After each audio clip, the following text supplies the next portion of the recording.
36. The Mediterranean Basin. Savi drove another hour or so down the red clay road, steering the crawler deeper into the fields and folds of the Mediterranean Basin. It was dark and raining hard now, with lightning flashing and thunder vibrating the glass sphere of the passenger shell.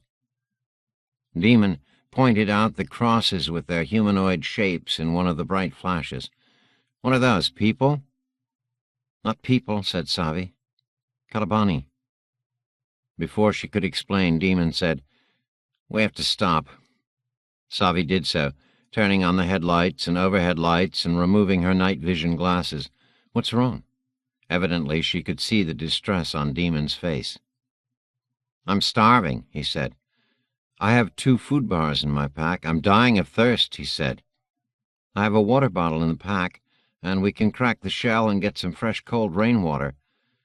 "I have to go to the toilet," said Demon. "Bad." "Ah, well," said Savi. "The crawler has a lot of nice amenities, but no onboard toilet. We could probably all use a rest stop." She touched 2 virtual buttons, and the force field quit keeping rain off the glass, and the slice in the side of the bubble slid open. The air was fresh and smelled of wet fields and crops. "Outside?" said Demon, not trying to hide his horror. "In the open?" "In the cornfield," said Savi. "More privacy there." She reached into her pack and took out a roll of tissues, handing Demon some. He stared at the tissues with shock. "I can use a rest stop," said Harmon, accepting some of the flimsy tissues from her. "Come on, Demon. Men to the right of the crawler, ladies to the left."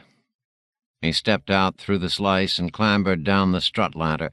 Demon followed, still holding the tissues like a talisman, and the old woman clambered down behind him with more grace than he'd shown. "I'll have to go to the right as well," said Savi. "Different row of corn, perhaps, but not too far away." "Why?" began Demon, but then he saw the black gun in her hand. "Oh." She tucked the weapon in her belt, and the 3 walked off the road, across a low ditch, across a muddy stretch of field, and into the high corn. The rain was falling heavily now. "We'll be soaked," Demon said. "I didn't bring my self-drying clothes." Savi looked up at the sky as lightning ripped from cloud to cloud and the thunder echoed down the broad basin. "I have both your thermskins in the pack. We get back in the crawler, you can wear those while the other clothes dry." "Anything else in that magical pack that you want to tell us about?" asked Harmon. Savi shook her head. "A few food bars, flechette clips, a flashlight, and some maps I drew myself. All of our thermskins, water bottle, an extra sweater I carry around. That's about it." As eager as Demon was to get into the privacy of the cornfield, he paused at the edge of it to peer around. "Is it safe out here?" he asked. Savi shrugged. "No Voynix." "What about those? What did you call them?" "Kalabani," said Savi. "Don't worry about them tonight." He nodded and stepped into the first row of corn. The stalks rose 2 or 3 feet higher than his head. Rain pattered heavily on the broad leaves. He stepped back out. "It's really dark in there." Harmon had disappeared into the corn already, and Savi was walking the other direction, but she stopped, turned, walked back, and handed Demon the flashlight. "There's enough lightning for me to see." Demon shouldered his way through the high stalks for 8 or 10 rows, trying to get far enough away from the edge of the field to be completely invisible. Then he walked another 8 or 9 rows to be safe. He found a row perhaps a bit less muddy than the other rows, looked around, set the flashlight against a cornstalk so the beam cut upward only, reminding him of the blue beam in Jerusalem, and then he dropped his trousers, squatted, and dug a shallow hole with his hands. What did Savi call this, he thought? Camping? When he was finished, a terrific relief despite the barbarous circumstances, he did the best he could with the wet and soggy tissues in his hand, found it not enough, tossed the tissues into the muddy hole, and then felt the bulge in his tunic pocket. He pulled out the 30 inches of folded material that he always carried, his Turin cloth. In the light reflecting from the flashlight-illuminated cornstalks above him, He studied the fine linen and the beautiful microcircuit imprinted embroidery that brought the Turin drama directly to one's brain. Watching the Trojans battle the Achaeans had been an occasional habit of his for years, but after meeting the real Odysseus, if the bearded old man was the real Odysseus, which didn't seem at all likely, Demon didn't retain much interest in the Turin drama. Odysseus had not only slept with one of the girls Demon had planned to seduce, Hannah, but he'd gone home to Ardis Hall with Demon's primary target of opportunity, Ada. Still, he held the beautiful linen cloth in his hand as if weighing it. To hell with it. Demon used it, taking an unexpected pleasure in vicariously treating the arrogant Odysseus this way. Tossed it in the hole, kicked mud over the hole, hitched up his trousers and set his tunic straight, tried to wash his hands against the rain-slick cornstalks, and then picked up his flashlight and walked the 24 or so rows out of the field. But there was no end to the field. After 35 rows or so, he was sure he had gone the wrong direction. He spun around, trying to ascertain the correct direction. All he had to do was follow his muddy footprints back in the opposite direction, but the spinning had disoriented him so that he couldn't tell which direction he'd been heading. And the footprints were nowhere to be found. The lightning was more intense now, the rain coming down harder. "Help!" shouted Demon. He waited a second, heard no reply, and shouted again, "Help! I'm lost in here!" Thunder drowned out both of his cries. He turned again, then again, decided that this had to be the right direction back, and began running through the high corn, bending stalks aside, battering at them with the small flashlight. He forgot to count the rows, but must have gone 40 or 50 wet rows before stopping again. "Help! I'm in here!" This time no thunder drowned his shouting, but there was still no reply, no noise, except for the hard patter of rain on the cornstalks and the squelch of his soggy city shoes. He began moving up a row, watching to both sides for light or movement, not thinking of how this movement would just get him further away from the other two. After several minutes, he had to pause for breath. "Help!" Lightning struck less than a mile away, and the thunder moved across the tall corn like a shockwave. Demon blinked away the after images of the flash and noticed that the corn seemed less thick up the row and to his right. It had to be the edge of the field. He ran the last 15 rows or so and burst into the opening. It was not the edge of the field where he'd entered, but a clearing, perhaps 20 feet wide and 30 feet deep. In the center of the clearing, rising 6 or 8 feet taller than the corn, was a large metal cross. Demon ran the beam of the flashlight from the base of the cross up to the top of it. The figure was not on the cross, but rather nestled in the hollowed-out metal form. Its naked torso wedged into the upright column, its bare arms extended in the cross members. The flashlight beam jiggled in the downpour as Demon stared. It was not a man, at least like no man Demon had ever seen.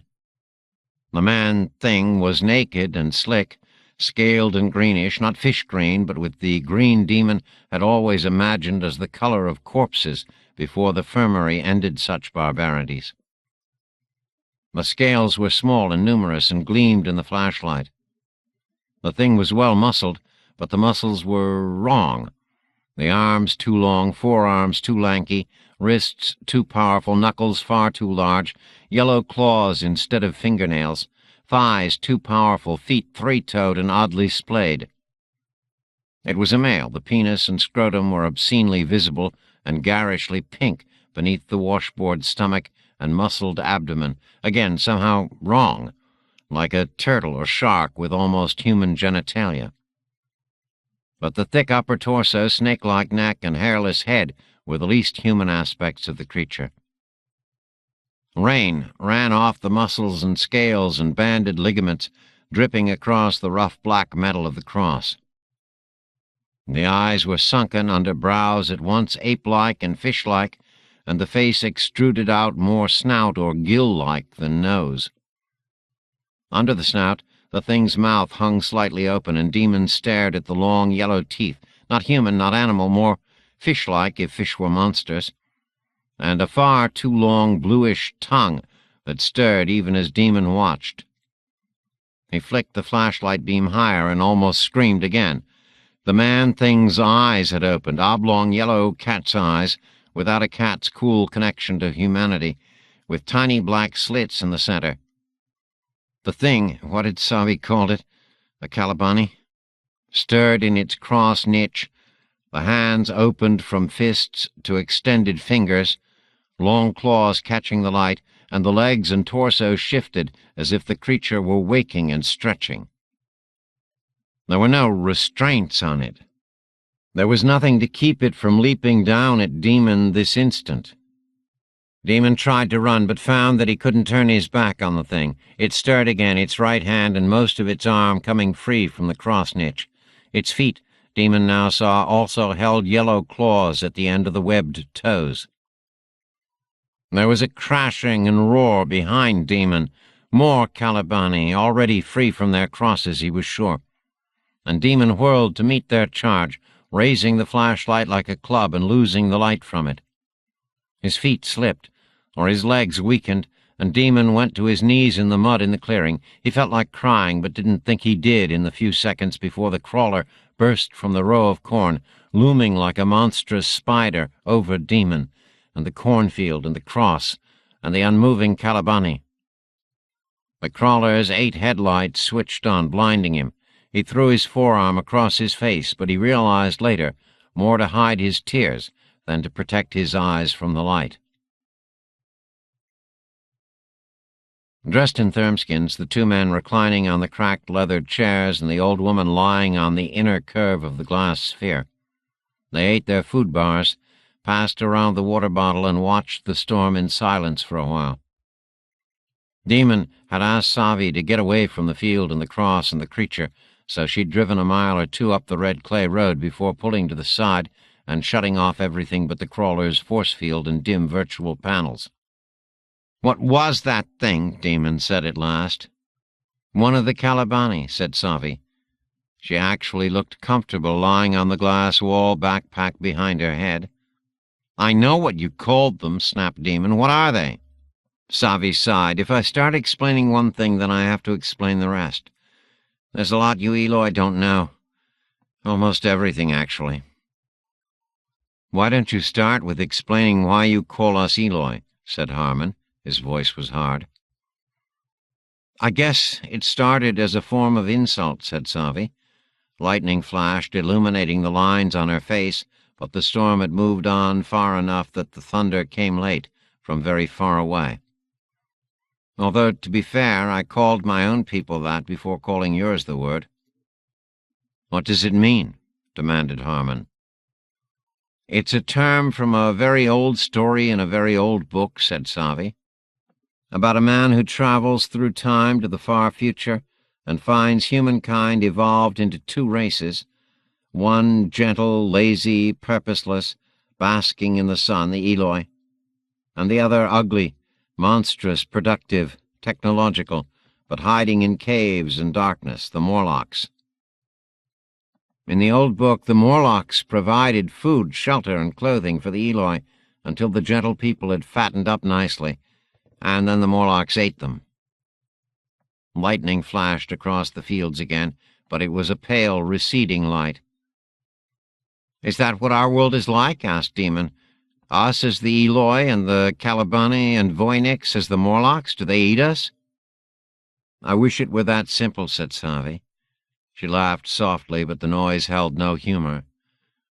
"What are the Kalabani?" said Harmon. Instead of answering, the old woman said, "Demon, show Harmon one of your palm tricks." Demon hesitated. "Which one?" he said. "Proxnet or Farnet?" "We know where we are, darling," the old woman said sarcastically. "Show him Farnet." Demon scowled, but did so. He told Harmon to think of 3 blue squares in the center of 3 red circles, and suddenly a blue oval was floating over both of their palms. "Think of someone," Demon said, feeling strange. He'd never taught anyone anything before, if one didn't count sexual techniques. "Anyone," he added, "just visualize them." Harmon looked dubious, but concentrated.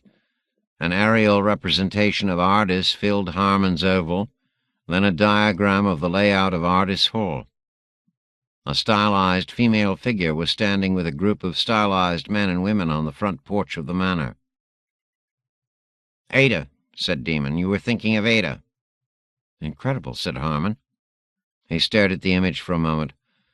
"I'm going to visualize Odysseus," he said. The image shifted, changed magnitude, searched, but came up with nothing. "Farnet doesn't have a lock on Odysseus, according to Savi," said Demon. "But go back to Ada. Look where she is." Harmon frowned, but focused. The stylized cartoon of Ada was in a field 100 yards or so behind Ardis Hall. There were scores of other human figures represented, seated in front and around a void. Ada joined the crowd. Demon looked at Harmon's palm image. "I wonder what's going on there. If Odysseus is in that empty spot, it looks as if the old barbarian's addressing a crowd." "And Ada's listening to him or watching him perform," said Harmon. He looked away from the palm oval. "What does this have to do with my question, Savi? Who are the Kalabani? Why are the Voyniks trying to kill us? What's going on?" "A few centuries before the final facts," she said, folding her hands together. "The post-humans got too clever by half. Their science was impressive. To all intents and purposes, they'd fled the Earth to their orbital rings during the terrible Rubicon epidemic. But they were still masters of the Earth. They thought they were masters of the universe. The posts had rigged the whole Earth with the limited form of energy data transmission and retrieval that you call faxing, and now they were experimenting, playing really, with time travel, quantum teleportation, and other dangerous things. A lot of their playing around was predicated on ancient sciences from as far back as the 19th century. Black hole physics, wormhole theory, quantum mechanics. But what they relied on most was the 20th century discovery that, at its heart, everything is information. Data. Consciousness. Matter. Energy. Everything is information. "I don't understand," said Harmon. He sounded angry. "Demon, you've shown Harmon the Farnet function. Why don't you show him the AllNet?" "AllNet?" repeated Demon, alarm in his voice. "You know. 4 blue triangles above 3 red circles above 4 green triangles." "No," said Demon. He thought off his own palm function. The blue glow winked out. Savi looked at Harmon. "If you want to begin to understand why we're here tonight, why the post-humans left Earth forever, and why the Kalabani and Voyniks are around, visualize 4 blue triangles above 3 red circles above 4 green triangles. It gets easier with practice." Harmon looked suspiciously at Demon, but then he closed his eyes and concentrated. Demon concentrated on not visualizing those shapes. He forced himself to remember Ada naked as a teenager, to remember the last time he had sex with a girl, to remember his mother scolding him. "My God!" cried Harmon. Demon looked at the other man. Harmon had stood stumbling out of his chair and was whirling, moving his head in jerks, staring open-mouthed at everything. "What do you see?" Savi asked softly. "What do you hear?" "God, God," moaned Harmon. "I see Jesus Christ. Everything, everything. Energy. The stars are singing. The corn in the fields is speaking to each other, to the earth. I see the crawlers full of little microbes, repairing it, cooling it. I see... My God, my hand!" Harmon was studying his hand with a look of total horror and revelation. "Enough for the first time," said Savi. "Think the word off." "Not yet," gasped Harmon. He stumbled against the glass wall of the passenger sphere and clawed at it weakly as if trying to get out. "It's so beautiful. I can almost—" "Think off!" roared Savi. Harmon blinked, fell against the wall, and turned a pale, staring face in their direction. "What was that?" he said. "I saw everything, heard everything." "And understood nothing," said Savi, "but neither do I when I'm on AllNet. Perhaps even the post-humans didn't understand it all." Harmon staggered to his chair and collapsed into it. But where did it come from? Millennia ago, said Savi, the real old-style humans had a crude information ecology they called the Internet. Eventually, they decided to tame the Internet and created a thing called oxygen, not the gas, but artificial intelligences floating in and over and above the Internet, directing it, connecting it, tagging it, leading humans through it when they went hunting for people or information. Proxnet, said Demon. His hands were shaking, and he hadn't even accessed Farnet or AllNet tonight. Savi nodded. What led to Proxnet? Eventually, oxygen evolved into the noosphere, a logosphere, a planet-wide datasphere. But that wasn't enough for the posthumans. They connected this super-internet noosphere with the biosphere, the living components of the Earth. Every plant and animal and erg of energy on the planet which, when connected to the noosphere, created a complete and total information ecology, touching everything on, above, and within the Earth, a sort of sentient omnisphere that lacked only self-awareness and identity. Then the posthumans foolishly gave it that self-awareness, not just designing and overriding artificial intelligence, but allowing it to evolve its own persona. This super-noosphere called itself Prospero. Does that name mean anything to either of you? Demon shook his head and looked at Harmon, but even though the older man knew how to read books, he also shook his head. It doesn't matter, said Savi. Suddenly the posthumans had an opponent that they couldn't control, and it wasn't over yet. The posthumans were using self-evolving programs and projects of other sorts as well, allowing their quantum computers to pursue their own goals. As impossible as it is to believe, they achieved stable wormholes. They achieved time travel, and they transported people. Old-style humans as guinea pigs, since they'd never risked their own immortal lives through time-space gates via quantum teleportation. What does that have to do with the Calibani? Persisted Harmon, obviously still shaking the images from the AllNet out of his head. Savi smiled. The Prospero noosphere entity either has an advanced set of irony or none at all. The sentient biosphere, he christened it Ariel, a sort of earth spirit, and together Ariel and Prospero created the Calibani. They evolved a strain of humanity, not old style, not post, not Eloi, into that monster you saw on the cross tonight. Why? Asked Demon. He barely choked the single syllable out. Savi shrugged. Enforcers, Prospero is a peaceful entity, or so it likes to think, but its Calibani are monsters, killers. Why? This time it was Harmon asking the question. To stop the Voynix, said the old woman, to chase the posthumans off the Earth before they could do more harm, to enforce whatever whim the Prospero and Ariel points of the noosphere trinity wish enforced. Demon tried to understand this. He failed. Finally he said, Why was the thing on a cross? It wasn't on the cross, said Savi. It was in the cross. Recharging cradle. Harmon looked so pale that Demon thought the other man might be ill. Why did the posts create the Voynix? Oh, they didn't create the Voynix, said Savi. The Voynix came from somewhere else, serving someone else with their own agenda. I always thought they were machines, said Demon, like the other servitors. No, said Savi.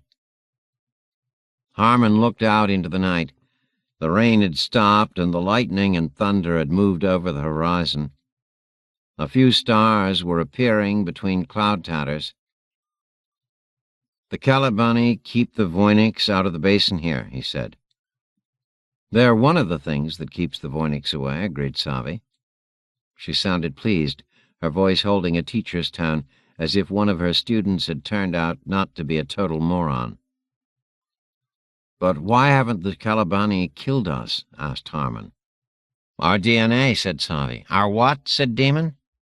Never mind, my darlings. Suffice it to say that I borrowed a snippet of each of your hair, and that, along with a lock of my own, has saved us all. I made a deal with Ariel, you see. Allow us to pass this once, and I promised to save the soul of the Earth." "You've met the aerial Earth entity?" asked Harmon. "Well, not met him exactly," said Savi, "but I've chatted with him across the noosphere-biosphere interface. We made a deal." Demon knew then that the old woman was truly mad. He caught Harmon's eye and saw the same conclusion there. "It doesn't matter," said Savi. She plumped her pack like a pillow and lay back and closed her eyes. "Get some sleep, my young darlings. You need to be rested tomorrow. Tomorrow, with any luck, we fly up to the orbit-side layer." She was asleep and snoring before Harmon and Demon could exchange another worried glance. 37. Ilium and Olympos. As it turns out, I can't do it. I don't have the guts or balls or ruthlessness or perhaps courage. I can't kidnap Hector's child even to save Ilium, even to save the child himself, even to save my own life. It isn't dawn yet when I QT to Hector's huge home in Ilium. I was here just 2 evenings before when, morphed then as the now decapitated spearman Dolan, I followed Hector home in search of his wife and son. Since I know the layout from that visit, I QT directly to the nursery not far from Andromache's sleeping chamber. Hector's son, less than a year old, is in a wonderfully carved cradle with mosquito netting draped over it. Nearby sleeps the same nurse who was on the battlements of Troy with Andromache that evening when Hector accidentally frightened his son with the reflection in his polished war helmet. She's also fast asleep, reclining on a nearby couch, wearing a thin, diaphanous gown draped with all the complexity of an Aubrey Beardsley print.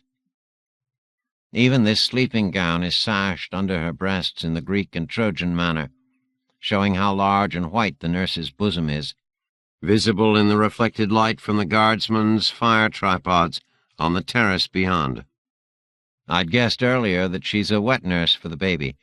This is relevant, actually, because my plot hinges on being able to kidnap the baby with the nurse, leaving Andromache behind. After Aphrodite appears to her and tells her that the child is being kidnapped by the gods as punishment for unnamed failings on the part of the Trojans, and that if Hector wants the child, he can damned well come to Olympus to get him. Blah, blah, blah. First I have to gather up the baby and then grab the nurse.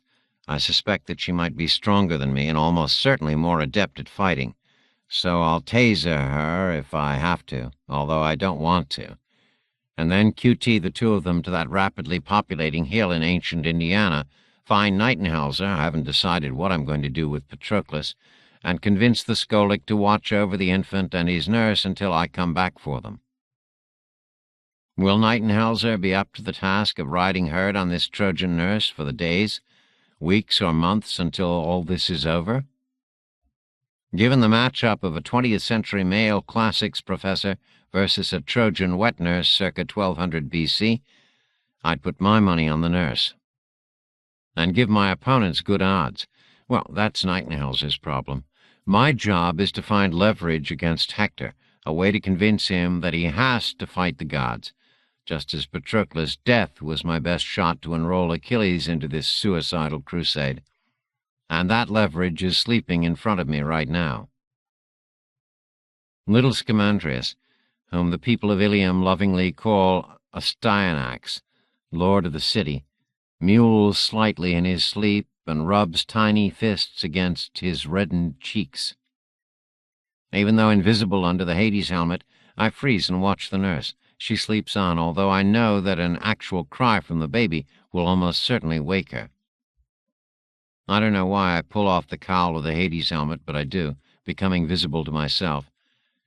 There's no one else here except my 2 victims, and they'll be 10,000 miles away from here in a few seconds, unable to give my description to any Trojan police sketch artist. I tiptoe closer and remove the mosquito netting from above the infant. A breeze blows in from the distant sea and flutters both the terrace curtains and the gauzier material around the crib. Without a sound, the baby opens his blue eyes and looks right at me. Then he smiles at me, his kidnapper, although I thought little pre-toddlers were afraid of strangers, much less of strangers in their bedroom in the middle of the night. But what do I know about kids? My wife and I never had any, and all the students I taught over the years were actually partially or poorly formed adults, all gangly and bumpy and hairy and socially awkward and goofy-looking. I couldn't even have told you that babies less than a year old could smile. But Scamandrius is smiling at me. In a second he's going to start making noise, and I'll have to grab him, grab the nurse, QT us the hell out of here. Can I QT 2 other people along with me? We'll find out in a second. Then I have to come back and use my last 3 minutes of morphing time to steal Aphrodite's form and give my ultimatum to Andromache. Will Hector's wife be hysterical? Will she weep and scream? I doubt it. After all, in recent years she's seen Achilles kill her father and her 7 brothers. She's watched her mother become Achilles' plunder and then die trying to give birth to her rapist's bastard. She's watched her home occupied and defiled, and still she's borne up. Not only borne up, but bore a healthy son to her husband Hector. And now she has to watch Hector go out to battle every day, knowing in her heart that her beloved's fate has already been sealed by the cruel will of the gods. No, this is no weak woman. Even morphed as Aphrodite, I'd better keep a keen eye on Andromache's sleeves to make sure she doesn't have any daggers with which to greet the goddess's news of the kidnapping. I actually reached for the baby, my fingers with their dirty nails just inches away from his pink flesh before drawing back. I can't do it. I can't do it. Stunned by my own impotence, even in the face of doom, everyone's doomed, for even the Greeks will be punished through their victory, I stagger out of the nursery, not even bothering to pull the Hades helmet back on. I put my hand on the QT medallion, but pause. Where do I go? Whatever Achilles is doing, it doesn't really matter now. He can't conquer Olympus on his own, or even with the Achaean army if the Trojans are still at war with them. In fact, my little charade with the man-killer may have been for nothing. Hector and his hordes may beat the Achaeans this very morning while Achilles is still ripping his hair out and screaming in grief over Patroclus' apparent murder. Achilles doesn't give a damn about the Trojans right now, and when Hector and the mystery man Athena promised Achilles to lead him to Hector, she said, to show him how to get to Olympus, don't come to him, will he know that my act was only an act? Probably. Then the real Athena will visit Achilles to see what's wrong and will protest her innocence to the fleet-footed man-killer, and perhaps, just perhaps, the Iliad will get back on track. It doesn't matter. This whole idiot plan is finished. So is Thomas Hockenberry, Ph.D. Past time, probably. But where to go until the violent muse or the reawakened Aphrodite finally find me? Go visit Nightenhelzer and pissed off Patroclus? See how long it takes the gods to track my quantum trail once they understand what I've done? Tried to do? No, that would just bring doom down on Nightenhelzer. Let him stay there in 1200 B.C. Indiana and procreate with the lovely Indian maidens. Perhaps start a university and teach classics, although most of the classical tales haven't happened yet. And good luck to him about Patroclus, whom I have no urge to taser again just to drag back to Achilles' tent. April Fool, I could have my 3-minute morph Athena say. Here's your friend back, Achilles, no hard feelings? No, I'll leave them alone there in Indiana. Where to go? Olympus?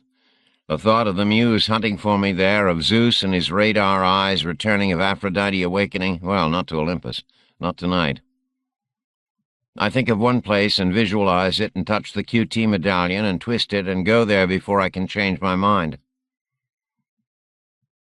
I'm visible, and Helen sees me at once in the soft light of candles.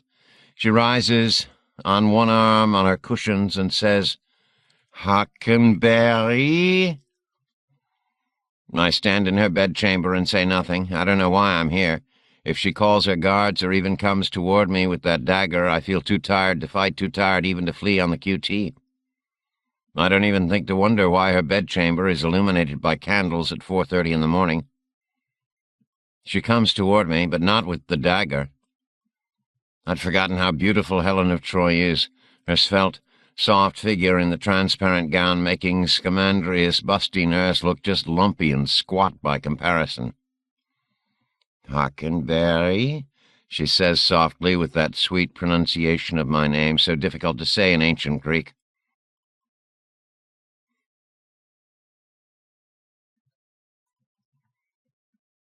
I almost weep as I realize that she's the only human being on Earth, except for Nightingale, who may be dead by now, who knows my name.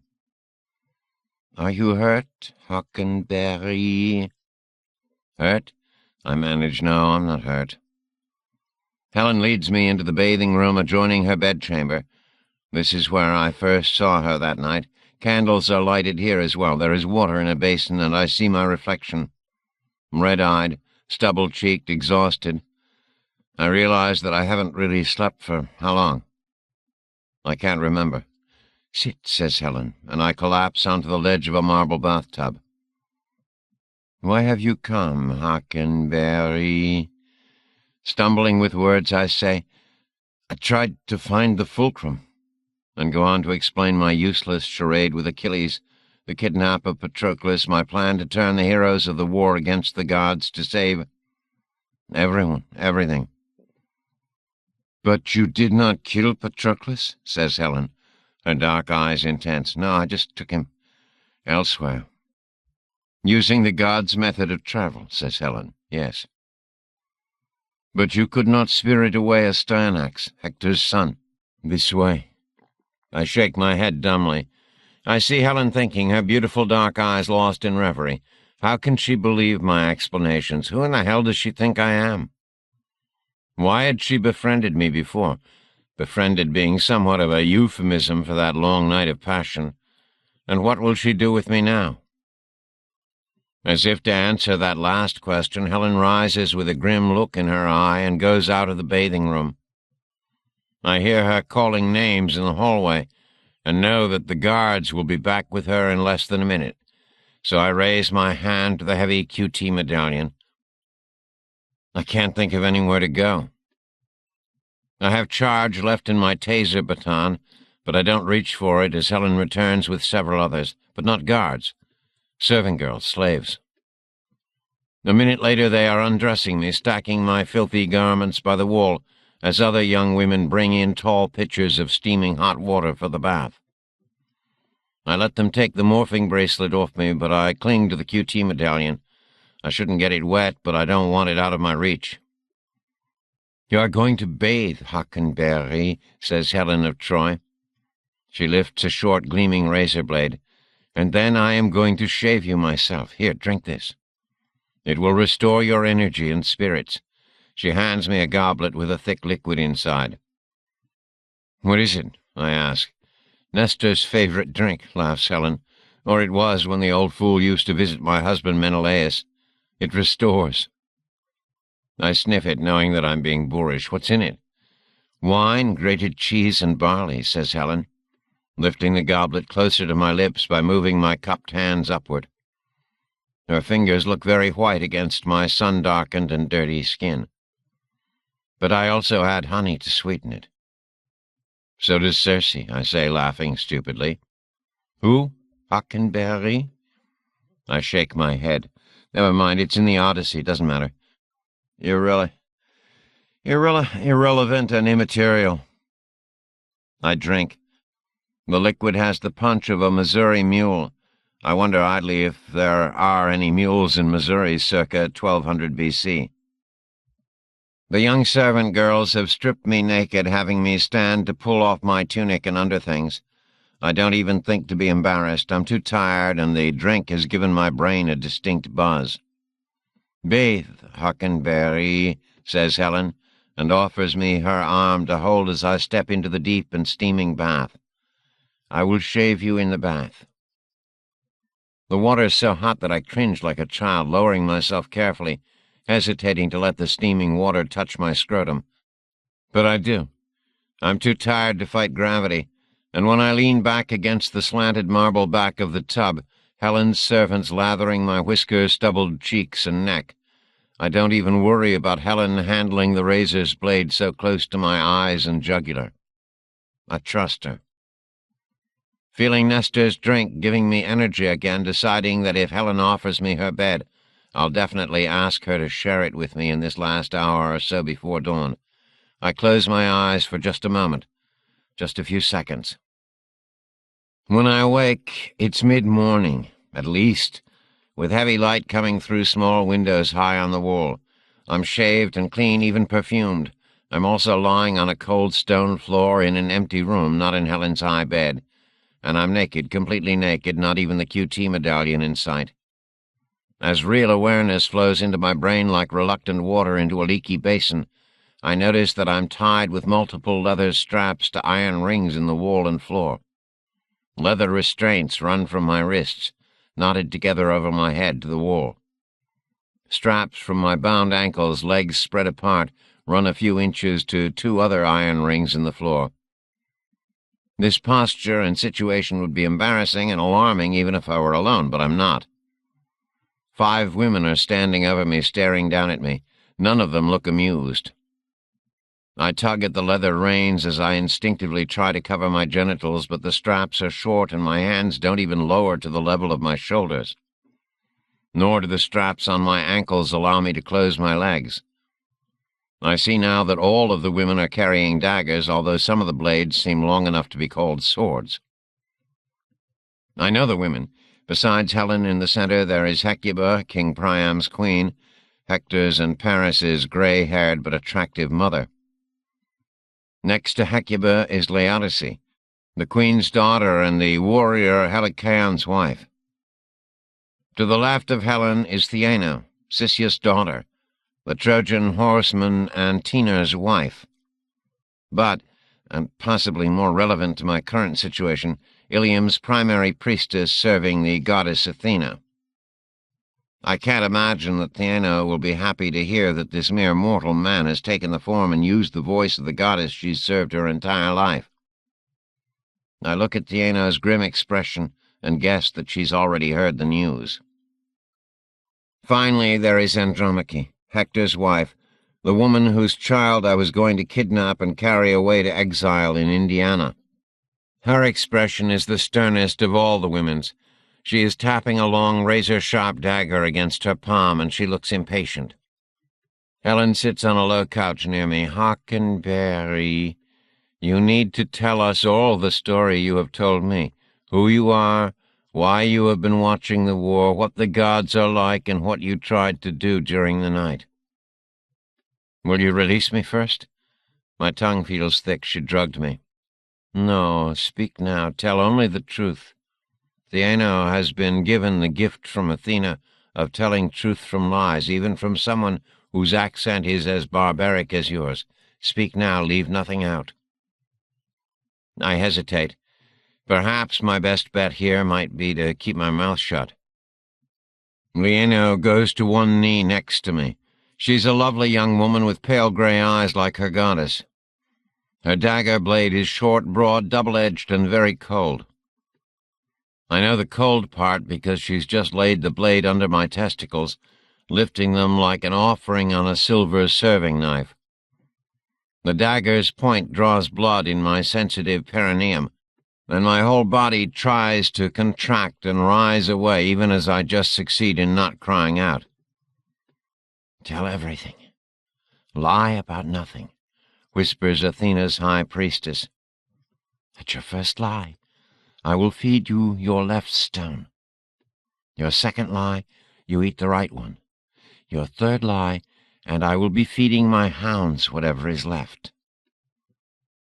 So, all right, I tell everything. Who I am, how the gods have revived me for scholic duty, my impressions of Olympus, my revolt against my muse, my attack on Aphrodite and Ares, my plot to turn Achilles and Hector against the gods, everything. The point of her dagger never moves, and the metal under me never warms. You took the form of the goddess Athena? Whispers Theano. You have this in your power? The tools I carry do, I say, or they did. I actually close my eyes and grit my teeth, waiting for the cut/plop. Helen speaks. Tell Hecuba, Laodice, Theano, and Andromache about your view of the near future. Our fates. "He is no seer, granted such vision by the gods," says Hecuba. "He is not even civilized. Listen to his speech, bar, bar, bar, bar." "He admits to coming from far away," says Helen. "He can't help being a barbarian, but listen to what he sees in our future, noble daughter of Dymas." "Tell us, Hawkenberry." I lick my lips. Theano's eyes are the transparent North Sea grey of a true believer, a Waffen-SS man's eyes. Hecuba's eyes are dark and don't show as much intelligence as Helen's. Laodice's gaze is hooded, Andromache's bright and fierce and dangerously strong. "What do you want to know?" I say. "Anything I say will be about the fate of these people's lives and husbands and city and children." "Everything that is true, everything that you think you know," says Helen. I hesitate only a second, then, trying to pay no attention to Theano's feminist blade against my nether regions. "This is not a vision of the future," I say, "but rather my memory of a tale that is told of your future, which is my past." Knowing that what I just said can't make any sense to any of them, and wondering if it even came through my barbarous accent. Accent? I don't think I speak this Greek with an accent. I tell them about the days and months to come. I tell them that Ilium will fall, that blood will run in the streets, and that all their homes will be put to the torch. I tell Hecuba that her husband Priam will be murdered at the foot of Zeus's statue in their private temple. I tell Andromache that her husband Hector will be cut down by Achilles when no one from the city has the nerve to go out and fight alongside her love, and that Hector's body will be dragged around the city behind Achilles' chariot, and then be dragged back to the Achaean camp to be pissed on by the soldiers and worried by the Greek dogs. Then I tell her that in just a few weeks her son Scamandrius will be thrown down from the highest point on the city's wall, his brains dashed out on the rocks below. I tell Andromache that her pain will not be over then, because she will be condemned to live and to be dragged back to the Greek Isles as a slave, how she will end her days serving meals to the men who killed Hector and burned her city and killed her son, that she will end her days listening to their jokes and sitting silently while the aging Achaean heroes tell stories about these glorious days of rape and plunder. I describe to Laodice and Theano the rape of Cassandra and the rape of thousands of the Trojan women and girls, and how thousands more will choose the sword rather than such shame. I tell Theano of how Odysseus and Diomedes will steal the sacred Palladion stone from Athena's secret temple, and then return in conquest to desecrate and destroy the temple itself. I tell the priestess with the blade at my balls how Athena does nothing to stop this rape and plunder and desecration. And I repeat to Helen the details of Paris's death and her own enslavement at the hands of her former husband Menelaus. And then, when I've told everything I know from the Iliad and explain again how I don't know that all of this will come to pass, but explain how so much from the poem has come to pass during my 9 years of duty here, I stop. I could tell them about Odysseus' wanderings, or about Agamemnon's murder after his homecoming, or even about Virgil's Aeneid, with the ultimate triumph of Troy and the founding of Rome. But they wouldn't care about any of that. When I finish my litany of doom, I fall silent. None of the 5 women are crying. None of the 5 shows any expression that wasn't on her face when I'd begun my descriptions of their fate. Exhausted, depleted, I close my eyes and await my own fate. They allow me to dress, although Helen has the servants bring me fresh undergarments and tunic. Helen holds up each tool, the QT medallion, the taser baton, the Hades helmet, and the morphing bracelet, and asks if it is part of my power borrowed from the gods. I consider lying. I especially want the Hades helmet back, but in the end I tell the truth about each item. "Will it work for one of us if we try to use it?" asks Helen. Here I hesitate, because I really don't know. Did the gods make the baton and morphing bracelet fingerprint dependent to keep the weapon out of Greek and Trojan hands if we fell on the battlefield? Quite possibly. None of us Skolics ever asked. The morphing device and the QT medallion, at least, will require some training, and I tell the women that. The Hades helmet will almost certainly work for anyone since it is a stolen artifact. Helen keeps all of the tools, leaving me only the impact armor that is woven into my cape and leather breastplate. She puts the priceless gifts from the gods in a small embroidered bag. The other women nod and we leave. We leave Helen's house, the 5 women and me, and walk through the mid-morning city streets to the Temple of Athena. What's going to happen, I ask, as we hurry through the crowded lanes and alleys?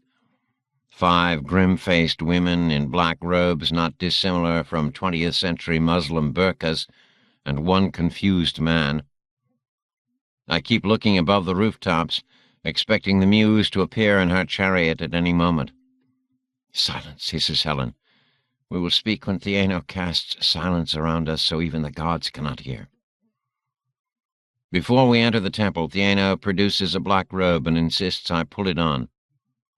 Now we all look like robed women entering the temple through a back door, moving down empty corridors, although one of the 6 women is wearing combat sandals. I've never been in the temple, and my glimpse into the main hall through open doors is not disappointing. The space is huge, mostly dark, lighted by hanging braziers and votive candles. It smells and feels most like a Catholic church to me, the scent of incense in a cavernous space where even the echoes are hushed. But instead of a Catholic altar and statues of the Virgin Mary and Child, this space is dominated by a huge central statue to Athena, 30 feet tall at least, carved of white stone but garishly painted with red lips, blushing cheeks, pink skin. The goddess's grey eyes look to be made of mother-of-pearl stone, and she is brandishing an elaborate shield of real gold, a breastplate of burnished copper inlaid with gold, a sash of lapis lazuli, and a 40-foot spear of real bronze. It's impressive, and I pause at the open door, staring into the sanctuary. There, right there by Athena's sacred sandaled feet, will Ajax the Great trap and rape Cassandra, Priam's daughter. Helen comes back, seizes my arm, and roughly pulls me along the corridor. I wonder if I'm the first man ever to see into the inner sanctuary of Athena's temple in Ilium. Isn't the Palladion statue and the temple itself watched over by young virgins? I look up to see the priestess Theano glaring at me, and I hurry to catch up. Theano's no virgin. She's fierce Antina's wife, and a piece of tempered work to be reckoned with. I follow the women down a shadowed staircase to a broad basement, lit only with a few candles. Here Theano looks around, moves a tapestry aside, removes an oddly shaped key from a pocket in her robe, slides it into a seemingly solid wool, and the slab of wall pivots, opening onto a steeper staircase lighted with torches. Theano hurries us all through. There is a corridor leading to 4 rooms in this basement under the basement, and I'm herded into the final room, a small place by temple standards, little more than 20 feet by 20 feet, furnished only by a central wooden table, 4 fire tripods barely glowing, 1 in each corner, and a single statue of Athena, cruder and smaller than all of the sculptures above. This Athena is less than 4 feet tall. "This is the real Palladion, Hockenberry," whispers Helen, referring to the sacred sculpture carved from a stone which fell from heaven one day, thus showing Athena's blessing over the city of Ilium. When the Palladion is stolen, so the century-old story goes, Troy will fall. Theano and Hecuba stare Helen into silence. My former lover, my former one-night stand, dumps the contents of her bag on the table, and we all sit on the wooden stools staring at the Hades helmet, morphing bracelet, taser baton, and QT medallion. Only the medallion looks like it might be worth anything. The rest of the stuff I'd probably pass over at a garage sale. Hecuba speaks to Helen. "Tell this man that we must see if his story can be true, if these toys of his have any power." Hector's and Paris's mother lifts the morphing bracelet. I know she can't activate it, but I still say, That has only minutes of power in it. Don't fool around with it. The old woman shoots me a scathing glance. Laodice picks up the taser baton and turns it in her pale hands. "This is the weapon you used to stun Patroclus?" she asks. It is the first time she's spoken in my presence. Yes. How does it work? I tell her the 3 spots I have to tap and twist to activate the wand. I'm certain that the thing is designed to work only when I'm holding it. Certainly the gods wouldn't be so foolish as to leave the weapon usable for others if I lost it, even though the double tap and single twist are a safety mechanism of sorts. I start to explain to Laodice and the others that only I can use the gods' tools. Laodice aims the taser at my chest and taps the shaft of the wand again. Once when I was hiking with Susan in Brown County, Indiana, we were crossing a hilltop meadow when lightning struck just 10 paces from me, knocking me off my feet, blinding me and leaving me semi-conscious for several minutes. We used to joke about that, about the odds against it, but the memory of the jolt used to make my mouth go dry. This blast is worse. It feels as if someone has hit me in the chest with a hot poker. I fly off my stool, land numbly on the stone floor, and remember spasming like an epileptic, my arms and legs kicking wildly before I lose consciousness. When I come to, hurting, my ears buzzing, my head aching, the 4 women are ignoring me, looking into the corner at nothing. 4 women? I thought there were 5. I sit up and shake my head, trying to get my vision back in focus. Andromache's missing. Perhaps she went for help to find a healer. Maybe the women thought I was dead. Suddenly Andromache flickers into visibility in the empty space where the others are looking. Hector's wife pulls the Hades helmet cowl from her shoulders and holds it out. "The helmet of death works, just as the old tales say," says Andromache. "Why would the gods give it to such as he?" She nods in my direction and drops the leather and metal cowl helmet onto the table. Biena holds up the QT medallion. "We can't make this work," she says. "Show us." It takes me a fuzzy moment to realize that the priestess is speaking to me. "Why should I say, getting to my feet and leaning on the table. "Why should I help any of you?" Helen comes around the table and puts her hand on my forearm. I pull my arm away. "Hockenberry," she purrs, "don't you know that the gods have sent you to us?" "What are you talking about?" I look around the room. "No, the gods can't hear us in here," says Helen.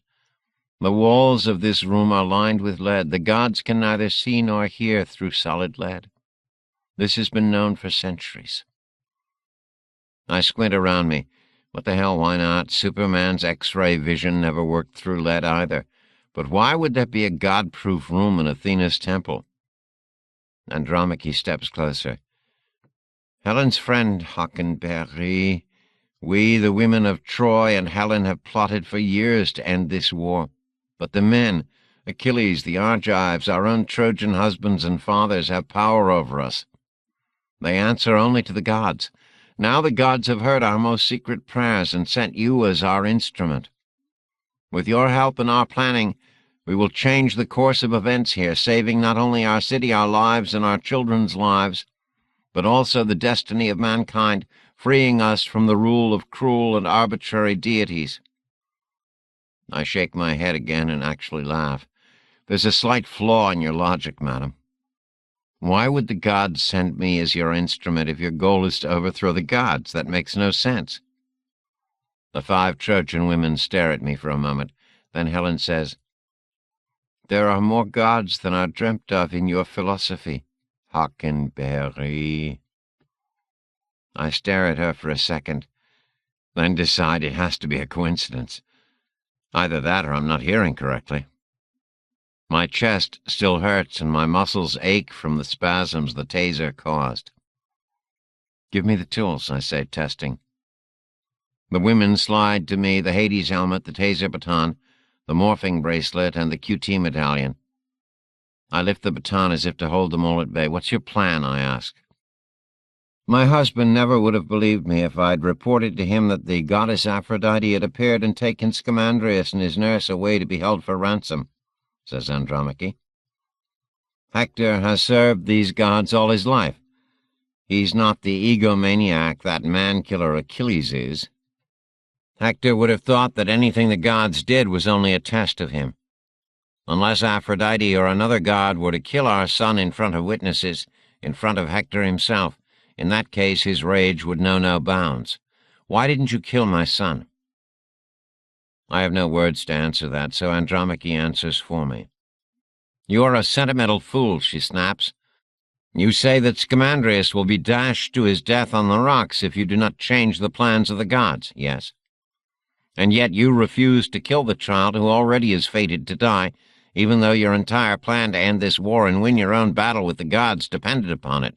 You are weak, Hawkenberry. Yes, I say. Hecuba beckons me to sit, but I remain standing, taser baton in hand. What's your plan to end this war, I ask. I'm almost afraid to ask. Would Andromache kill her own son to get her way? I look into her eyes, and I'm even more afraid. We will tell you our plan, says old Queen Hecuba, but first you must prove to us that these last two god toys work. She gestures to the morphing bracelet and the medallion. Watching them all carefully, I slip the bracelet on. The indicator tells me that there's less than 3 minutes of actual morph time remaining. I use its scanning functioning to look at Hecuba, then trigger the morphing function. The real Hecuba disappears as I assume her quantum probability wave space. Believe me now? I say in Hecuba's voice. I raise my wrist, Hecuba's wrist, and show them the morphing bracelet. I bring the taser baton out from her gown. The 4 remaining women, including Helen, gasp and step back, as shocked as if I'd cut the old dowager down with a short sword. More shocked, probably. Death by swords they know all too well. I drop out of morph, and Hecuba flicks back into existence on her side of the room. She blinks, although I know she's had no sense of time passing, and the 5 women gabble together. I check the bracelet's virtual indicator, 2 minutes, 28 seconds of morph time left. I slip the QT medallion chain around my neck. At least this device doesn't seem to have any power limits. You want me to QT out of here and then back to show you that this also works? I ask. Hecuba has recovered her composure. No, she says. All of our plans, yours and ours, will depend upon your ability to travel to Olympus undetected and to return. Can you take one of us there now? I hesitate again. I can, I say at last, but the Hades helmet provides invisibility only for one. If I brought one of you to Olympus with me, you'd be seen. Then you must bring something back here that will prove that you have traveled to Olympus, says Hecuba. I lift my hands, palms up. What, Zeus's chamber pot? All 5 women step back again, as if I've shouted some obscenity. I remember that, for very good reason, blasphemy is not the casual sport it was in my time, at the end of the 20th century. These gods are very real, and insulting them has consequences. I glance at the walls and hope the lead really shields us from Olympus's view. Not because of the chamber pot quip, but because we seem to be planning deicide here. When I was with Aphrodite during the judgment of the gods, Helen says softly, I noticed that the goddess brushed her lustrous hair with a beautiful comb, forged in silver, shaped by some god of craft. Go to her chambers on Olympus and bring it back. I start to remind them of what I'd told them, that Aphrodite was currently floating in a healing vat, but then realized that it made no difference. Her comb wouldn't be in the vat with her. All right, I say, grasping the medallion and lifting on the Hades helmet. Don't wander away while I'm gone. I had the cowl in place before I triggered the medallion, so my voice must have come from emptiness in the second or two before I QT'd. I don't know for sure where Aphrodite's private chambers are. She probably has one of those white temple-sized homes along the crater lake up here. But I do remember that the time she took me aside, almost seducing me, when she told me that I had to kill Athena, the muse had brought me to Aphrodite in a chamber just off the great hall of the gods. If it wasn't her private chambers, it seemed at least an apartment she kept in the Great Hall, a sort of Olympian pied-à-terre. I flick into solidity in the Great Hall and hold my breath. The many mezzanines are empty, the hall is mostly dark, and the giant holographic viewing pool shows only three-dimensional static. But several gods are here, including Zeus, whom I thought to be away, sitting on Mount Ida, watching the carnage on the Ilium battlefield. The king of gods is on his high golden throne. Nearby are several other male gods, including Apollo. They're all 10 feet tall or taller. I'm 40 feet away, and I'm invisible under the Hades helmet, but I almost QT away. I'm so afraid they'll hear me breathing, but their attention is on something else. In front of and below the throne, in the center of the gods' circle of attention, looking incongruous here, to say the least, are what looks like a giant, pitted, cracked metallic crab shell the size of a Ford Expedition, a couple of futuristic-looking devices, and a small, shiny, vaguely humanoid robot. The robot is speaking, in English. The gods are listening, but they don't look happy.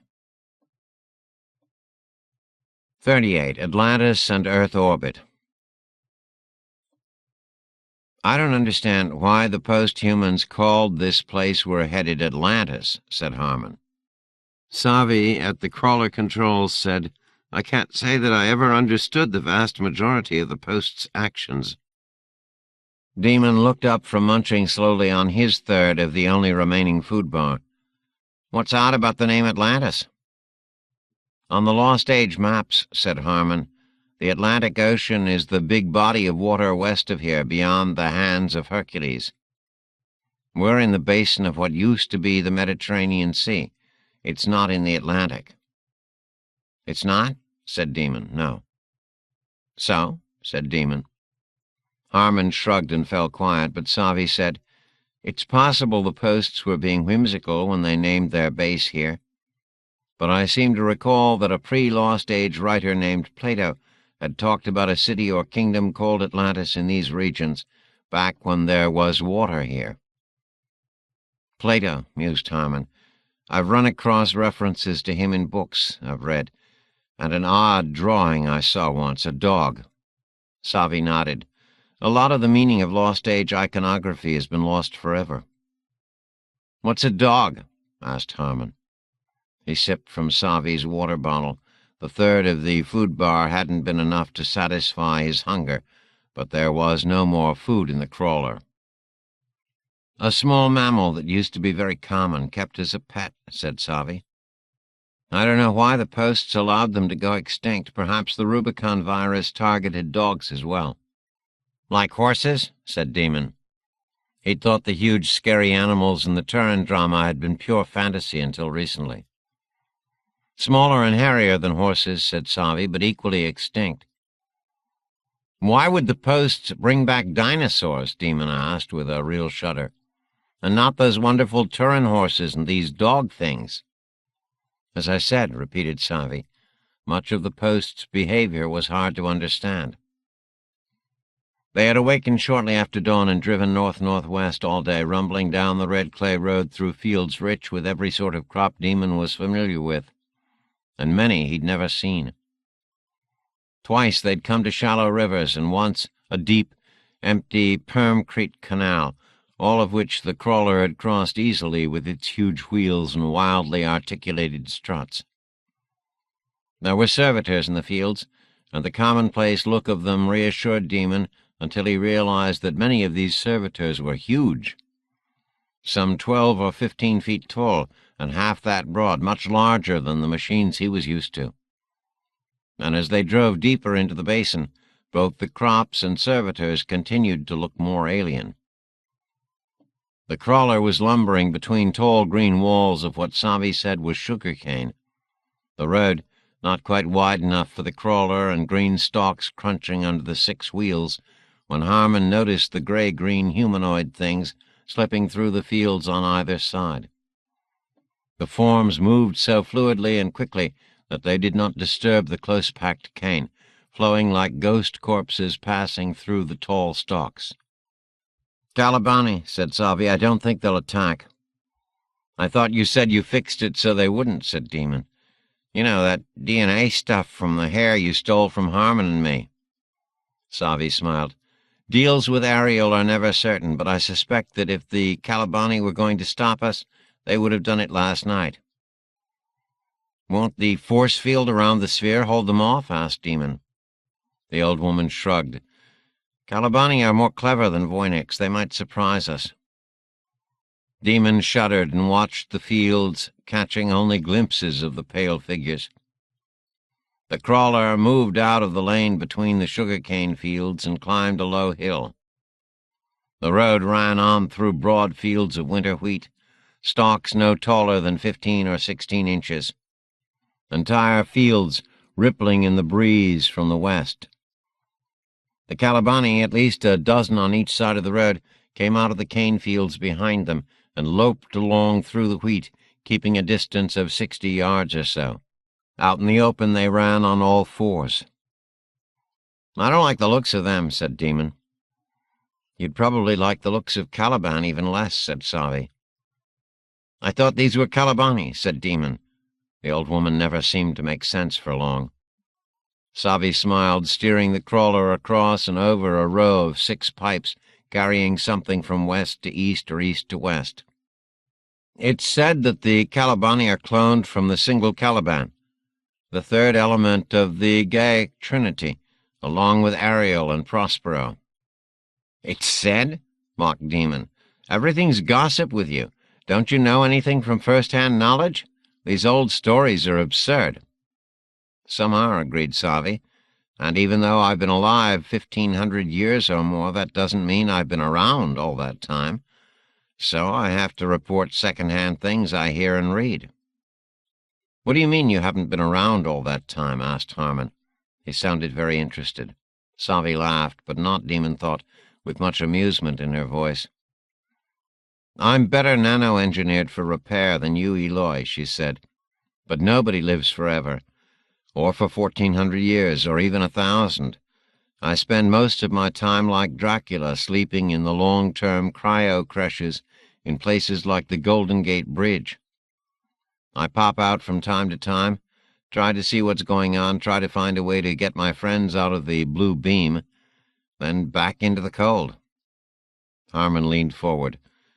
"How many years have you been awake?" "Fewer than 300, said Savi, "and even that's enough to tire a body out, and a mind, and a spirit." "Who's Dracula?" asked Demon. Savi, not answering, kept driving the crawler north by northwest. She'd told them the site they were headed for was about 300 miles from the shoreline, where they'd entered the basin from the land that had been called Israel, a word Demon had never heard. But the phrase 300 miles meant little to Harmon and nothing at all to Demon, since trips by Voynix pulled carriole or droshky were never longer than a mile or two. Anything farther than that, and Demon would fax. Anyone would fax. Still, they had covered half that distance by midday. But then the red clay road ended. The terrain grew rough, and the crawler had to move much more slowly, sometimes detouring for miles before returning to its course. Savi kept that course by using a small instrument from her pack and checking distances on a hand-drawn, much-folded map. "Why don't you use the palm-finding function?" Demon asked. "FarNet and AllNet work here in the basin," said Savi, "but ProxNet doesn't, and the place we're heading is in no net databank. I'm using a map and an ancient thing called a compass. Works, though." "How does it work?" asked Harmon. "Magic," said Savi. That was answer enough for Demon. They continued to descend, the basin topography falling away above and behind them, the orderly rows of crops replaced now by boulder fields, gullies, and occasional stands of bamboo or high ferns. The Calabani were no longer visible, but it began to rain shortly after they reached the rough areas, and the creatures might have been just beyond the curtains of falling water. The crawler passed odd artifacts, the hulls of numerous ships made of wood and steel, a city of tumbled Ionian columns, ancient plastic objects gleaming in gray sediment, the bleached bones of numerous sea creatures, and several huge, rusted tanks that Savi called submarines. In the afternoon the rain lifted some, and the three saw a high mesa appear to the northeast. It was high and broad and rolling rather than peaked, more mountain than mesa, green on top, ridged on the sides with steep, rilled cliffs. "Is that where we're going?" asked Demon. "No," said Savi. "That's Cyprus. I lost my virginity there 1,482 years ago next Tuesday." Demon exchanged covert glances with Harmon. Both men had the good sense not to say anything. By late afternoon the terrain became lower and marshier, and fields of crops began appearing on either side of a rough, red clay road again. Oddly formed servitors were working in the fields, but none looked up to watch the crawler trundle past. Most of the machines didn't appear to have eyes. Once their way was blocked by a river at least 200 yards across. Savi sealed the slice door, shutting off the fresh air they'd been enjoying, made sure the sphere force field was activated, and rolled the crawler down the bank. The water was deep, 40 feet or more near the center of the channel, and even the crawler's searchlights had trouble cutting through the silt and gloom. The current was stronger than Demon would have imagined for such a wide, deep river, and the crawler was buffeted around violently enough that Savi had to work the virtual controls and fight the machine back onto the proper course. Demon guessed that a machine with smaller wheels, less flexible struts, or less motor power would have been carried away to the west. When they emerged on the north shore, the machine throwing mud 30 feet behind them and water rushing off the spider struts like a waterfall, Harmon said, "I didn't know the crawler could be driven underwater." "Neither did I," said Savi. She took a bearing north by northwest and drove on. The first energy constructs appeared shortly after that, and Harmon was the first to notice them. The first device was shimmering and shifting 30 yards to the left of the clay road in an opening beyond a stand of bamboo. Savi stopped so they could get out and see, although Demon was leery of getting away from the crawler, even though they'd seen no Calabani for several hours. But Harmon wanted to see it, and Demon didn't want to stay in the sphere alone, so he ended up following the two down the strut ladder and across the field toward the glowing object. It felt strange to Demon to be walking again after so many hours sitting. The first energy construct was small, about 20 feet long by 8 or 10 high. Yellow and orange with moving green veins, roughly spherical with pseudopods growing out of the top, bottom, and ends, the forms blobbing into shapes of their own and then being reabsorbed by the central mass. The thing floated about 4 feet off the ground, and Demon would get no closer than 20 paces, even as Savi and Harmon walked right up to it. "What is it?" asked Harmon, his head and shoulders disappearing for a minute behind the slowly flowing thing. "We're in the suburbs of Atlantis," said Savi, "even though we're still 60 miles or so away. The posts built their ground stations out of this material." "What material?" said Harmon. He stretched his hand toward the yellow ovoid. "Can I touch it?" "Some of the shapes shock, some don't. None kill. Go ahead and try it. It won't melt your hand." Harmon set his fingers against the curve of the shiny shape. His hand disappeared inside. When he quickly pulled it out, molten blobs of yellow and orange dripped off his fingers, and then flew back to the shape. "Cold," he said. "Very cold." He flexed his fingers and winced. "It's essentially one large molecule," said Savi, "although how that's possible, I don't know." "What's a molecule?" called Demon. He'd taken a few steps backward when Harmon's hand disappeared, and had to raise his voice to be heard now. He also kept checking over his shoulder. Savi had the gun in her belt, but the bamboo forest was too close for Demon's comfort. It was almost dark. "Molecules are the little things that everything else is made of," said Savi. "You can't see them without special lenses." I can see that one easily enough, said Demon. Sometimes he thought talking to Savi was like talking to a young child, although Demon had never spent time around a young child. The three walked back to the crawler. Rich evening sunlight prismed off the passenger sphere and made the high, articulated struts glow. The tops of stratocumulus far to their east, toward the hill called Cyprus, caught the golden light. Atlantis is made up mostly of this macromolecular frozen energy, said the old woman. It's part of the quantum screwing around that the posts were always up to. There is real material mixed in, something the Lost Age scientists called exotic matter, but I don't know the ratio or how it works. I just know that it makes their cities, stations, whatever they are, sort of shapeshifters, phasing in and out of our quantum reality. I don't understand, said Harmon, freeing Demon of the necessity of saying it. You'll see for yourself soon enough. We should be able to see the city when we get over that large rise on the horizon, and be there about the time it gets dark. They climbed into the crawler and took their seats, but before Savi could shift the big machine into gear, Harmon said, "You've been here before." He didn't pose it as a question. Yes. But you said before that you've never been to the orbital rings. Was that your reason for coming before? Yes, said Savi. I still think the answer to freeing my friends from the neutrino beam lies up there. She flicked her head toward the E and P rings, bright in the twilight sky above. But you didn't succeed before, said Harmon. Why? Savi swiveled in her chair and looked at him. I'll tell you why and how I failed if you'll tell me why you really want to go up there. Why you've spent years trying to find a way up to the rings. Harmon returned her gaze for a minute and then looked away. I'm curious, he said. No, said Savi. She waited. He looked back at her, and Demon realized that the older man's face showed the most emotion Demon had seen from him. You're right, snapped Harmon. It's not some sort of idle curiosity. I want to find the infirmary. So you can live longer, Savi said softly. Harmon balled his fists. Yes, so I can live longer, so I can continue to exist beyond this fucking final 20. Because I'm greedy for life, because I want Ada to have my child, and I want to be around to see it grow up, even though fathers don't do things like that.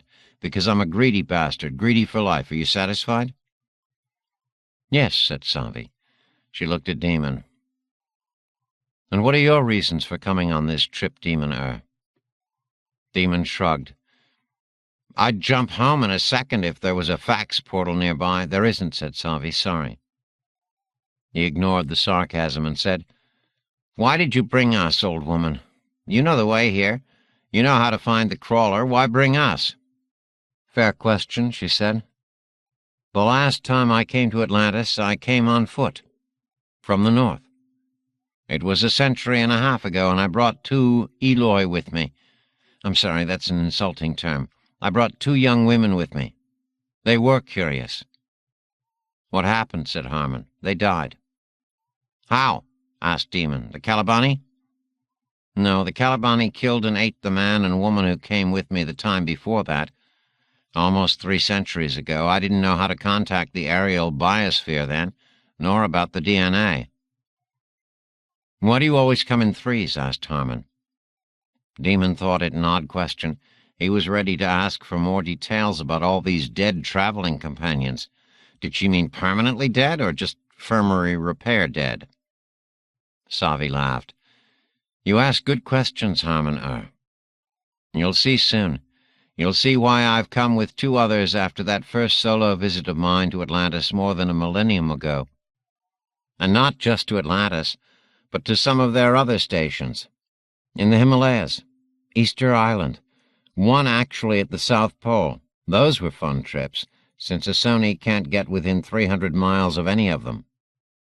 She'd lost Demon. He wanted to hear more about the killing and eating. But you've never found a spaceship, a shuttle, to get you up there? Said Harmon. After all these tries? There are no spaceships, said Savi. She activated the virtual controls, slammed the crawler in gear, and guided them north by northwest as the sunset spilled red across the entire western sky. The city of the posthumans spread for miles across the dry seabed, with glowing energy towers rising and falling 1,000 feet high. The crawler trundled between energy obelisks, floating spheres, red energy stairways going nowhere, blue ramps that appeared and disappeared, blue pyramids folding into themselves, a giant green torus that moved back and forth along pulsing yellow rods, and countless colored cubes and cones. When Savi stopped and slid the door slice open, even Harmon seemed hesitant to get out. Savi had made sure they were wearing their thermskins, and now she pulled 3 osmosis masks from the crawler's tool locker. It was almost dark now, the stars joining the rotating rings in the purple-black sky above them. The glow from the energy city illuminated seabed and farm fields for 5 miles in each direction. Savi led them to a red stairway and then up, the macromolecular steps holding their weight, although Demon thought it felt like walking on giant sponges. 100 feet above the seabed floor, the staircase ended at a black platform made out of a dull, dark metal that reflected no light. In the center of the square platform were 3 ancient-looking wooden chairs with high backs and red seat cushions. The chairs were equidistantly spaced around a black hole in the black platform, about 10 feet apart, facing outward. "Sit," said Savi. "Is this a joke?" said Demon. Savi shook her head and sat in the chair facing west. Harmon took his seat. Demon walked around the black platform again, returned to the single empty chair. "What happens next?" he asked. "We have to wait here for something?" He looked at the tall yellow tower thrusting up hundreds of feet nearby, the energy material rearranging itself like a rectangular yellow cloud. "Sit and you'll find out," said Savi. Demon took his seat gingerly. The back of the chair and the thick arms were elaborately carved. There was a white circle on the left arm of the chair and a red circle on the right arm. He touched neither. "When I count to 3, said Savi, depress the white button. That's the one on your left, if you're colorblind, Demon." "I'm not colorblind, goddammit." "All right," said the old woman. 1, 2... Wait, said Demon. "What's going to happen to me if I press the white circle?" "Absolutely nothing," said Savi, "but we have to press it at the same time. I learned this when I came here alone. Ready? 1, 2, 3. They all pressed their white circles. Demon leaped out of his chair and ran to the edge of the black platform, and then the red platform 30 paces beyond that before turning to look back. The blast of energy behind his chair had been deafening. "Holy crap!" he shouted, but the 2 still in their chairs could not hear him. It was like lightning, he thought, a searing blast of jagged energy just a yard or so across, emanating from the black hole in the middle of the chair triangle and rising up into the dark sky, rising higher, then curving to the west like some impossible white-hot thread, arching west until the end of it disappeared from sight above. But the thread, visible and also moving, as if the lightning were connected to— It was connected, Demon realized, with a flood of fear that almost made him void his bowels. Connected to the moving E-ring thousands of miles above. Connected to one of the stars, one of the moving lights now crossing from west to east in that ring. "Come back!" Savi was shouting above the crackle and roar of the lightning thread. It took Demon several minutes to come back, to walk to that empty wooden chair shielding his eyes, his shadow and the chair's shadow thrown out 50 feet across the black and red rooftop by the blinding, crackling light. He could never explain later, even to himself, how or why he returned to that chair, or why he did what he did next. "On the count of 3, depress the red circle," shouted Savi. The old woman's gray hair was standing on end, whipping around her head like short snakes. She had to scream above the energy roar to be heard. 1, 2... "I absolutely can't do this," was Demon's litany to himself. "I absolutely won't do this." 3, shouted Savi. She pressed her red circle. Harmon pressed his red circle. No, thought Demon, but pressed down hard on his red circle. The 3 wooden chairs shot skyward, rotating around the crackling, shifting cord of lightning, shooting upward so quickly that a sonic boom echoed across the seabed floor, shaking the crawler on its springs. A second later, less than a second later, the 3 chairs were out of sight overhead as the thread of pure white energy twisted and writhed and arched to follow the hurtling points of light on the equatorial orbital ring.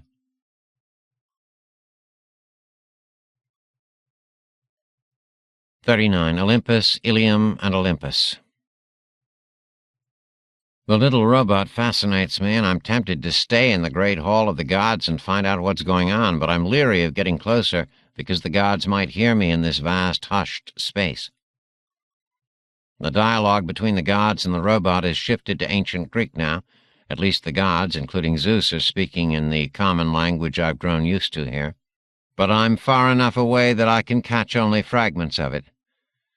Little automatons, toys from the great inland sea, should be destroyed. Rather than try to creep closer, I remember why I'm here, Aphrodite's comb, and the importance of my getting back to the Trojan women. The fate of hundreds of thousands of people below may depend on what I do next. So I tiptoe backward away from the gods and the odd machines, and find my way down the long side corridor to the little suite of rooms where I first met the goddess of love just a few days ago. Can it just be a few days ago? Much has happened since then, to say the least. There are voices, gods' voices, echoing from elsewhere in the great hall, and I slip into Aphrodite's pied-à-terre with my pulse pounding in my throat. The place is as I remember it from a few days ago, windowless, lighted by only a few tripod braziers, with only the couch and a few other pieces of furniture, including a softly glowing blue screen on the marble desk. I'd thought at the time that the screen was like a computer screen, and I crossed to it now to look. It's true. The glowing blue rectangle is separate from the desktop, hovering an inch or two above the marble surface, and while there's no Microsoft Windows menu on it, a single white circle floats there as if inviting me to touch it and activate the screen. I leave it alone. Near the couch is where I remember some of Aphrodite's personal items on a small round table, although I'm only hoping that there's a comb among them. There's not. I see a silver brooch and some silver cylinders, divine lipsticks, and an elaborately carved silver mirror lying face down, but no comb. Damn it. I've no idea where Aphrodite's home is among the estates scattered around on the broad green summit of Olympus, and I certainly can't ask one of the gods for directions. I'd gambled and lost on Helen's challenge to bring back the comb, but the important thing was to show them that I have the ability to travel to Olympus and back, and speed is of the essence. I've no idea how long the Trojan women will wait. I grab the mirror without looking at it carefully, envision the basement room in Ilium's temple of Athena, and twist the QT medallion. There are 7 women there when I flick into existence, not the 5 women I'd left in the basement room a few minutes before. All of the women take a step back when I arrive, but one of them shrieks wildly and throws her hands over her face. I still have time to see that face, and I recognize it. This is Cassandra, King Priam's loveliest daughter. "Did you bring us the comb, Hockenberry, as proof of your ability to travel to and from Olympus, as do the gods?" asks Hecuba. "I didn't have time to search for it," I say. "I brought this instead." I hand the mirror to the nearest woman, Laodice, Hecuba's daughter. Helen says, "The carving on the silver handle in the back of the mirror is similar to what I remember of the goddess's comb, but—" She stops speaking as Laodice gasps and almost drops the mirror. The mirror is picked up by the priestess, Theano, who looks into it, goes white, and hands it to Andromache. Hector's wife looks into it and blushes. Cassandra grabs it from Andromache, lifts it, stares into it, and screams again. Hecuba grabs the mirror away and frowns at Cassandra. I can tell immediately that there is no love lost between these 2 women, and I remember why. Cassandra, given the power of prophecy by Apollo, had urged King Priam to have Hecuba's baby, Paris, killed upon birth. From her childhood onward, Cassandra has foreseen the disaster resulting from Helen's capture and the ensuing war. But according to tradition, Apollo's gift of prophecy to the girl was accompanied by the curse that no one would ever believe her. Now Hecuba is staring into the mirror, mouth slack. "What is it?" I ask. "There must be something wrong with the mirror." Helen takes the mirror from Hector's mother and hands it to me. "Do you see, Huckenberry?" I look into the glass. My reflection is odd. I'm me there, but also not me. My chin is stronger, my nose smaller, my eyes bolder, my cheekbones higher, my teeth whiter. "Is this what you've all seen?" I ask. "This idealized reflection of yourself?" "Yes," says Helen. "Aphrodite's looking-glass shows only beauty. We have looked upon ourselves as goddesses." I can't imagine that Helen could be any more beautiful than she already is, but I nod and touch the surface of the mirror. It's not glass, it feels soft, resilient, rather like an LCD screen on a laptop computer. Perhaps that's what it is, and inside the carved backing might be powerful microchips and video morphing programs running algorithms of symmetry, idealized proportions, and other elements of perceived human beauty. "Huckenberry," says Helen. "Let me introduce two others we've brought here this morning to judge whether you speak the truth. This younger woman is Cassandra, daughter of Priam. This older woman is Hierophile, beloved of Hera, the oldest of the Sibyls and priestess of Apollo Smithnius. It was Hierophile who interpreted Hecuba's dream, lo, those many years ago." "What dream is that?" I ask. Hecuba, who, it appears, will not look at Hierophile or Cassandra, says, "When I was pregnant with my second child, Paris, I dreamed that I gave birth to a burning brand that spread its fire to all of Ilium, burning it to the ground. And that child became a rampaging Erinyes, a child of Kronos, some say, the daughter of Phorcys, say others, and the offspring of Hades and Persephone, say still others. But, all acknowledge, most likely the daughter of deadly night. This Erinyes of flame had no wings, but it resembled the harpies. The smell of its breath was sulphurous. A poisonous slaver poured from its eyes. Its voice was like the lowing of terrified cattle. It bore in its belt a whip of brass-studded thongs. It carried a torch in one hand and a serpent in the other, and its home was in the underworld. And it was born to avenge all and any slights against mothers. Its approach was heralded by all the dogs of Ilium barking as if in pain." "Wow," I say, "that's quite a dream." "I perceived the Erinyes to be the child later named Paris," says the old hag named Hierophile. "Cassandra also saw this, and recommended that the baby boy be killed the moment he emerged from the womb." The old priestess gave Hecuba a scolding look. Our advice was ignored. Helen literally steps between the women. "Everyone here, Huckenberry, has had visions of Troy being put to the torch.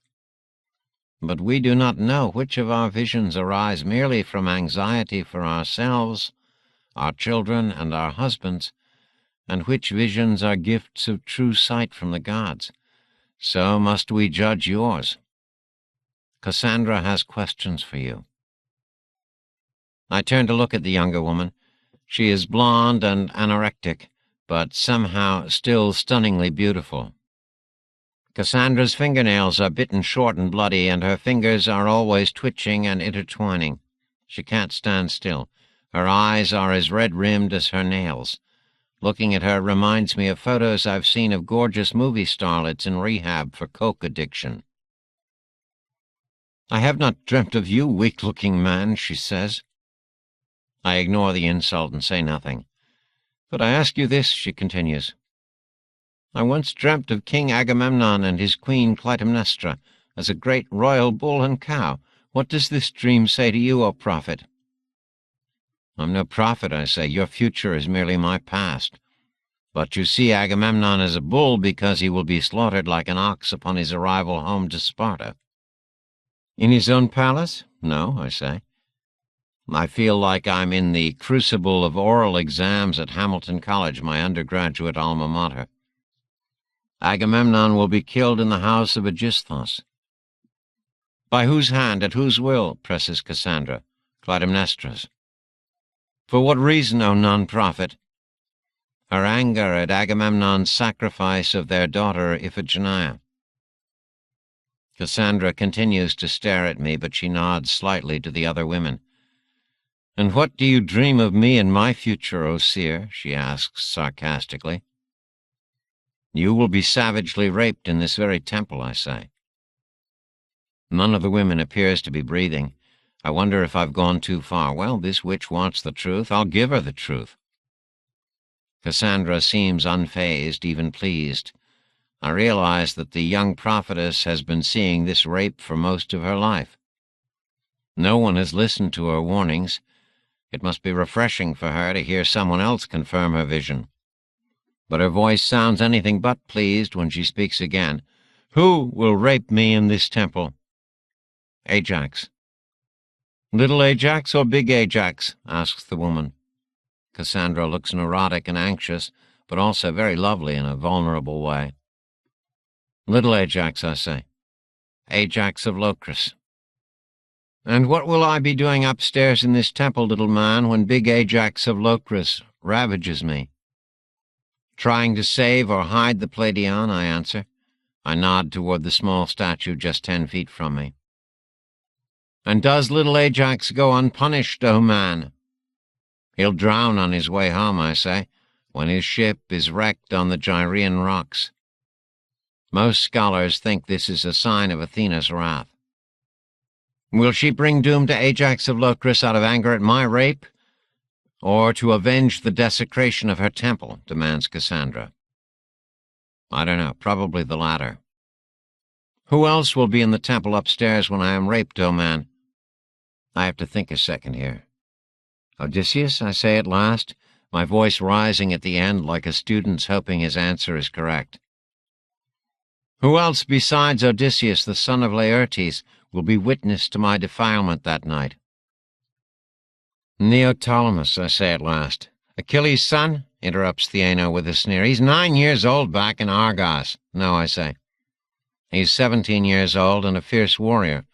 They will call him here from Skyros after Achilles is killed, and Neoptolemus will be with Odysseus in the belly of the great wooden horse. Wooden horse? Says Andromache. But I can see from the dilated pupils in Helen, Hierophile, and Cassandra that these women have had visions of the horse. Does this Neoptolemus have another name? Asks Cassandra. She has the tone and intensity of a dedicated public prosecutor.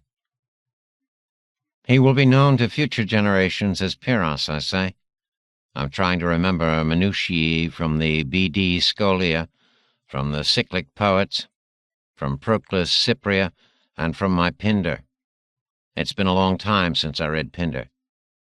Neoptolemus will not sail back to Achilles' old home on Skyros after the war, I say, but will land in Molotia on the western side of the island, where later kings will call him Pyrrhus and say they are descended from him. Will he commit any other acts on the night the Greeks take Troy? Presses Cassandra. I look at my jury of Trojan women. Priam's wife, Priam's daughter, Scamandrius' mother, Athena's priestess, a Sibyl with paranormal powers. Then this vision-accursed child woman and Helen, wife of both Menelaus and Paris. On the whole, I would prefer O.J.'s jurors. Pyrrhus, known now as Neoptolemus, will slaughter King Priam that night in Zeus's temple, I say. He will throw Scamandrius down from the walls and dash the baby's brains out on the rocks. He will personally drive Andromache to the slave ship. This I have told the others already.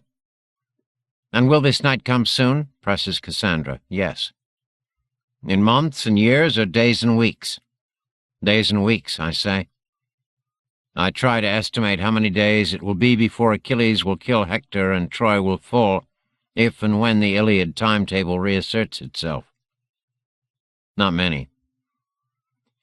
Now tell me, O man, what my fate will be after the rape of Ilium and Cassandra, snaps Cassandra.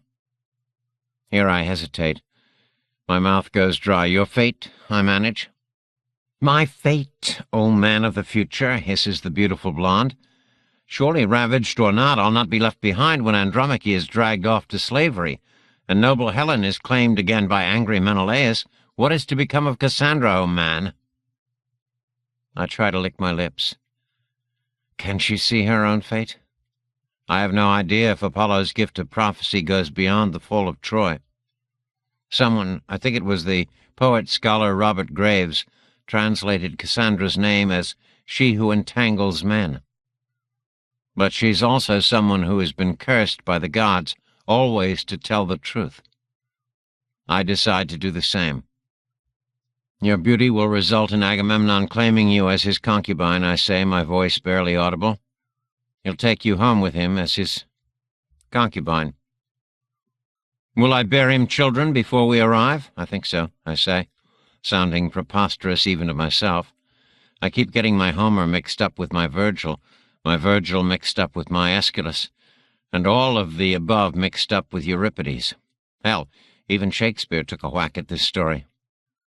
Twin sons, I say after a pause. Teledamus and, Pelops. And when I arrive at Sparta, Agamemnon's home, prompts Cassandra.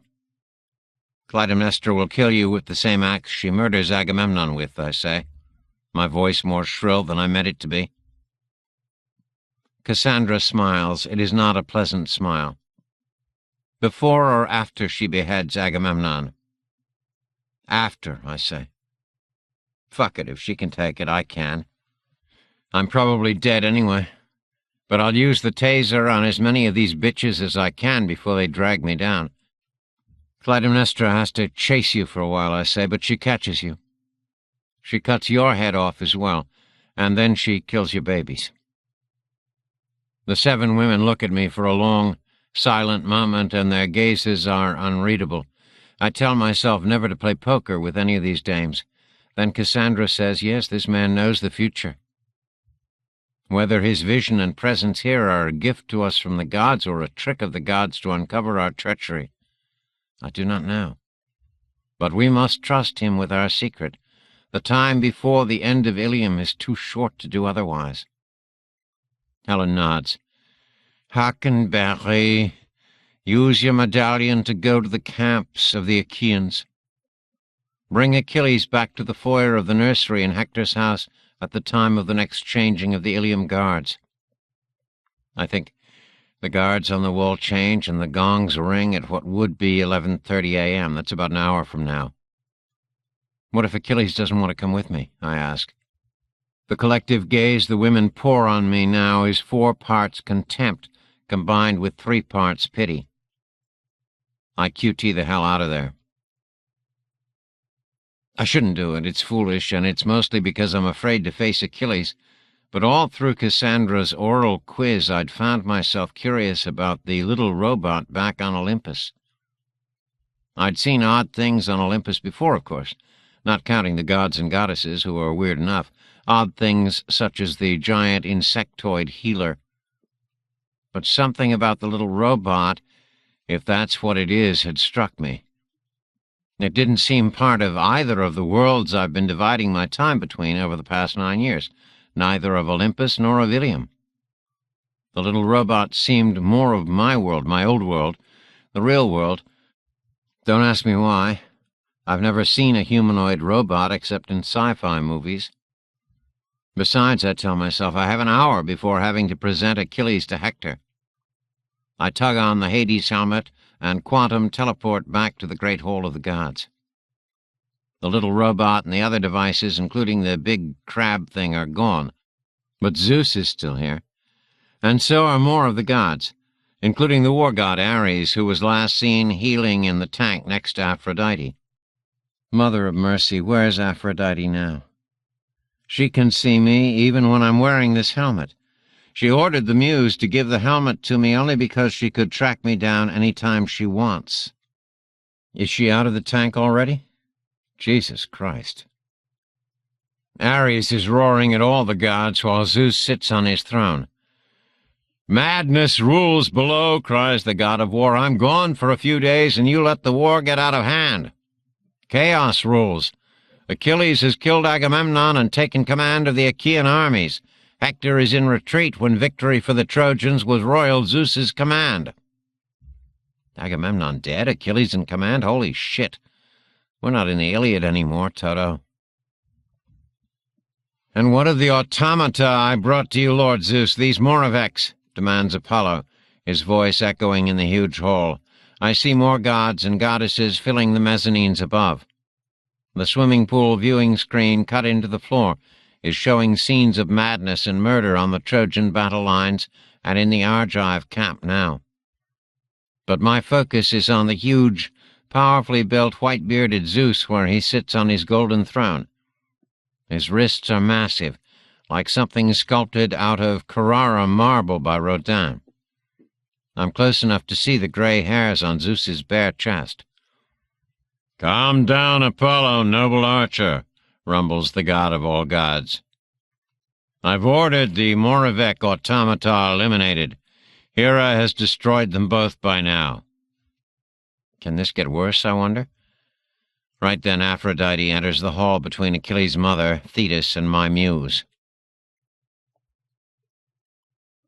40. Equatorial Ring. Demon screamed all the way up. Savi and Harmon could have been screaming as well, should have been screaming, but Demon could hear only his own screams. As soon as their chairs took off vertically and then began to pitch over as they rotated around their axis of lightning, Demon faced down 10,000 feet above the green Mediterranean Basin and screaming all the way. Two great restrictions began to push in on him. One, the pressure of acceleration, but the other, a constant, all-over pressing in that had to be some kind of force field. It not only held him tight on the red cushions of his hurtling chair, but it pressed against his face, chest, into his mouth, into his lungs. Demon still screamed. The three chairs continued to rotate counterclockwise around the thick bolt of white energy, and suddenly Demon was facing up at the stars and rings. He continued to scream, knowing that the chair would continue rotating, but this time he would fall out and that now the fall would be from tens of thousands of feet higher. He didn't fall, but he screamed down at the earth as they flew higher. Their trajectory seemed almost flat now, almost parallel to the surface of the planet so far below. It was night over Central Asia, but towering cumulus stretching hundreds of miles was lighted from within, quick flickers of lightning illuminating the red landmass glimpsed between the pearly cloud cover. Demon didn't know it was Central Asia.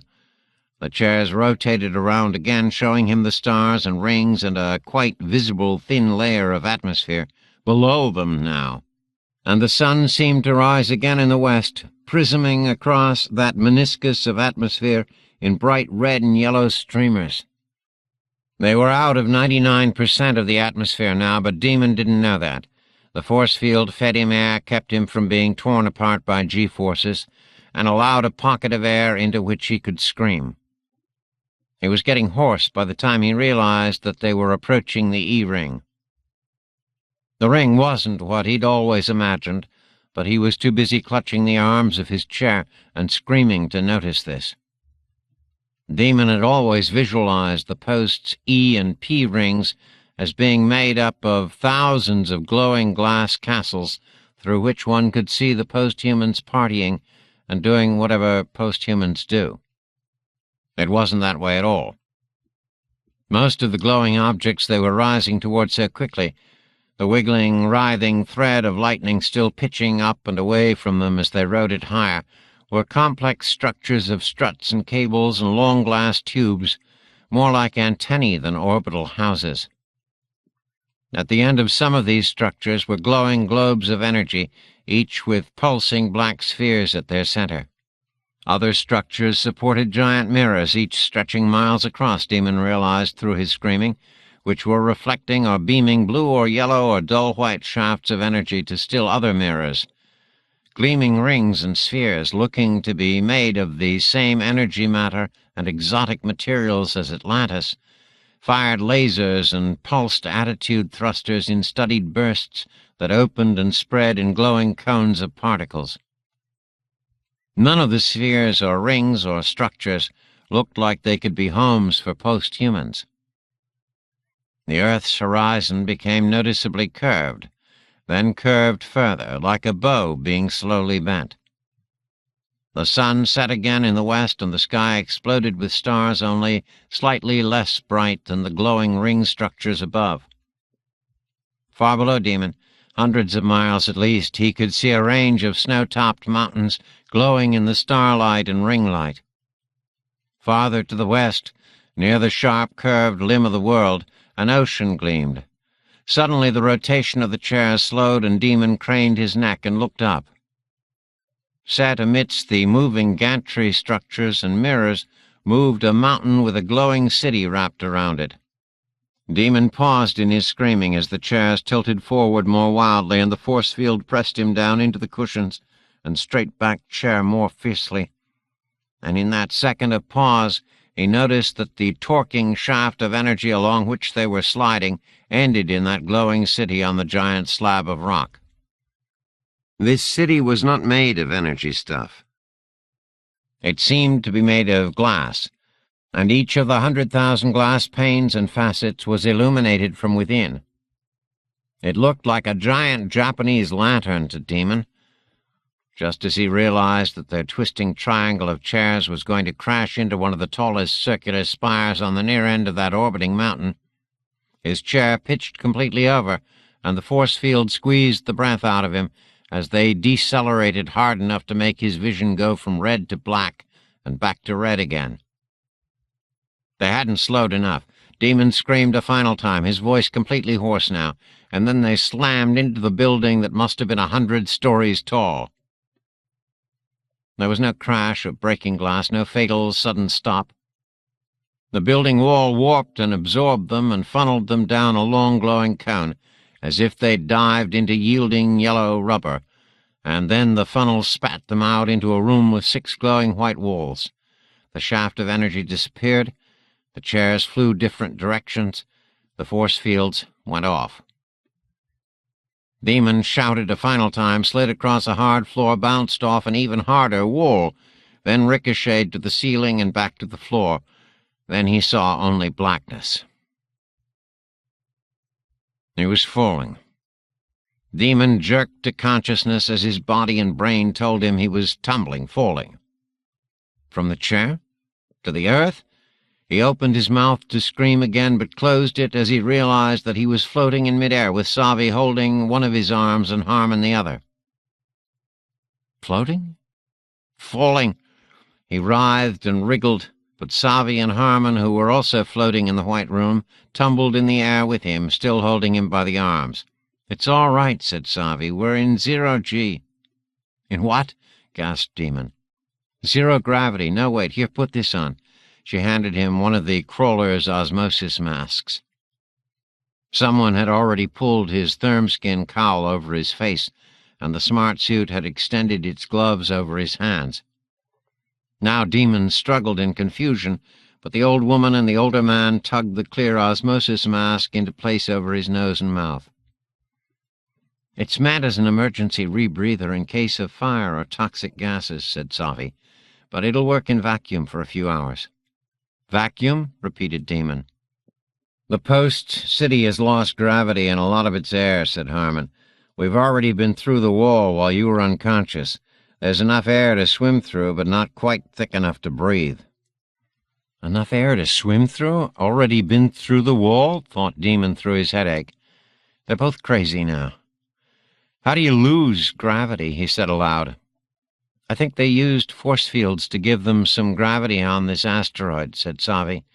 "This rock isn't big enough to generate much of its own, and the city inside shows some signs of being oriented toward the ground." Demon didn't ask what an asteroid was. He didn't particularly care. "Can we get back down?" he said, but immediately added, "I'm not sitting on one of those chairs again." Savi's smile was visible through her osmosis mask. She'd taken off her outer clothing to let her therm skin work more efficiently. She was wearing a peach color, and the suit no thicker than a coat of paint showed how scrawny and bony the old woman really was. Harmon was also wearing only his blue therm skin. Demon looked down and realized they'd stripped him of his real clothes, so that his green therm skin showed how pudgy he was. With the therm skin and osmosis mask in place, Demon heard the others' voices through his cowl ear patches, and heard the slight echo of his own voice rasping in the built-in microphones. "Those chairs aren't going anywhere for a while," said Savi. She nodded toward where bits of the broken chairs and the red cushions floated. "I can't believe that the posts traveled regularly to the rings on those things," said Harmon. The slight quaver in the older man's voice let Demon know that he wasn't the only one who had hated that ride. "Maybe they were all roller coaster fans," said Savi. "What's up?" began Demon. "Never mind," said the old woman. She lifted the backpack she'd had on her lap during the whole ride up and said, "Ready to go through the wall and meet the posts?" Going through the wall wasn't hard at all. Passing through it felt to Demon like pushing through some sort of yielding membrane, or perhaps like swimming through a warm waterfall. Swimming. In air. Even after 30 minutes of doing it, it felt passing strange to Demon. At first he flailed around with both arms and legs kicking almost at random, the antics moving him hardly at all and invariably sending him tumbling head over heels. But then he learned the trick of kicking off from one solid object to the next, even for distances of 100 feet or more, using his legs to propel him and his cupped palms to make slight mid-course corrections. All of the buildings seemed connected through their interiors, and what looked like bright internal lighting as they'd approached turned out to be an illusion. The windows glowed warmly, but it was the windows that were emitting the light. The vast interiors, the first space they entered after emerging from the white wall, was 300 or 400 feet across and at least 1,000 feet high, with open terraces rising on 3 sides of the columnar space. Were all dimly lighted by the orange glow from the distant wall windows, giving Demon a sense of moving deep underwater. To add to that illusion of being underwater, various untended plants had grown 40 and 50 feet high and were swaying to the slight breezes like tall stands of kelp. Demon could feel the thinness of the atmosphere as he tried to swim through what was left of the air. And while the therm skin covered all exposed skin and conserved all of his body heat, he could still sense the freezing cold beyond the molecular layer. He could see its effects as well, since the inner panels of glass were covered by a thin film of ice and occasional clusters of free-floating ice crystals caught the light like dust in shafts of cathedral light. They came across the first bodies after only 5 minutes of kicking and swimming through the connected asteroid buildings. The surface below had been covered with grass, terrestrial plants, trees, plants and flowers which Demon had never seen on Earth, but all of these had died except for the swaying kelp towers. While the surface had been park-like, open balconies on metal columns and dining and gathering areas festooned on walls and window surfaces showed how small the force field gravity must have been. The post-humans must have been able to push off from the ground and soar 100 or more vertical feet before needing another open platform or aerial stepping stone to push again. Many of these platforms still held hoar-frosted tables, overturned chairs, bulbous couches, and freestanding tapestries. And bodies. Savi kicked her way up to a terrace almost 100 feet across. At one time it obviously stood beside and looked down on a thin waterfall tumbling from a balcony 400 or 500 feet higher on the permcrete wall. But now the waterfall was frozen into a fragile latticework of ice, and the eating area held only floating bodies. Female bodies, All female, although the grey objects looked more like leathery mummies than anything either male or female. There was little decomposition as such, but the effects of extreme cold and decreasing air pressure had freeze-dried the corpses over years or decades or centuries. When Demon floated closer to the first cluster of bodies, all free-floating in the zero-G but tangled in the mesh of what had once been some sort of decorative net between the dining area and the waterfall, he decided it had been centuries, not just decades, since these women had breathed and walked and flown in what Savi said had probably been 1/10 gravity, and laughed and done whatever else post-humans had done before. Before what? The women's eyes were still intact, although frozen and clouded white in the grey leathery faces, and Demon looked into the milky stares of the half-dozen or so of the bodies as if there might be some answer there. When none was forthcoming, he cleared his throat and said into his osmosis mask microphone, "What do you think killed them?" "I was wondering the same thing," said Harmon, floating near a separate cluster of bodies. The blue of his suit was almost shocking in the dim, funereal light and set against the grey skin of the corpses. "Sudden depressurization?" "No," said Savi. Her face was only inches from the face of one of the dead women. "There's no hemorrhaging behind the eyes or signs of asphyxia or burst eardrums, the way there would be if there had been a cataclysmic loss of atmosphere. And look at this."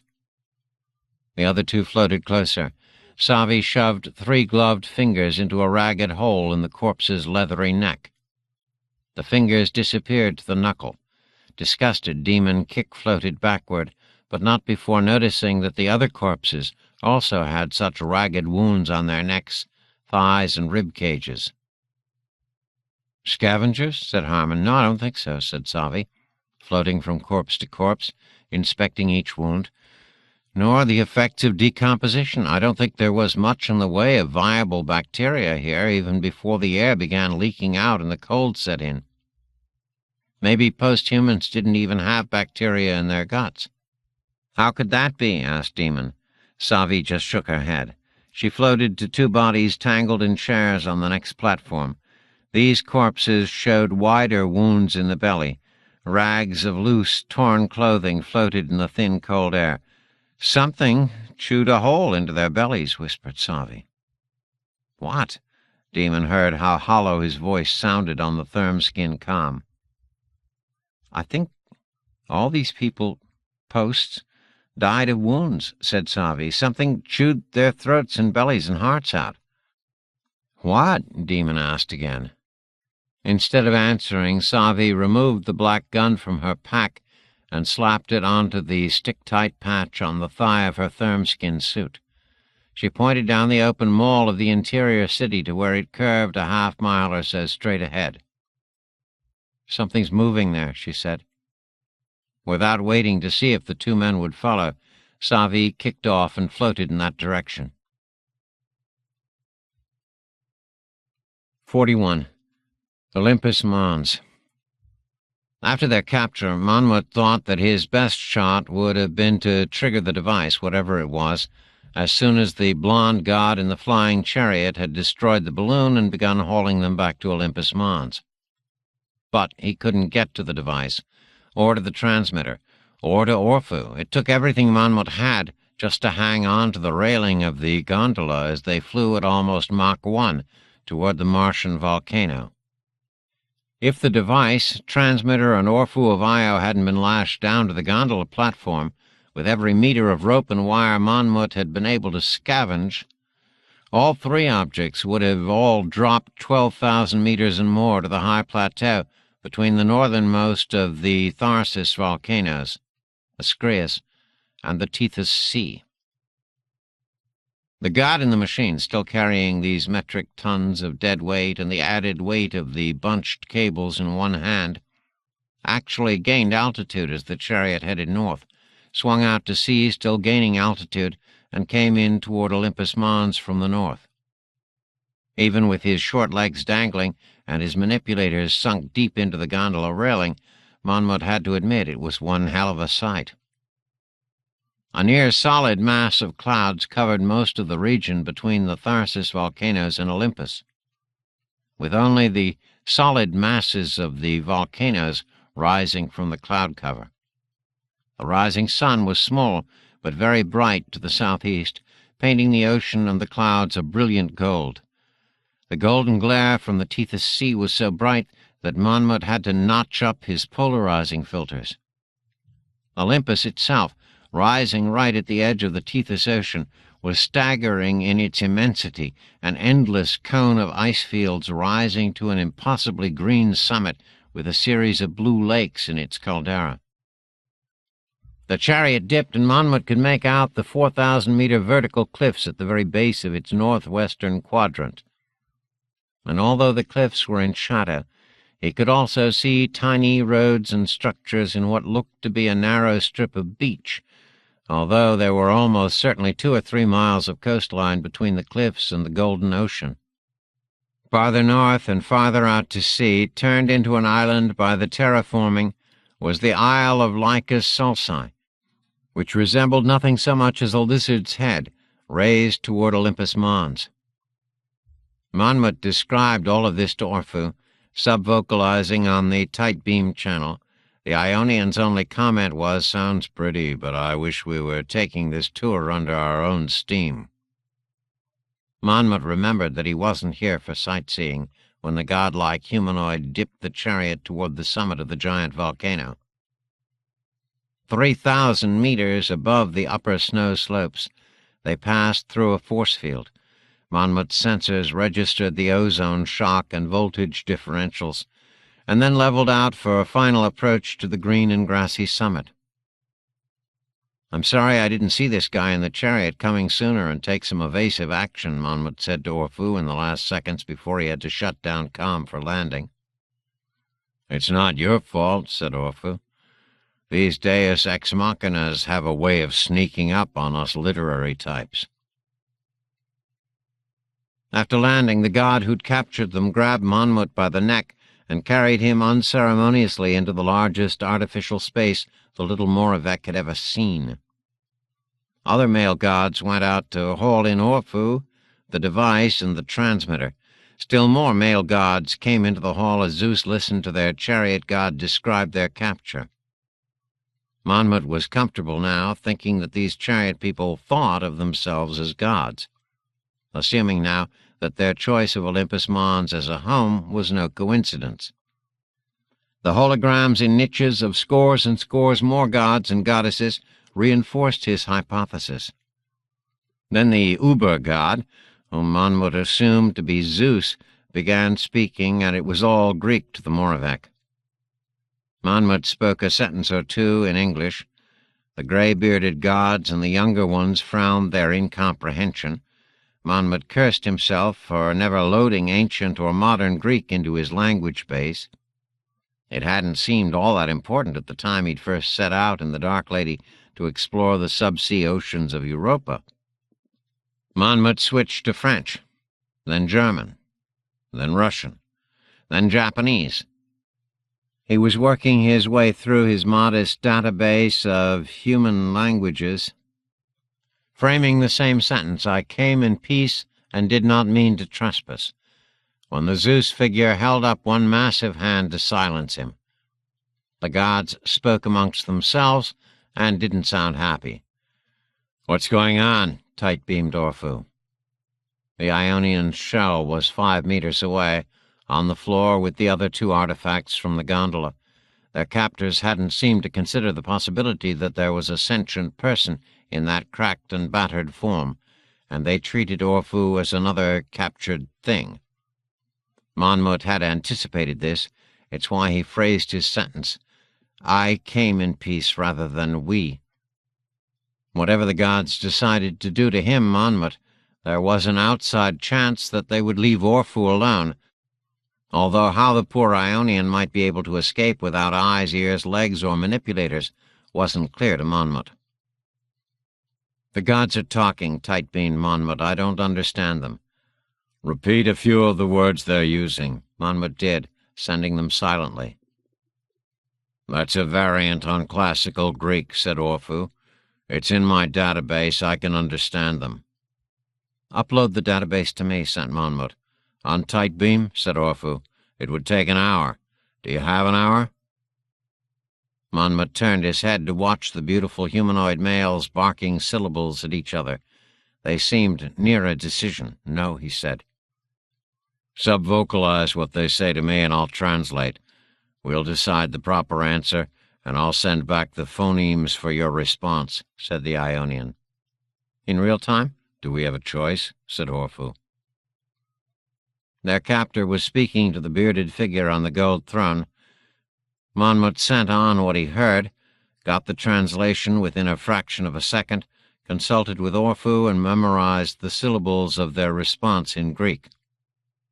It hardly seemed efficient to the little Moravec. It is a clever little automaton, and the other objects are worthless as plunder, my lord Zeus, said the 2.5-meter tall blonde god. Lord of the silver bow, Apollo, do not dismiss such toys as worthless until we know whence they came and why. The balloon you destroyed was no toy. Nor am I a toy, said Monmouth. I came in peace and did not trespass intentionally. The gods did a collective double take and murmured amongst themselves. How tall are these gods? Sent Orfu on the tight beam. Monmouth described them quickly. Not possible, said the Ionian. The human skeletal structure begins to be inefficient at 2 meters of height, and 3 meters would be absurd. Lower leg bones would break. This is Martian gravity, Monmouth reminded his friend. It's the worst G-field I've ever experienced, but it's only about a third Earth normal.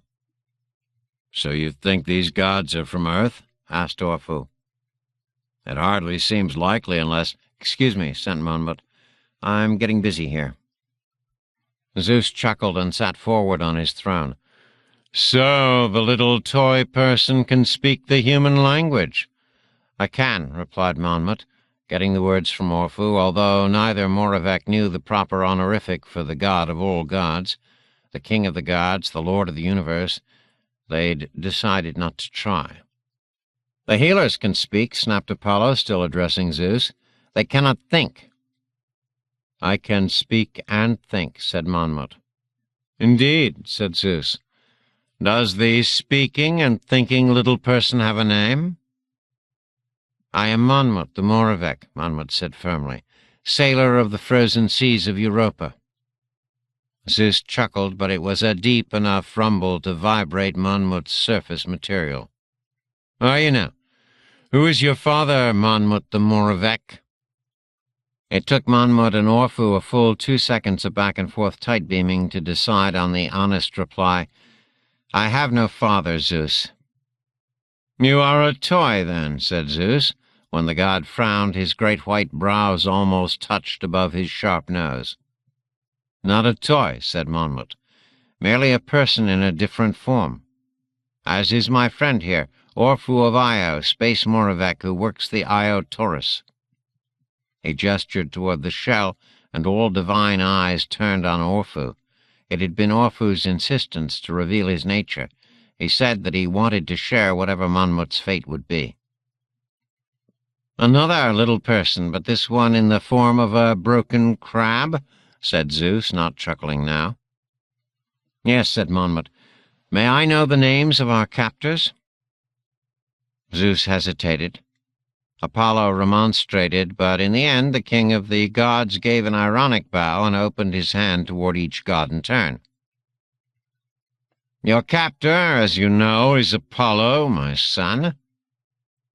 Next to him, doing much of the shouting before you joined our conversation, is Ares. The dark figure behind Ares is my brother Hades, another son of Kronos and Rhea. To my right is my wife's son, Hephaestus. The royal god standing next to your crab friend is my brother Poseidon, called here in honor of your arrival. Near Poseidon, with his collar of golden seaweed, is Nereus, also of the deep. Beyond noble Nereus is Hermes, guide and giant killer. There are many more gods and goddesses, I see, coming into the great hall as we speak, but these 7 gods and I shall be your jury." "Jury?" said Monmouth. "My friend Orphu of Io and I have committed no crime against you." "On the contrary," said Zeus with a laugh. He switched to English. "You've come in from Jupiter space, little Moravec, little robot, most probably with mischief in your heart. It was my daughter Athena and I who brought down your ship, and I confess I thought you all destroyed. You're tough little abominations, but let this be the end of you today." "You speak this creature's language?" Ares demanded of Zeus. "You know this barbarian tongue?" "Your father speaks all languages, god of war," snapped Zeus. "Be silent." The massive hall and many mezzanines were filling up quickly with gods and goddesses. "Have this little dog-man machine and the legless crab taken away to a sealed room in this hall," said Zeus. "I will confer with Hera and others who have my ear, and we will decide shortly what to do with them. Take the other 2 objects to a nearby treasure room. We shall evaluate their worth by and by." The gods named Apollo and Nereus approached Monmouth. The little Moravec debated fight and flight. He had a low-voltage laser on his wrist that might surprise the gods for a second or 2, and he could run quickly on all 4s for short distances. Perhaps scurry out of this great hall and dive into the Caldera Lake to hide in its depths. But then Monmouth glanced over at Orphu, already being lifted effortlessly by 4 unnamed gods, and he allowed himself to be lifted and carried out of the hall like a big metal doll. According to Monmouth's internal chronometer, they waited in the windowless storage room for 36 minutes before their executioner arrived. It was a big space with walls of marble 6 feet thick and, Monmouth's instruments told him, embedded force fields that could withstand a low-yield nuclear explosion. "It's time to trigger the device," tight-beamed Orphu. "Whatever it does, it's preferable to letting them destroy us without a fight." "I'd trigger it if I could," said Monmouth. "It didn't have a remote control, and I was too busy building our gondola to jury-rig one." "Lost opportunities," said Orphu with a rumble. "To hell with it, we gave it a good try." "I'm not giving up yet," said Monmouth. He paced back and forth, feeling around the edge of the metal door through which they'd come in. It was also sealed by force fields. Perhaps if Orphu still had his arms, he could rip the door free, perhaps. "What does Shakespeare say about the end of things like this?" asked Orphu. "Did Will the poet ever bid adieu to the youth?" "Not really," said Monmouth, feeling the walls with his organic fingers. "They parted on pretty sour terms. The relationship sort of petered out when they found they were having sex with the same woman." "Was that a pun?" asked Orphu, his voice severe. Monmouth was startled into motionless. "What? Never mind." "What does Proust say about all this?" asked Monmouth. "Longtemps je me suis couché de bonheur," recited Orphu of Io.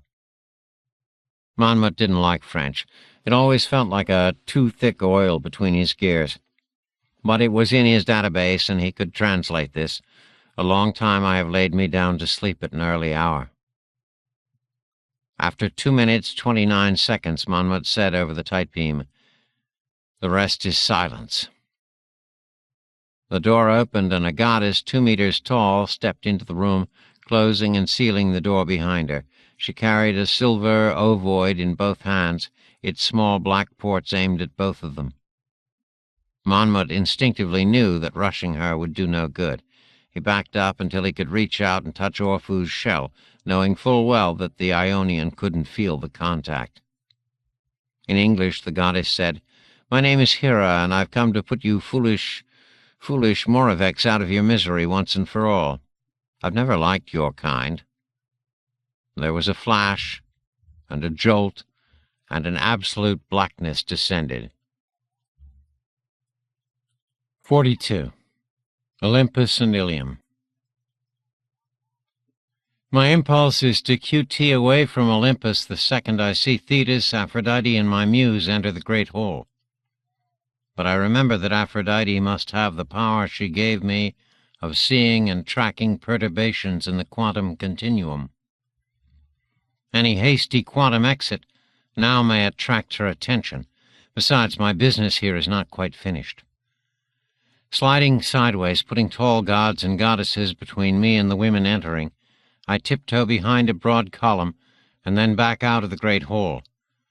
I can hear Ares' angry shouts, still demanding to know what's been happening on the Ilium battlefield in his absence, and then I hear Aphrodite say, "Lord Zeus, Father, still recovering from my terrible wounds as I am, I have asked to leave the healing vats and come here because it has been brought to my attention that there is a mortal man loose who has stolen a QT medallion and the helmet of death forged for invisibility by Lord Hades here himself. I fear that this mortal is doing great harm, even as we speak." The crowd of gods bursts into an uproar of shouted questions and babble. So much for any advantage I might have had. Still shielded by the helmet's field, I run down a long corridor, turn left at the first junction, swing right down another corridor. I have no idea where I'm headed, knowing that my only hope is to stumble onto Hera. Sliding to a stop in another junction, hearing the roar increase from the great hall, I close my eyes and pray, and not to these swinish gods. It's the first time I've prayed since I was 9 years old and my mother had cancer. I open my eyes and see Hera crossing a junction of corridors 100 yards to my left. My sandals make slapping noises that actually echo in the long marble halls. Tall golden tripods throw flame light on the walls and ceilings. I don't care about making noise now. I have to catch up to her. More roars echo down the hallways from the agitated assembly in the great hall. I wonder for an instant how Aphrodite will hide her complicity in arming me and sending me out to spy on and kill Athena, but then realize that the goddess of love is a consummate liar. I'll be dead before I get a chance to tell anyone the truth of the matter. Aphrodite will be the hero who warned the other gods of my treachery. Walking quickly, Hera suddenly stops and looks over her shoulder. I'd paused anyway, and now I teeter on tiptoe, trying not to give away my position. Zeus's wife scowls, looks both ways, and slides her hand across a 20-foot-high metal door. The metal hums, internal locks click open, and the door swings inward. I have to scurry to slide into the room before Hera gestures the door closed behind her. An even greater roar from the great hall covers the sound of my sandals on stone. Hera pulls a smooth gray weapon, rather like a seashell with deadly black apertures, from the folds of her robe.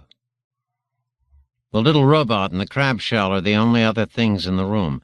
The robot backs away from Hera, obviously expecting what is to come next, and sets an oddly human-looking hand on the huge, crack-shelled figure, and for the first time I realize that the other object must also be a robot. Whatever these machines are, they aren't part of Olympus. I'm convinced of that. "My name is Hera," says the goddess, "and I've come to put you foolish Moravex out of your misery once and for all. I've never liked your kind." I'd been pausing before she spoke. This is, after all, Hera, wife and sister to Zeus, queen of the gods and the most powerful of all of the goddesses, with the possible exception of Athena. Perhaps it was the "your kind" part of "I've never liked your kind." I was born into the middle of the 20th century, lived into the 21st century, and I've heard that sort of phrase before, too many times before. Whatever the final reason, I aim my baton and taser the arrogant bitch. I wasn't sure the 50,000 volts would work on a goddess, but it does. Hera spasms, starts to fall, and triggers the ovoid in her hands, blasting the glowing ceiling panels that illuminate the room. It goes absolutely dark. I retract the taser electrode and thumb another charge ready, but it's pitch black in the windowless room and I can't see a thing. I step forward and almost trip over Hera's body. She seems to be unconscious, but still twitching on the floor. Suddenly, 2 beams of light shaft across the room. I pull the Hades helmet cowl off and see myself in the twin beams. Get that light out of my eyes, I say to the little robot. The lights seem to be coming from his chest. The beams shift. Are you human? Asks the robot. It takes me a second to realize that he's spoken in English. Yes, I say. My own language sounds strange in my mouth. What are you? We're both Moraveks, says the little form, moving closer, the twin beams shifting to Hera. Her eyelids are already fluttering. I stoop, pick up the gray weapon, and slide it into my tunic pocket. My name is Monmouth, says the robot. His dark head doesn't even come up to my chest. I don't see any eyes set in the metallic, plastic-looking face, but there are dark bands where the eyes might be, and I have the sense he's staring at me. My friend is Orphu of Io, he adds. The robot's voice is soft, only vaguely male, and not metallic or robot-sounding in the least. He gestures toward the cracked shell that takes up 15 or more feet of space across the room. Is Orphu alive? I ask. Yes, but he has no eyes or manipulators right now, says the little robot. But I'm conveying what we say to Orphu via radio, and he says that it is a pleasure making your acquaintance. He says that if he still had eyes, you would be the first human being he has ever laid eyes on. Orphu of Io, I repeat. Isn't there a moon of Saturn named Io? Jupiter, actually, says the Monmouth machine. Well, it's nice meeting you, I say, but we have to get out of here right now and chat later. The cow is waking up. Someone will be looking for her in a minute or two. The gods are pretty upset right now. Cow, repeats the robot. He is looking down at Hera. How droll. The robot shifts his twin searchlight beams to the door. The barn door appears to have locked behind the cow. Do you have some means of unlocking or blowing the door off its hinges? No, I say, but we don't have to go through the door to get out of here. Give me your hand. Paw, whatever it is. The robot hesitates. Are you planning to quantum teleport us out of here by any chance? You know about QT? The little figure shifts the beams back to the inert crab shell that looms taller than my head. Can you take both of us with you? It's my turn to hesitate. I don't know. I suspect not. That much mass. Hera is stirring and moaning at our feet, well, at my feet and at this Monmouth's vaguely footish-looking peds. Give me your hand, I say again. I'll QT you to safety off Olympus, and I'll come back for your friend. The little robot takes another step away. I have to know that Orphu can be saved before I go. There are voices booming in the hall. Are they searching for me already? That's likely the case. Has Aphrodite shared her seeing through the Hades helmet technology? Or are they just fanning out and searching the space as though they were hunting for an invisible man? Hera moans and turns on her side. Her eyelids are still fluttering, but she's coming to. Fuck it, I say.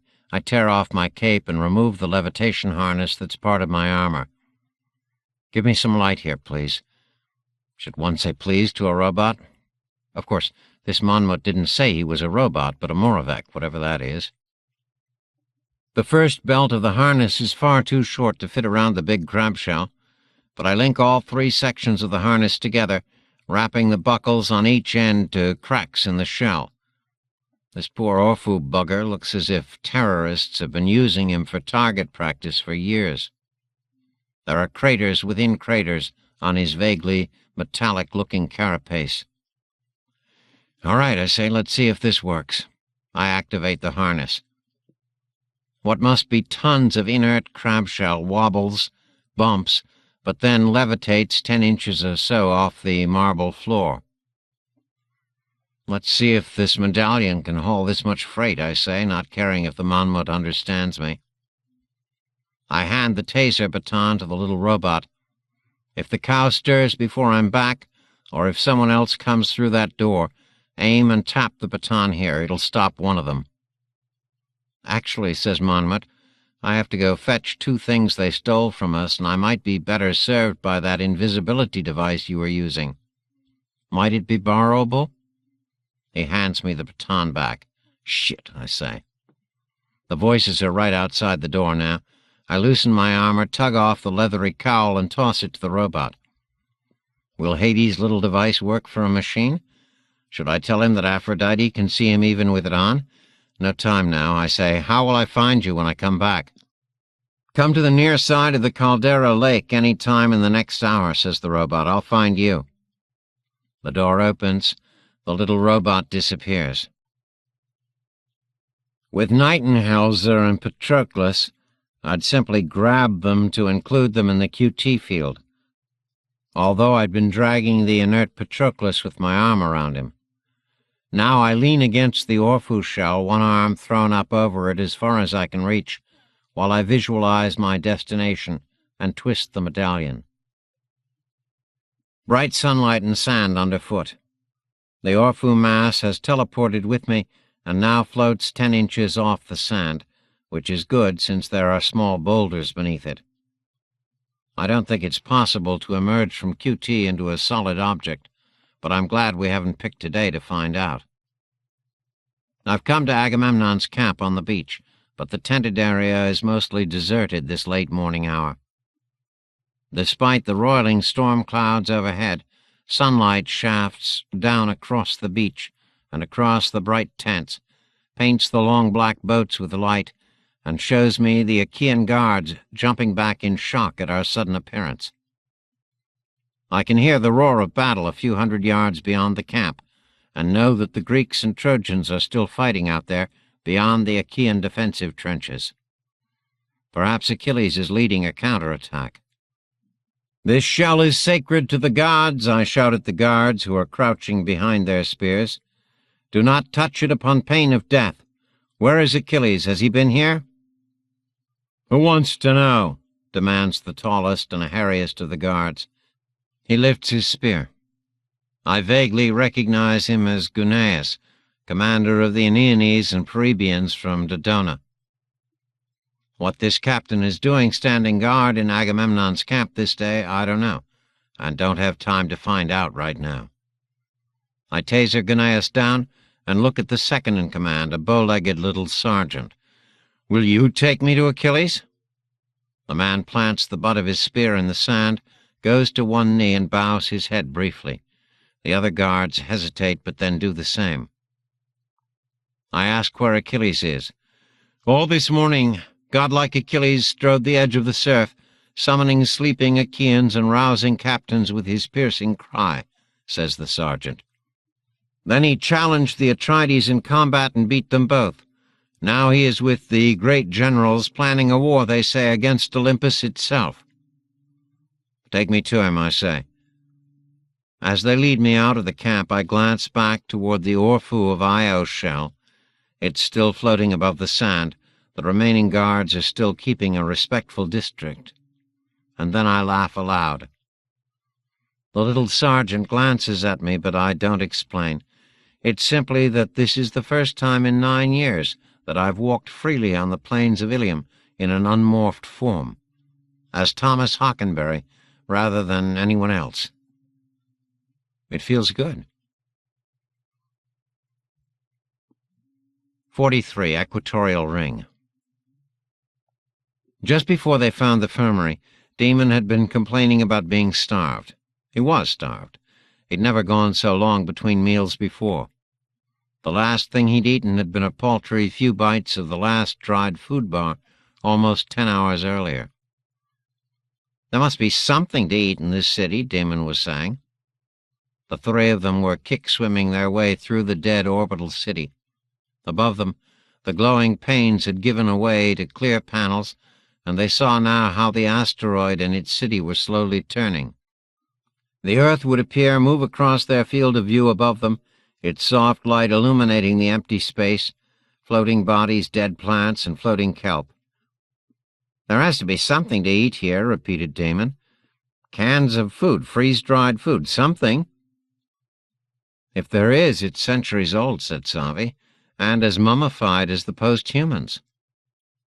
"If we find any servitors, they'll feed us," said Damon, realizing that the statement was nonsense as soon as he said it. Harmon and the old woman did not bother replying. They floated into a small clearing in the wild kelp fields. The air seemed slightly thicker here, although Demon did not lift his osmosis mask or thermskin cowl to try to breathe it. Even through the mask, he could tell the little bit of cold air smelled foul.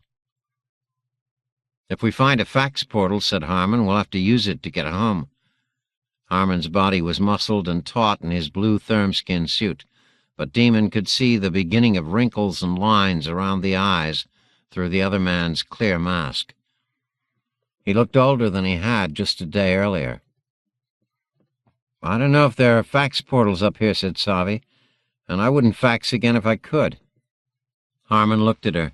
The earth rotated into view overhead, and the soft earthlight dimly illuminated all of their faces. "Will we have a choice? You said the chairs were a one-way ride." Savi's smile was tired. "My code's no longer in their fax banks, or if it is, it's for delete purposes only, and I'm afraid the same may be true for both of you after the Voynix detected us in Jerusalem. But even if your codes are viable, and even if we somehow located fax nodes here, and even if we somehow learned to operate the machinery, those are no common fax portals, you know, and I stayed behind to fax you home, I don't think it would work." Harmon sighed.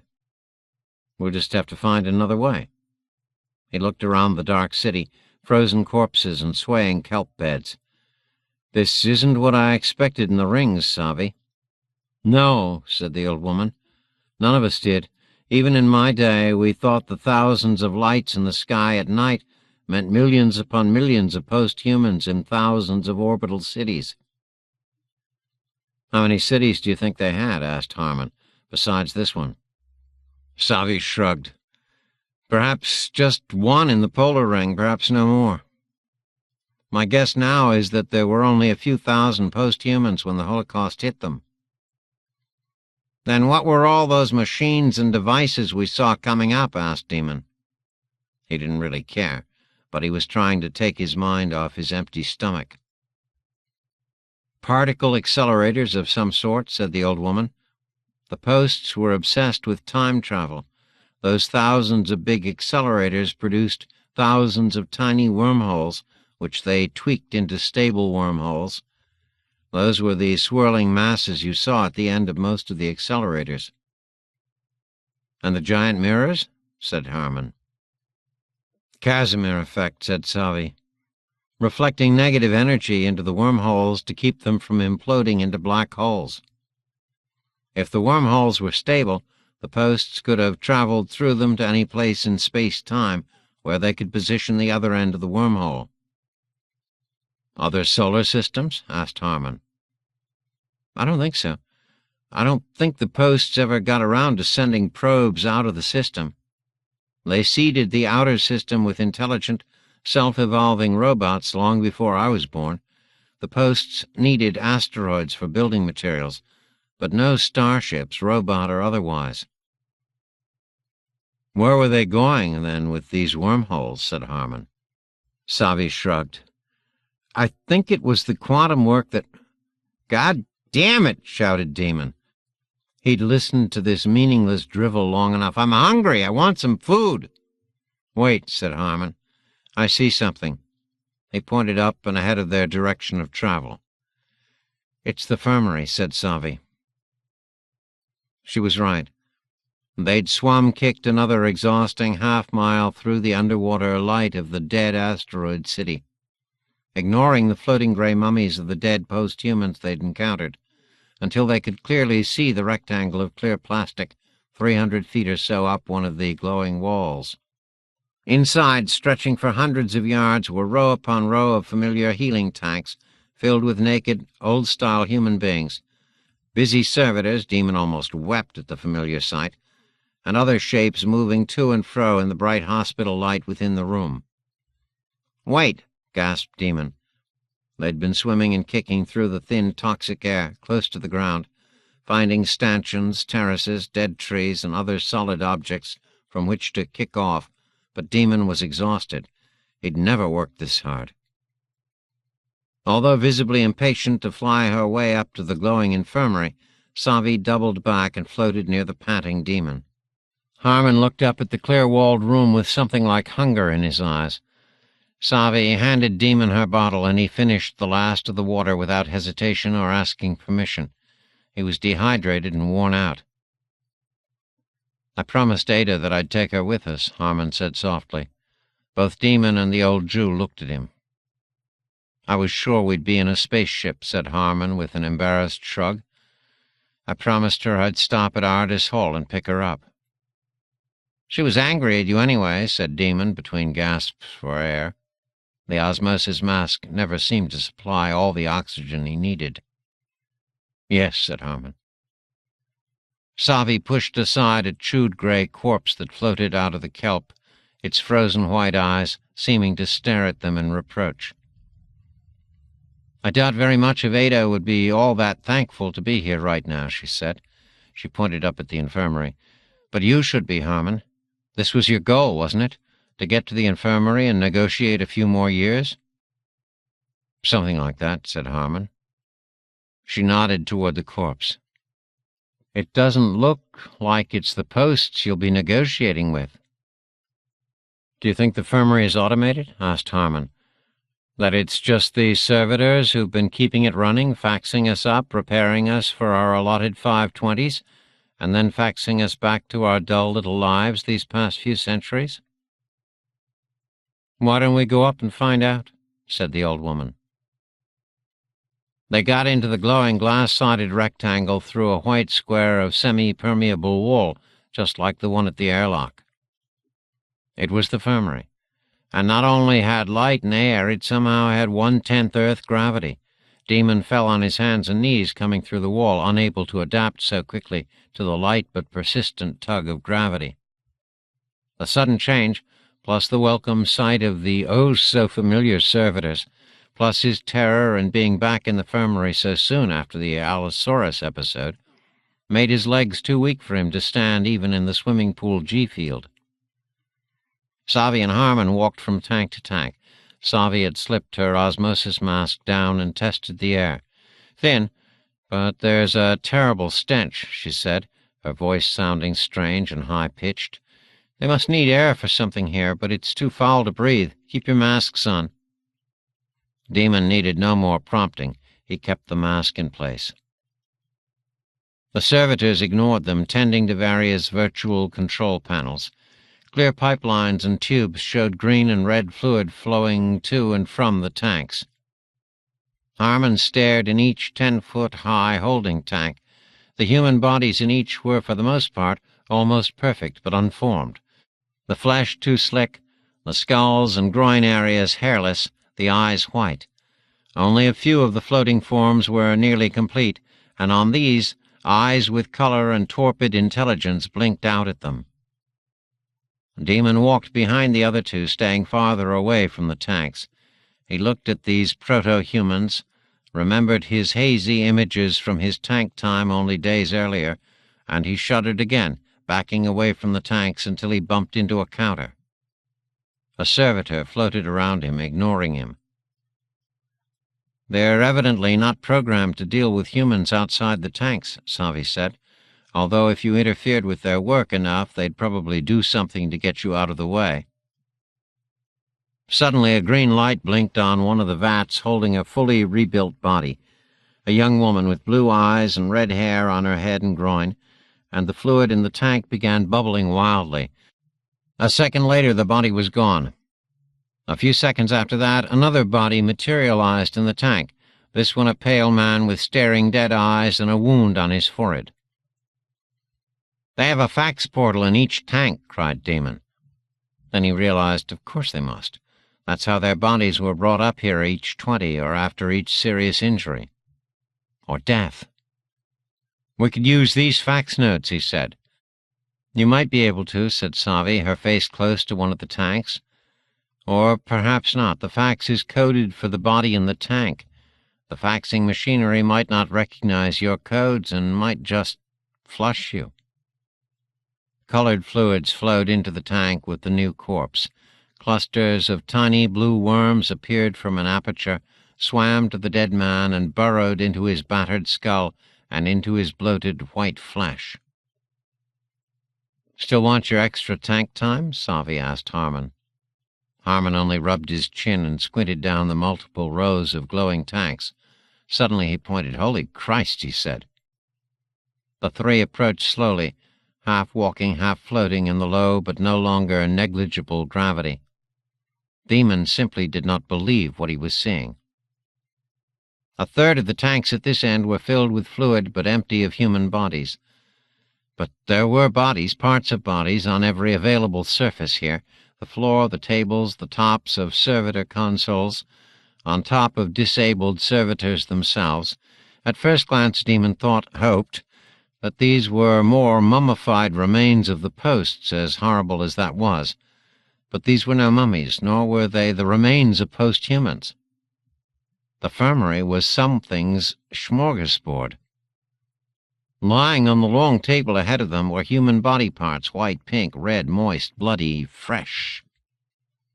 A dozen forms on that table, male and female, seemingly still wet from the tanks, lay eviscerated, organs scooped out, meat gnawed off, bloody ribs. A human head lay under the table, blue eyes staring up in what might have been a second of shock as something or someone ate the body to which it had been attached. A small pile of hands lay in front of a tall-backed swivel chair, turned away from the table. Before any of them could speak to each other on the comm line, the chair swiveled around. For a second, Demon thought it was another human body propped up in the chair, but this one was greenish, intact and breathing. Yellow eyes blinked, impossibly long forearms and clawed fingers unfolded. A lizardy tongue flicked out over long teeth. "Thou thoughtest that I was altogether such a one as thyself," said what Demon realized had to be the real Caliban. "Thou thoughtest wrong." Savi and Harmon grabbed Demon as they kick-flew their way up the length of the infirmary. Demon screaming into the comm the same way he'd screamed on the way up in the chair. They hit the white wall dead on, passed through it without pause, feeling the therm skins clutch them tighter as they hit the freezing near vacuum outside the infirmary, and then kicked strongly off the clear wall as they dove toward the ground 300 feet below. Savi and Harmon released Demon's arms as they paused on a platform 60 feet above the city floor. He had time to notice the floating mummies all around, bits of their throats and bellies bitten away with the same bite radius as the humans inside the infirmary. Realized that he was about to vomit into his breathing mask, and then the two on either side of him found something solid to kick from and swam toward the darkness ahead. Demon tugged up his mask in desperation and vomited into near vacuum and stinking cold air. He felt his eardrums bursting and his eyes swelling, but he tugged the mask back in place, smelling his own vomit and fear, and kicked off after Savi and Harmon. He didn't want to run. He just wanted to curl up, float in a tight ball, and throw up again. But even Demon realized that he didn't have that choice.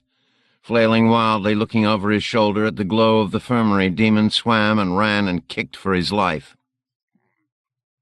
Caliban caught them in the darkest corner of the city, where the wild kelp bed swayed to the Coriolis of the slowly turning asteroid.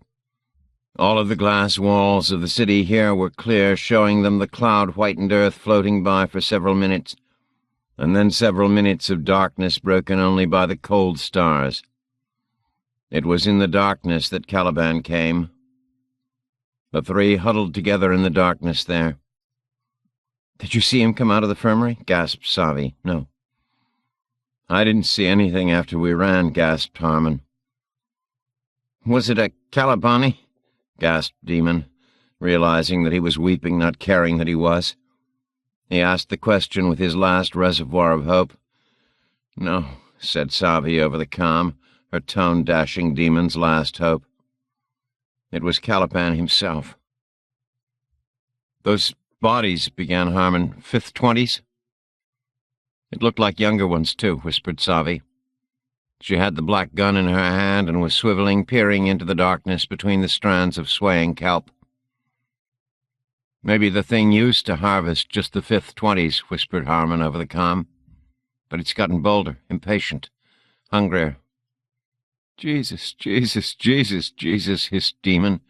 It was the oldest invocation known to humankind, even if they didn't know what it meant. His teeth were chattering. "Still hungry?" asked Savi.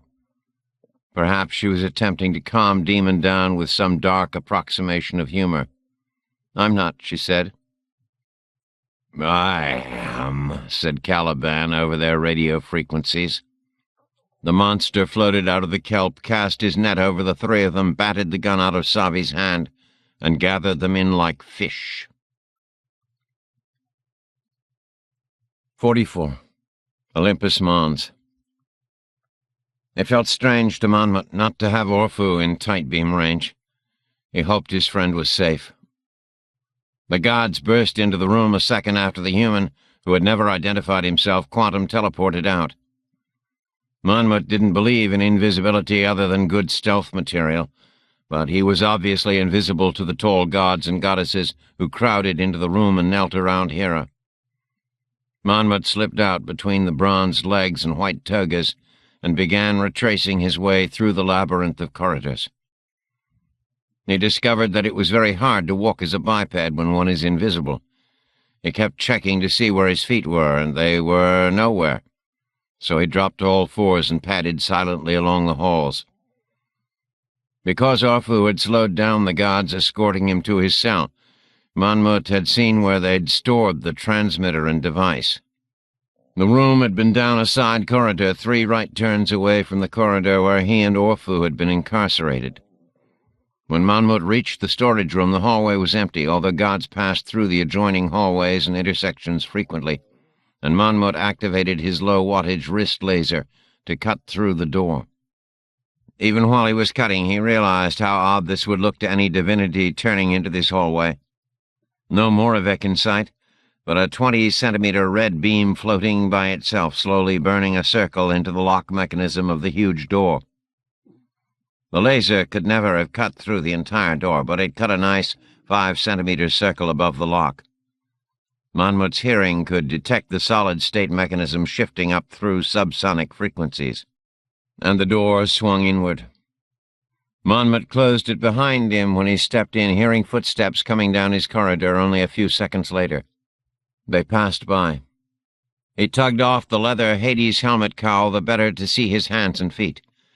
This was no empty holding cell. The room was at least 200 meters long, half that high, and filled with bars of gold, heaps of coins, chests of precious stones, small mountains of polished bronze artifacts, marble statues of gods and men, great seashells spilling pearls onto the polished floor, dismantled gold chariots, glass columns filled with lapis lazuli, and 100 other treasures, all gleaming from the reflected light from flames flickering in a score of gold-fired tripods.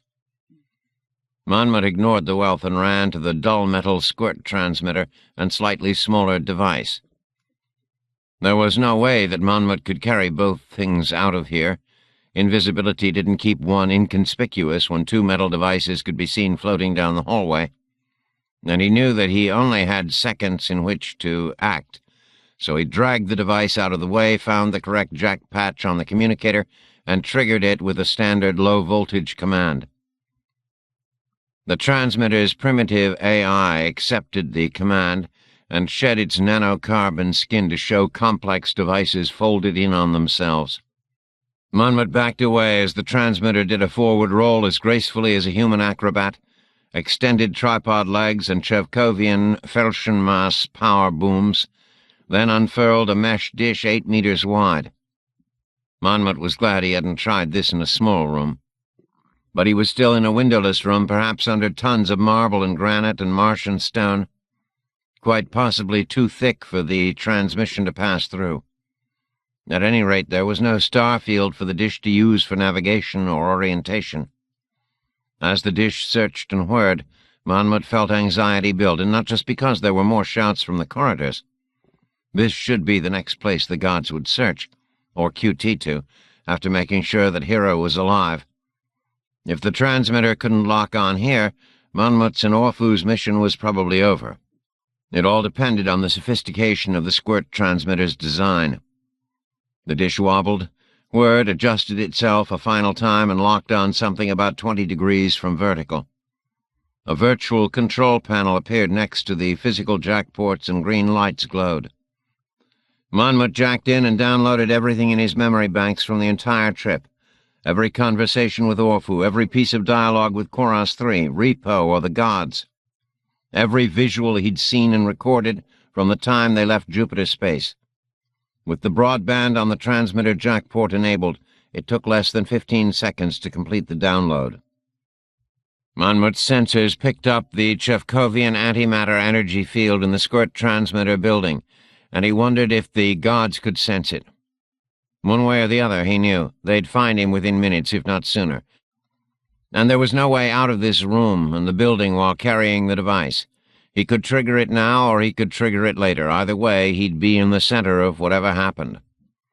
But it wasn't the device he had to worry about now, Monmouth reminded himself. It was this squirt transmitter. The communicator blinked green across a myriad of indicators, suggesting to Monmouth that the squirt power source was now at maximum charge. The data was encrypted, and the target, probably Jupiter space, possibly even Europa, was locked. Or so he hoped. Someone was banging against the doors. Why don't they just quantum teleport in, thought Monmouth. He didn't take time to figure that out.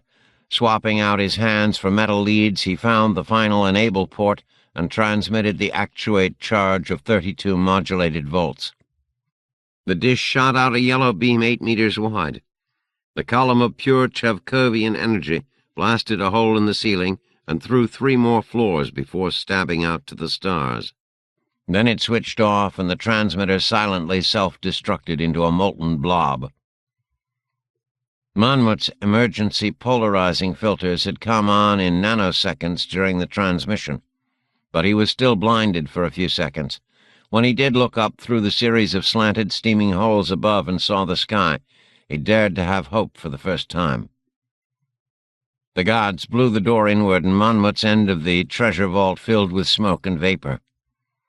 Monmouth used the few seconds of cover the smoke provided to grab the device, which would have massed only about 10 kilograms on Earth's gravity and weighed only about 3 here on Mars, and then he crouched, contracted the springs and actuators in his hind legs as tightly as he could, ignoring design tolerances, and then leaped up through the smoking holes, flying up and through 15 meters of shattered marble and dripping granite. The roof of this part of the great hall was flat, and Monmouth ran along it as fast as he could on 2 legs, exhilarated to be out in the open air, carrying the device under his left arm. The sky above the summit of Olympus Mons was blue and filled with dozens of flying chariots being guided by gods and goddesses. One of the machines swooped down now and hurtled 10 meters above the rooftop, evidently intent upon smashing Monmouth under its wheels. Too late, Monmouth realized that he'd forgotten to pull the Hades helmet cowl over his head. He was visible to every one of the searching gods above. Using every bit of stored energy in his system, leaving any worry about recharging for a later date, Monmouth coiled and jumped again, passed right through the holographic horses, and kicked the surprised goddess right in the chest. She flew backward off the chariot, white arms pinwheeling, and landed hard on the roof of the great hall of the gods. Monmouth spent 3/10 of a second studying the virtual display holographed above the front chariot rail, and then he slipped his manipulators into the matrix and banked the chariot hard right. Other chariots and shouting gods banked and dived and climbed to cut him off. There'd be no escape from Olympus airspace, but Monmouth wasn't planning to escape that way. 5 chariots were closing, and the air was full of titanium arrows. Arrows! When Monmouth crossed over the edge of the huge caldera lake. He grabbed the device and jumped just as the first of Apollo's arrows struck his chariot. The machine exploded just meters above him, and Monmouth fell toward the water amidst melting gold and flaming energy cubes. The air rained microcircuits in the seconds before Monmouth hit the surface. His deep-ranging sonar told him that the caldera under the lake's surface was more than 2,000 meters deep. It might be good enough, thought the little Moravec. Then he hit the water, activated his flippers, kept a tight hug on the device with one arm, and dived deep. 45. The Plains of Ilium. Ilium. I feel bad about not going back for the little robot right away, but things are busy here. The guards lead me to an Achilles dressing for combat, surrounded by the chieftains he has inherited from Agamemnon: Odysseus, Diomedes, old Nestor, the big and little Ajaxes, the usual crew except for the Atrides, Agamemnon, and Menelaus. Can it be true, as Ares was shouting above, that Achilles has slaughtered King Agamemnon, thus depriving his wife Clytemnestra of her bloody revenge, and 100 future playwrights their subject matter? Has Cassandra overnight been spared her fate? "Who in Hades are you?" snarls the man-killer, swift-footed Achilles, when the sergeant leads me into his inner camp. Again I realize that they're looking at only Thomas Hockenberry, slump-shouldered, bewhiskered, and begrimed, minus his cape and sword and levitation harness, a sloppy-looking foot soldier in dull bronze chest armor. "I'm the man your mother, the goddess Thetis, said would guide you first to Hector, and then to victory over the gods who murdered Patroclus," I say. The various heroes and captains take a step back at hearing this. Achilles has obviously told them that Patroclus is dead, but perhaps he hasn't told all of them his plan of declaring war on Olympus. Achilles hastily pulls me aside, further from the listening circle of weary warriors. "How do I know that you are the one of whom my mother, the goddess Thetis, spoke?" demands this young god-man. Achilles looks older today than yesterday, as if new lines have been chiseled into his young face overnight. "I will show you by taking you where we must go," I say. "Olympus?" His eyes are not quite sane. "Eventually," I say softly, "but as your mother told you, first you must make peace and common cause with Hector." Achilles grimaces and spits into the sand. "I am not capable of making peace this day. It's war I want, war and divine blood." "To fight the gods," I say, "you must first end this useless war with Troy's heroes." Achilles turns and gestures toward the distant battle lines. I see Achaean pennants across the defensive ditch moving into what were Trojan lines the night before. "But we're beating them," cries Achilles. "Why should I make peace with Hector when I can have his guts on my spear tip in mere hours?" I shrug. "Have it your way, son of Peleus. I was sent here to help you avenge Patroclus and reclaim his body for funeral rites. If these things are not your will, I'll take my leave." I turn my back on him and start to walk away. Achilles is on me so fast, throwing me to the sand and drawing his knife so quickly, that I couldn't have tasered him if my life depended on it. Perhaps it does, for now he sets the razor-sharp blade against my throat. "You dare insult me?" I speak very carefully so the blade does not draw blood. "I insult no one, Achilles. I was sent here to help you avenge Patroclus. If you wish to do so, do what I say." Achilles stares at me a moment, then rises, resheathes his knife, and offers his hand to pull me up.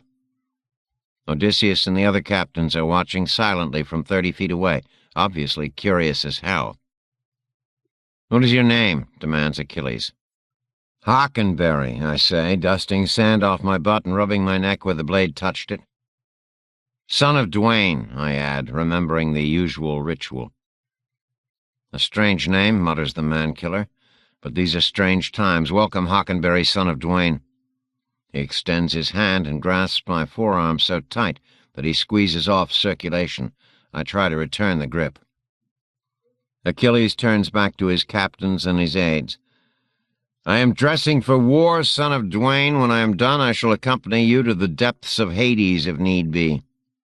"Just Ilium to start with," I say. "Come, meet my comrades and my generals now that Agamemnon is defeated." He leads me over toward Odysseus and the others. I have to ask, is Agamemnon dead, Menelaus? Achilles looks grim when he shakes his head. "No, I've not killed the Atrides, although I bested both in single combat this morning, one after the other. They are bruised and bloody, but not so badly hurt. They are with the healer Asclepius, and although they have sworn allegiance in return for their lives, I will never trust them." Then Achilles is introducing me to Odysseus and all the other heroes I've watched for more than 9 years. Each of the men grips my forearm in greeting, and by the time I've gone down the line of just the top captains, my wrist and fingers are numb.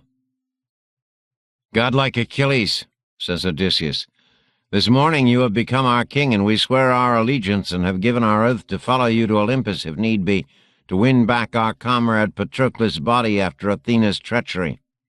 As unbelievable as that sounds, but I have to tell you that your men and your captains are hungry. The Achaeans must eat. They have been fighting Trojans all morning after little or no sleep and have driven Hector's forces back from our black ships, our wall, and our trenches, but the men are tired and hungry.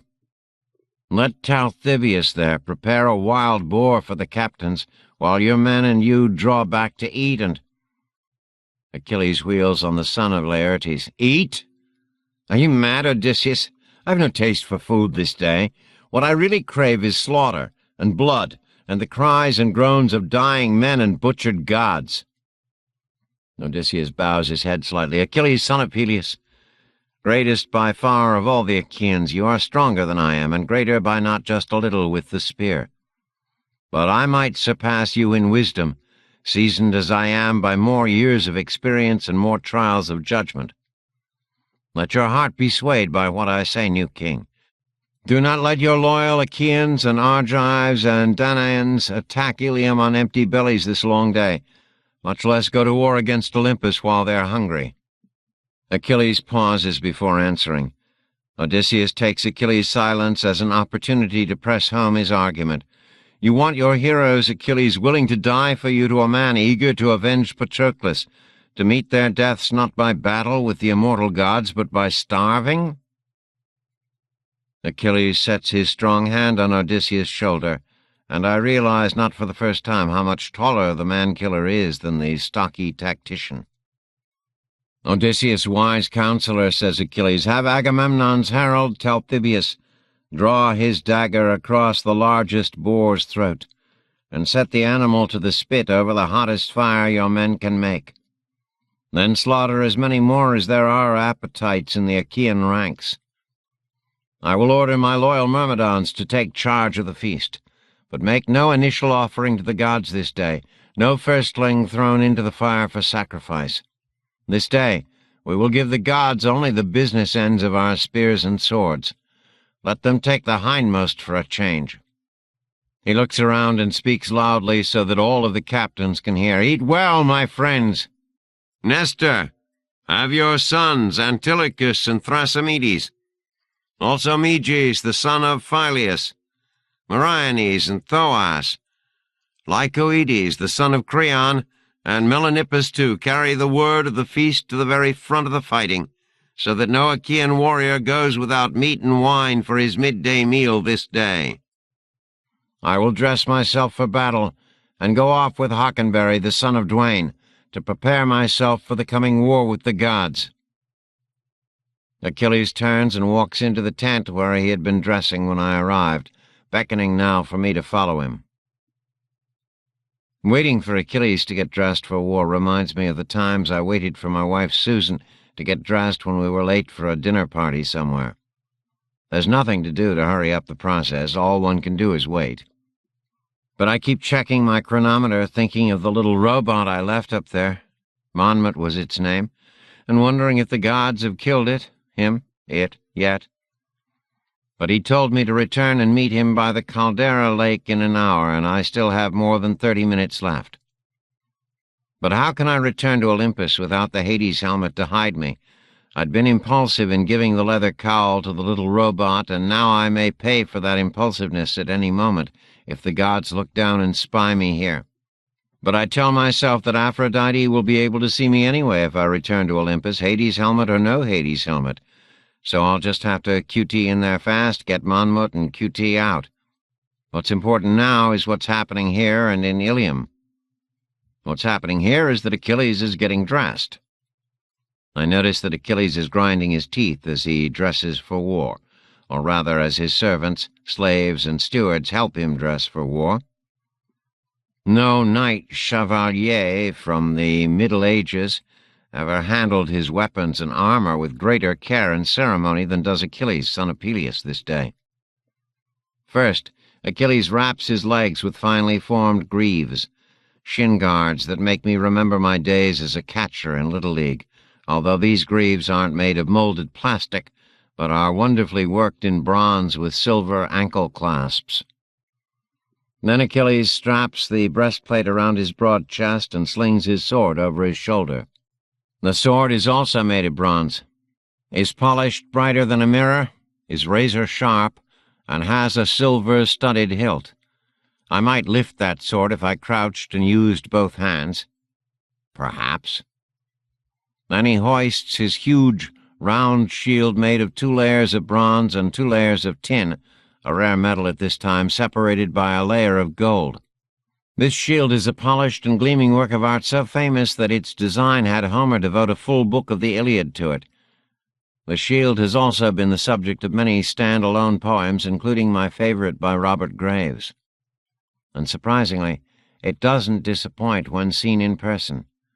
Suffice it to say that the shield design includes concentric circles of images which summarize the essence of thought in much of this ancient Greek world, beginning with the river-ocean on the outer rim and moving through amazing images of the city at peace and the city at war near the center, culminating in beautiful renderings of the earth, sea, sun, moon, and stars in the bull's-eye center. The shield is so brightly polished that even in the shade of this tent it gleams like a heliograph mirror. Finally, Achilles lifts his rugged helmet and sets it in place over his brows. Legend has it that the fire god Hephaestus personally drove in the horsehair crest.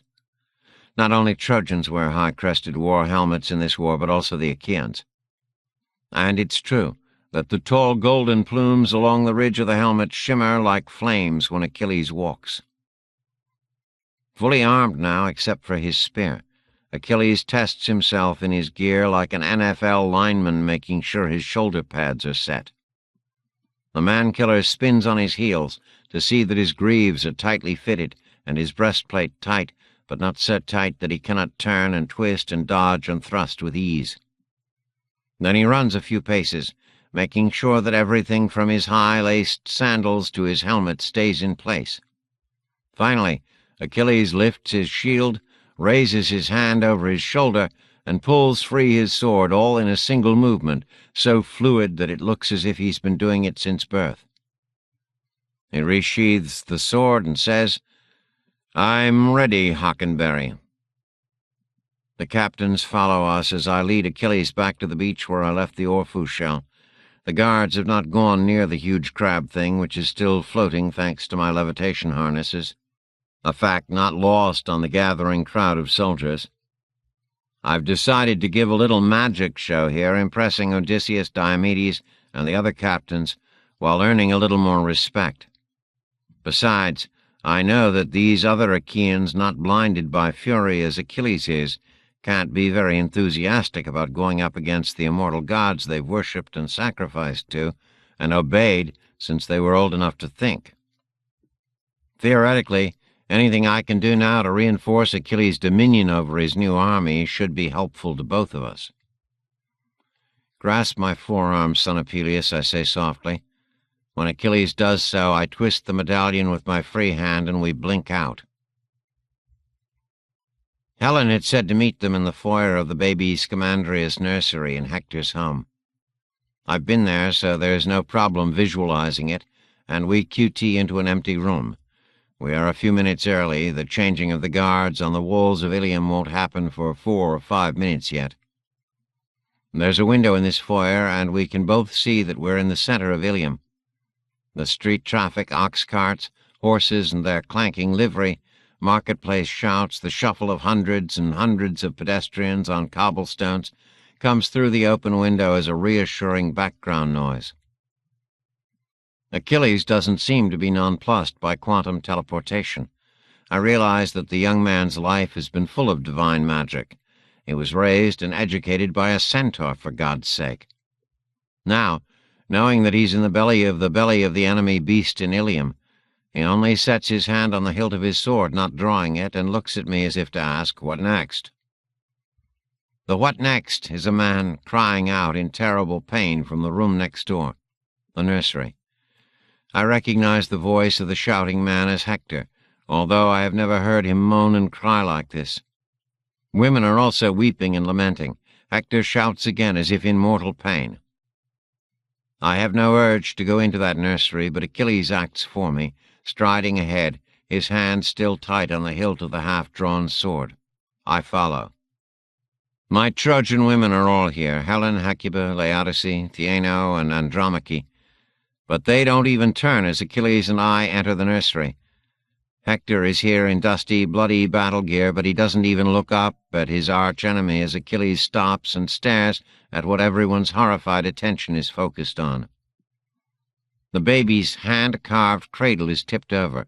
Blood is splattered across the cradle wood, the marble floor, and the mosquito netting. The body of little Scamandrius, also lovingly known as a Styanax, not quite 1 year old, lies on the floor, hacked to pieces. The baby's head is missing. The arms and legs have been lopped off. One pudgy little hand remains attached, but the other has been severed at the wrist. The baby's royal swaddling clothes with Hector's family crest, so delicately embroidered on the breast, is sodden with blood. Nearby lies the body of the wet nurse I'd seen on the battlements, and sleeping here peacefully just 1 night ago. It looks as if she's been mauled by some huge jungle cat, her dead arms still extended toward the overturned cradle, as if she died attempting to protect the infant. Servants are wailing and screaming in the background, but Andromache is speaking, her voice stunned but almost frighteningly calm. "It was the goddesses, Athena and Aphrodite, who did this, my lord and husband." Hector looks up, and his face under his helmet is a terrible mask of shock and horror. His mouth hangs open, spittle dangling. His eyes are wide and red-rimmed. "Athena? Aphrodite? How can this be?" "I came to the door from my chamber just an hour ago when I heard them talking to the nurse," says Andromache. "Pallas Athena herself said to me that this sacrifice of our beloved Scamandrius is the will of Zeus. A yearling heifer for sacrifice slaughter is the phrase the goddess used." I tried to argue, weeping, begging, but goddess Aphrodite willed me into silence, saying that Zeus's will on this shall not be denied. "Aphrodite said that the gods were ill-pleased with the way of the war and with your failure to burn the black ships last night, and that they would take this sacrifice as warning." She gestures to the butchered child on the floor. "I sent the fleetest servants to recall you from the battlefield, and called these women my friends to see me through my grief until you arrived, O husband. We have not re-entered this room until you came." Hector turns his wild face on us, but his gaze passes right over the silent Achilles. I don't think he would have seen a cobra at his feet this moment. He's blind with shock. All he can see is Scamandrius' corpse, headless, bloodied, one little fist closed. Then Hector chokes out, "Andromache, wife, beloved, why aren't you dead on the floor next to the nurse, fallen likewise in an attempt to save our child from the wrath of the immortals?" Andromache lowers her face and weeps silently. "Athena kept me at the doorway behind an invisible wall of force, while their divine power did this deed," she says, tears falling on the bodice of her gown. I see now that her gown is bloodied where she must have knelt and hugged to her the remains of her slaughtered child. Irrelevant as it is right now, I think of watching television and seeing Jackie Kennedy on that distant day in November when I was a teenager. Hector does not move to hug or console his wife. The servants' wailings rise in pitch, but Hector remains silent a minute until he raises his scarred and muscled arm, closes a mighty fist, and snarls at the ceiling, "Then I defy you gods! From this moment on, Athena, Aphrodite, Zeus, all those gods I've served and honored even to my life all these years, thou art my enemy." He shakes his fist. "Hector," says Achilles. Every head turns. Servants wail in terror. Helen throws her hands to her mouth in a perfect simulation of surprise. Hecuba screams. Hector pulls his sword free and snarls with an expression almost resembling relief. "Here is someone to vent my fury on. Here is someone to kill." I can read his thoughts on his face. Achilles holds both palms up. "Hector, brother in grief, I come here today to share your grief and to offer you my right arm in battle." Hector is tense to rush the man-killer, but now the Trojan hero freezes, his face turning into a mask of confusion. "Last night," says Achilles, his calloused palm still raised to show his empty hands, "Pallas Athena came to my tent in the Myrmidon encampment and killed my dearest friend, Patroclus, dead by her hand, his body taken to Olympus to be fed to the carrion birds there." Still holding his sword, Hector says, "You saw this?" "I spoke to her and witnessed it myself," says Achilles. "It was the goddess. She cut down Patroclus then just as she has your son today, and for the same reasons. She told me these herself." Hector looks down at his sword hand as if his weapon and his arm have betrayed him. Achilles strides forward. The crowd of women parts for him. The Achaean man-killer extends his right hand so that it is almost touching the tip of Hector's sword. "Noble Hector, enemy, brother in blood," Achilles says softly, "will you join me in this new battle we must fight to avenge our loss?" Hector drops his sword so that the bronze echoes on the marble floor, its hilt ending up in a pool of Scamandrius blood. The Trojan cannot speak. He steps forward almost as if attacking, but then grips Achilles' forearm fiercely. If it had been my arm, he would have torn it off, and continues gripping the other man's arm as if hanging on to keep from falling. All through this, I confess, I keep flicking my gaze to Andromache, still weeping silently even while the other faces register more shock and amazement. "You did this," I think at Hector's wife. "You did this to your own son to get your way on this war?" Even as I think of it, stepping further back from Andromache in revulsion, I know it was the only way. The only way. But then I look down at the butchered remnants of Astyanax, lord of the city, the murdered Scamandrius, and I take another step back. If I live to be 1,000 years old, 10,000, I will never understand these people. At that instant, the real goddess Athena, accompanied by my muse and the god Apollo, QT into the empty half of the nursery. "What is happening here?" demands Pallas Athena, 8 feet tall and arrogant in posture, tone, and gaze. The muse points to me. "There he is," she cries. Apollo draws his silver bow. 46. The Equatorial Ring. Caliban's lair was dark and moist and warm, hidden as it was amidst the old pipes and septic system beneath the city's surface. The grotto, warmed to tropical temperatures by biotic decay, and populated with scuttling eft things and Pompeian plants. Caliban cracked thin ice, swam through a pipe in the asteroid soil, emerged into a long, narrow grotto, hung his net full of captives by a hook, slashed the net, set the 3 stunned and unresisting humans on 3 rocks 10 feet above a bubbling pool, and stretched out on a licheny pipe overgrown with ferns. The creature kicked both feet in the slush and propped his chin on his huge clenched fists to inspect Savi, Harmon, and Demon. Demon had pissed himself when the monster seized them. The therm skin absorbed the moisture and dried itself almost immediately, leaving no stain, but his cheeks reddened even through his terror when he thought of it.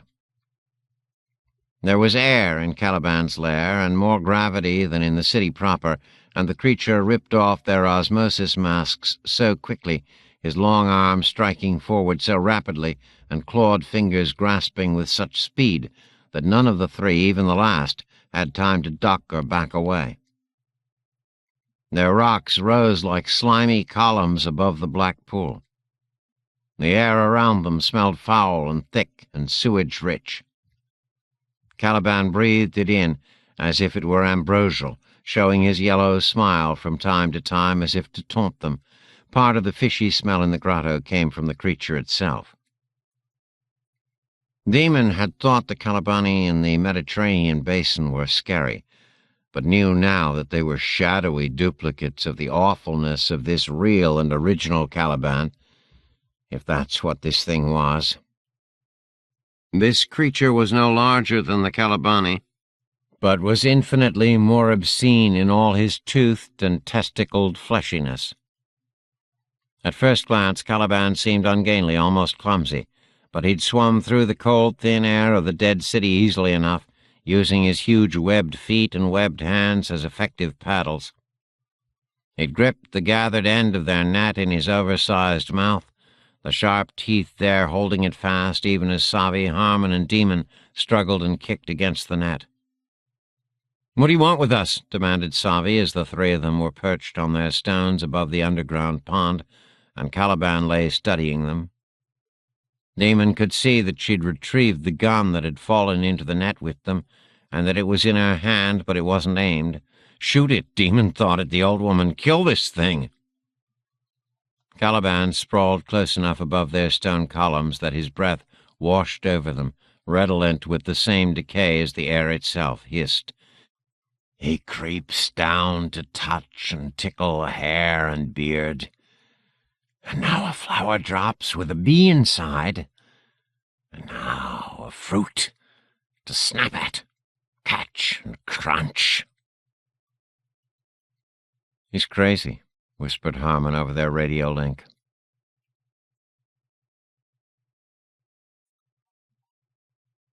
Caliban smiled.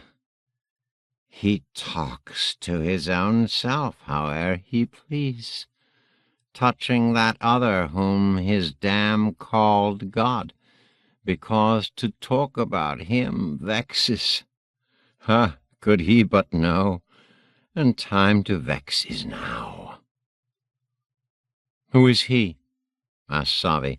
Her voice was very calm for someone in a stinking grotto and at the mercy of a beast.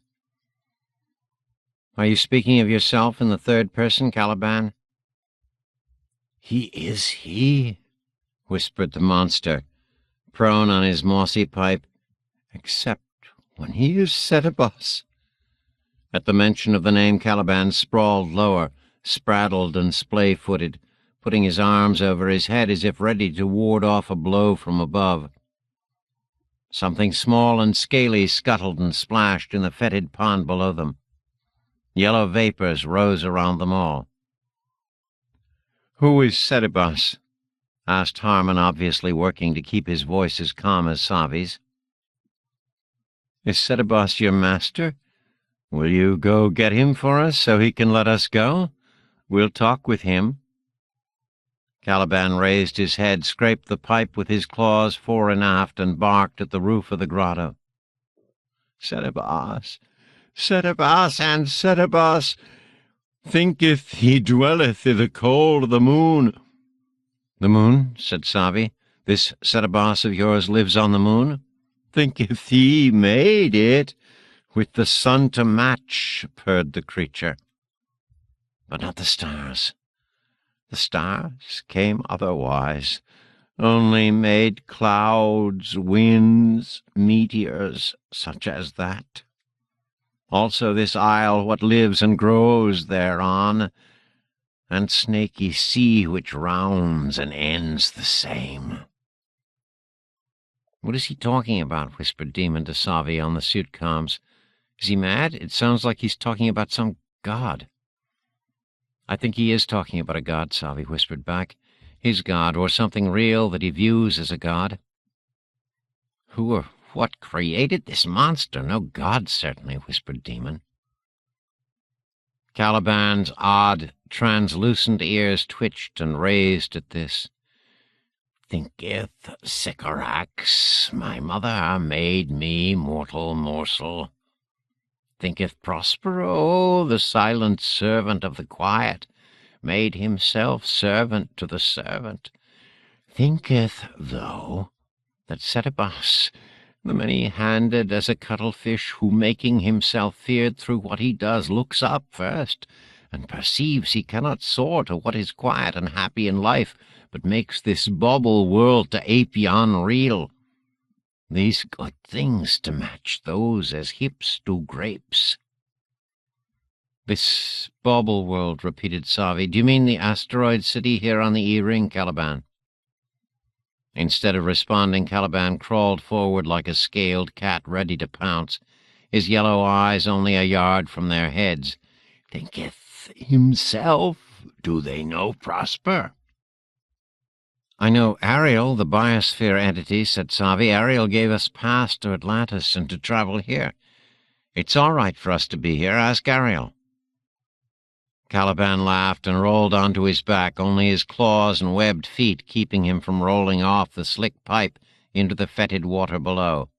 "Thinketh himself as prosper, keeps for his Ariel a tall pouch-billed crane he bids go wait for fish, and straight disgorge. Also a sea-beast lumpish which he snared, blinded the eyes of, and brought somewhat tame, and split its toe webs, and now pens the drudge in a hole of a rock and calls him Caliban." "What the hell is he talking about?" demanded Demon on the comm line. "The thing is mad. Shoot it, Savi, shoot it." "I think I may understand," whispered Harmon. "Himself is Caliban. He does speak of himself in the third person, Savi. Your logosphere Prospero enslaved him somehow and used Ariel, the biosphere persona, to do it. And Caliban blinded some little sea beast, maybe a lizard like those in the pool below, and called it Caliban," said Savi.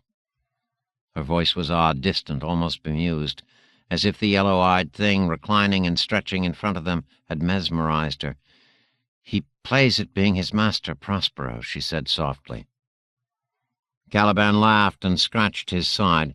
Damon could see gills there opening and closing like obscene grey mouths above his ribs and just below his armpits. "Himself peeped late. I'd prosper at his books. Careless and lofty lord now of the isle," hissed Caliban. "Vexed, stitched a book of broad leaves, arrow-shaped, as peeled a wand and called it by a name, weareth at whiles for an enchanter's robe the eyed skin of a supple onslaught." "Onslaught?" said Harmon. "Shoot it, Savi," hissed Demon. "Shoot it now before it kills us." "Caliban," said Savi, voice soothing, "what happened to the post-humans here?" Caliban began to weep. Mucus ran from his muzzle. "Setebos," he whispered, looking again toward the roof of the grotto as if someone was listening. "Setebos, bid me to give these mankins 3 sound legs for one, or pluck the other off and leave them like an egg. Were this no pleasure, mind me, mortal, hunting posties one by one, drinking the mash to wash down their flesh, with brain become alive, making and marring clay at will, so he. "Oh, my God," breathed Savi. She slumped back on her high, rough stone. It looked as if she was considering leaping to the foul pool below. "What?" whispered Demon on the comm. "What?" "Caliban did kill the post-humans," whispered the old woman. She seemed older now in this sewer light. "On this Setebos command, or perhaps Prospero's. Caliban seems to worship both as gods. Perhaps there is no Setebos, only his worship of the Prospero persona." The creature quit snuffling and brightened up, his wide mouth flap rising. "Thinketh such shows nor right nor wrong in him, nor kind nor cruel. He is strong and lord." "Who is?" asked Savi. "Setebos or Prospero? Whom do you serve, Caliban?" "Saith he is terrible," roared Caliban, rising on his hind legs now. "Watch his feats in proof. 1 hurricane will spoil 6 good months' hope. He hath a spite against me, that I know." "Who has a spite against you?" asked Harmon. Damon thought it was insane to try to talk to this insane creature. "Shoot it," he whispered again to Savi. "Kill the thing." Savi raised the gun a little higher, but still did not aim it. "Thinketh himself that the posties brought wormholes. Setebos brought the worms," said Caliban.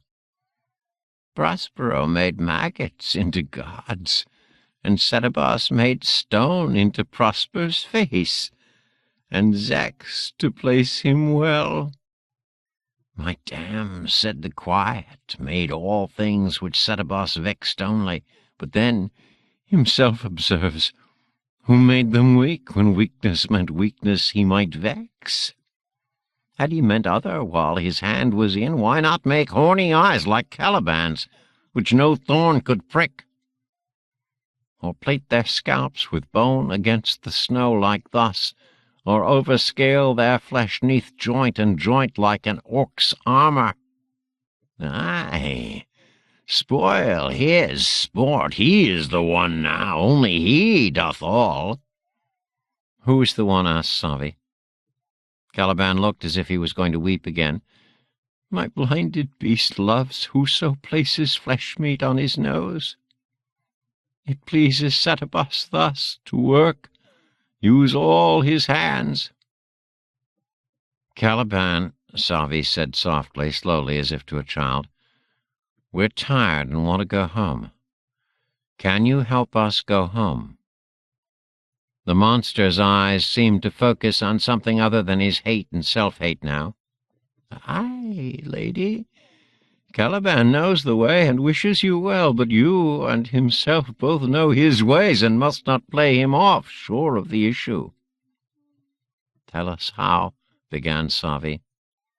"Doth the like himself," said Caliban, growing more agitated now, crouching on his hind legs, his long forearms hanging down, thorned knuckles scraping moss from pipe.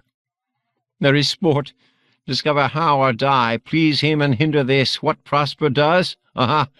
If he would tell me how. Not he!" "Caliban, if you take us home, we can—" began Savi. She'd raised the gun a bit. "Oh, need to die!" shouted Caliban, tensing his thighs and scraping his knuckles. "Thinketh himself. Prosper brings crafty Odysseus here, but Setebos makes him wander. Prosper sends night cries to Jove in the skies, bringing the hollow men to Mars, but Setebos sets it right with false gods' rage. There is the sport. Discover how or die." Caliban hopped to the end of the pipe, girdled the pipe with his legs, swung low, and scooped an albino lizard from the ooze. The lizard's eyes had been gouged out. "Savi," said Harmon. "All need not die, no," cried Caliban, weeping and gnashing his teeth. "Some flee afar, some dive, some run up trees. Those at his mercy, why, they please him most when, well, never try the same way twice." "Shoot it, Savi," said Demon loudly, not on the comm line, but speaking clearly, his voice echoing in the grotto. Savi bit her lip, but raised the weapon. "Lo," cried Caliban, "lieth flat and loveth Setebos. Maketh his teeth meet through his upper lip." Caliban released the blind lizard, which leaped for the pond below, but struck Savi's rock on its way to the water. "Watch his feats in proof," cried Caliban, and leaped. Savi fired, and several hundred barbed crystal flechettes struck Caliban in the chest, rending flesh like paper. Caliban howled again, landed on Savi's rock, wrapped the old woman in his impossibly long arms, and bit through her neck with one powerful snap of his jaws. Savi didn't even have time to scream before she was dead, neck almost severed, body gone limp in the monster's arms, gun falling from lifeless fingers to the swamp below, and disappearing. Pouring blood himself, Caliban raised his bloodied jaws and yellow eyes to the grotto walls and howled again. Then, carrying Savi's corpse under one long arm, the monster dived to the bubbling water below and disappeared beneath the scum.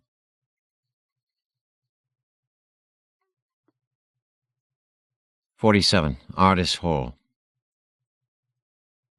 It was on the morning of Hannah's first 20, after riding with her young friend to the fax node and watching her be escorted into the pavilion by 2 servitors and a voynix, that Ada began worrying in earnest.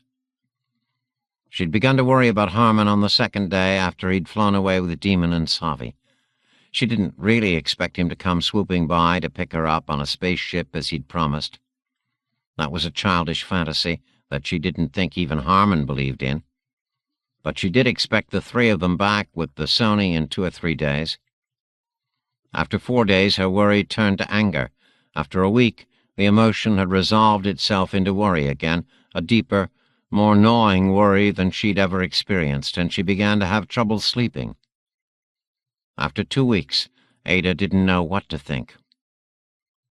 On the 14th morning after the trio's departure, with no word of the 3 from visiting friends, and hundreds upon hundreds of people were certainly visiting Ardis Hall now, Ada had a voynix take her on the short carryall ride to the fax portal, and after only a minute's hesitation, what could be harmful about faxing, she stepped through to Paris Crater and visited Demon's mother's domi there. The young man's mother was beside herself with worry. Demon stayed at parties for weeks sometimes, and had even gone butterfly hunting for a full month when he was 1 year short of his first 20. But he always got word to his mother about where he was and when he would be home. For the past 2 weeks, nothing. "I wouldn't worry," consoled Ada, patting the older woman's arm. "Our friend Harmon will watch over Demon, and the woman we met, Savi, will watch over both of them." Saying that helped Demon's mother, but it made Ada more anxious than ever. Now, 2 weeks after her visit to Paris Crater, missing Hannah already, but knowing that the girl must be safe in the infirmary, Ada found herself lost in thought during the carryall ride over the hills to home. Ardis Hall had been invaded during the last month. Her return from Paris Crater 2 weeks ago had been at night, so this morning's ride was the first time in the past 4 weeks that Ada had actually seen the changes from the high road approaching the manor, and now the sight made her gasp. Scores of colored tents surrounded the old white estate on the hill. At first, 10 and 20 visitors, mostly men, had come to hear Odysseus speak in the great sloping meadow behind the house. But the dozens turned to hundreds, and by now thousands had made the fax trip. Ardis Hall had only a dozen carryalls and droshkis, and these were being worn out, as were the oddly sullen voynix, in transporting the constant stream of visitors between fax note and house all hours of the day and night. So some of the volunteers from the first days of Odysseus' teaching took turns staying at the fax portal and urging the constant line of visitors to walk the incredible 1.25 miles to the manor. They did, and they walked back to fax out, returning days or even hours later with more visitors, again, mostly men. Now, as Ada's droshky rolled to a stop in the crowded circle lane in front of Ardis Hall, she realized that her isolated estate had become merely one part of an expanding city. The score of tents erected by voynix but now looked after by men and women included cook tents, eating pavilions, privy tents — Odysseus had showed the men how to dig a latrine away from the other tents — and sleeping tents.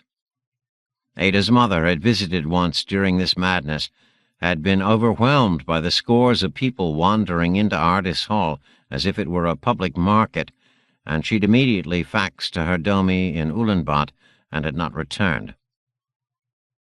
Ada accepted a cold drink from one of the permanent volunteers, a young man named Riemann, who was growing a beard, as so many of the disciples were, and she wandered back to the field where Odysseus spoke and answered questions 4 or 5 times a day for ever larger crowds. Ada had half a mind to interrupt the arrogant barbarian's useless lectures, to ask him, in front of everyone, why he, Odysseus, hadn't bothered to say goodbye to the young woman who worshipped him. Last night at Hannah's first 20 party, the celebrations were always thrown the day before the actual birthday, the day before someone actually faxed to the infirmary, Odysseus had barely made an appearance at the dinner. Ada knew that Hannah had been hurt. The young woman still thought she was in love with Odysseus, even though the man seemed indifferent to Hannah's feelings. After returning from their trip, Hannah had been Odysseus' shadow, but he barely seemed to notice. when he had eschewed Ada's hospitality and chosen to build a camp for himself in the forest. Hannah had tried to accompany him there, but Odysseus had insisted that she sleep in the big house. During the course of each day, as Odysseus ran, exercised, and later wrestled with his male disciples, Hannah was always nearby, running, climbing on the obstacle course ropes, even volunteering to wrestle. Odysseus never agreed to wrestle the beautiful young girl. At the first 20 party, each of the dozen or so guests around the table set under the giant oak had made the traditional speeches. Congratulations to Hannah for her first visit to the infirmary, wishes for lifelong good health and happiness. But when it came to Odysseus' turn, the old man had said simply, "Don't go." Hannah had wept later in Ada's bedroom, had even considered not going, of somehow hiding from the servitors who even then were embroidering her ceremonial 20 gown. But of course she had to go. Everyone went. Ada had gone, Harmon had gone 4 times. Even the absent demon had been to the infirmary twice, once on his first 20 and again after the accident with the Allosaurus. Everyone went. So this morning, when Hannah had come down from her room, dressed in only the ceremonial cotton robe, ornamented by just the small, traditional embroidered image of the caduceus, 2 blue snakes of healing twined around a staff, Odysseus had not been there to say goodbye to his young friend. Ada had been furious as the 2 rode in one of Ardis's droshkis to the fax pavilion. Hannah had wept a bit, turning her face away so that Ada wouldn't see. Hannah had always been the toughest young woman Ada had known, the artist and athlete, the risk-taker and sculptor, but this morning she'd seemed a lost little girl. "Maybe he'll pay attention to me after I return from the infirmary," Hannah had said. "Maybe I'll seem like more of a woman to him tomorrow."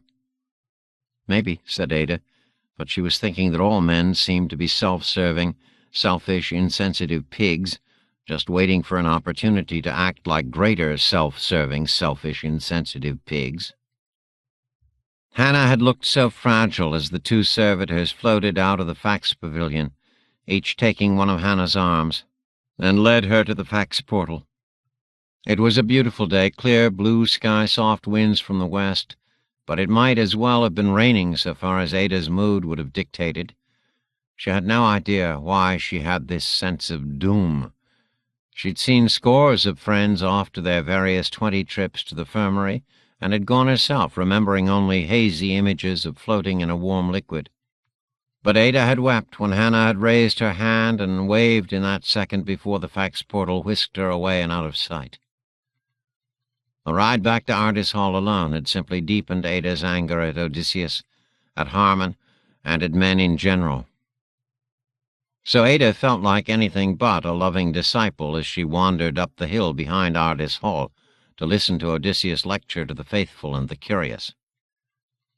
The short, bearded man was dressed in his tunic and sandals, sword by his side, sitting against a fallen dead tree that Odysseus had cut down himself, while all around him and stretching down the hill toward the house sat and stood several hundred men and women. Several of the men were wearing tunics similar to Odysseus now, belted by the same kind of broad leather belt. Most seemed to be growing beards, which had not been in style in Ada's lifetime.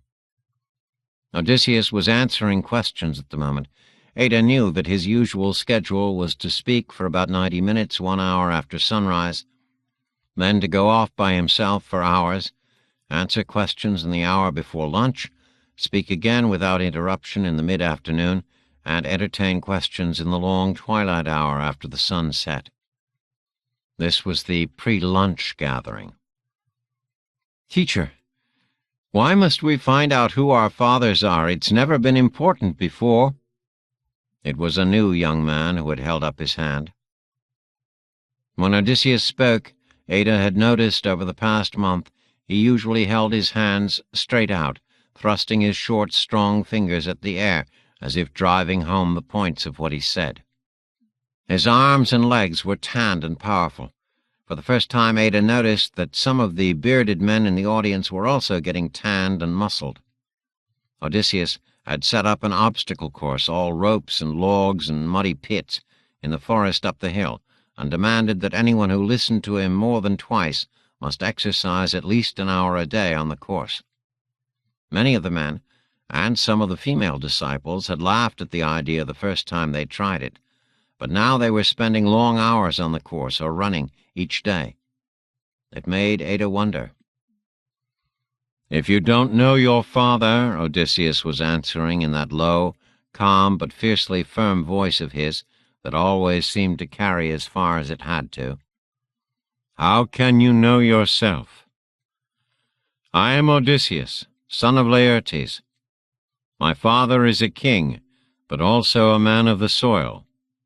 When I saw him last, the old man was down on his knees in the dirt, planting a tree where an old giant of a tree had fallen, cut down by his hand finally, after being struck by lightning. If I do not know my father and his father before him, and what these men were worth, what they lived for and were willing to die for, how can I know myself?" "Tell us again about Arete," came a voice from the front row. Ada recognized the man speaking as Pater, one of the earliest visitors. Pater was no boy. Ada thought he was in his 4th 20, but his beard was already almost as full as Odysseus. Ada didn't think the man had left Ardis since he'd first heard Odysseus speak that 2nd or 3rd day, when the visitors could be counted on 2 hands. "Arete is simply excellence, and the striving for excellence in all things," said Odysseus. "Arete simply means the act of offering all actions as a sort of sacrament to excellence, of devoting one's life to finding excellence, identifying it when it offers itself, and achieving it in your own life." A newcomer 10 rows up the hill, a heavy-set man who reminded Ada a bit of Demon, laughed and said, "How can you achieve excellence in all things, teacher? Why would you want to? It sounds terribly tiring." The heavy man looked around, sure of laughter, but the others on the hill looked at him silently and then turned back to Odysseus.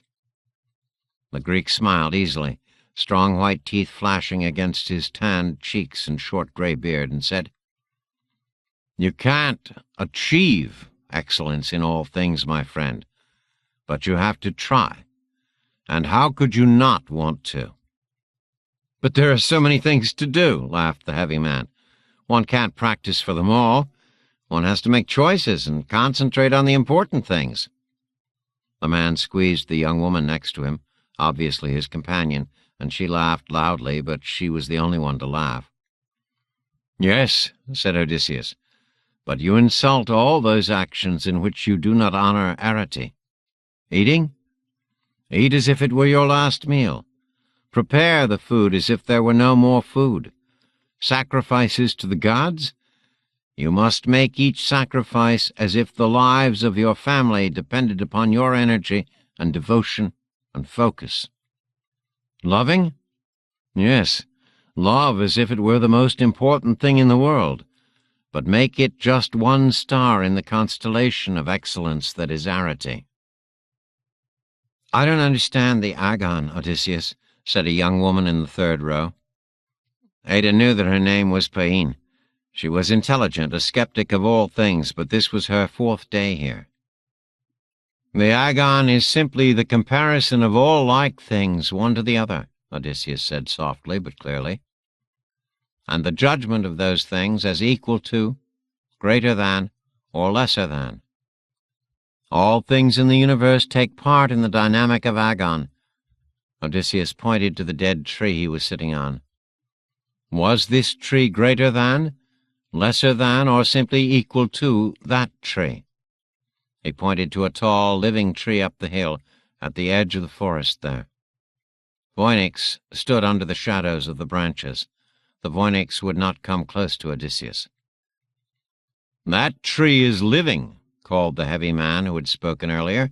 "It must be superior to the dead tree." "Are all living things superior to all dead things?" asked Odysseus. "Many of you have gone under the turncloth and seen the battle there. Is a dung merchant alive today, A better man than Achilles was then, even if Achilles is dead now? "That's comparing unlike things," cried a woman. "No," said Odysseus. "Both are men. Both were born. Both will die. It matters little if one still breathes and the other resides only in the impotent shades of Hades. One must be able to compare men or women, and that is why we need to know our fathers, our mothers, our history, our stories." "Well, that tree you're sitting on is still dead, teacher," said Pater. This time people up and down the hill did laugh. Odysseus joined in the laughter. He pointed to a sparrow that had just landed on one of the few branches Odysseus hadn't hacked away from the fallen tree. "It is not only still dead," he said, "it is newly dead. But already the usefulness of the tree, in usefulness terms of the agon, have surpassed the agon usefulness of that living tree up the hill.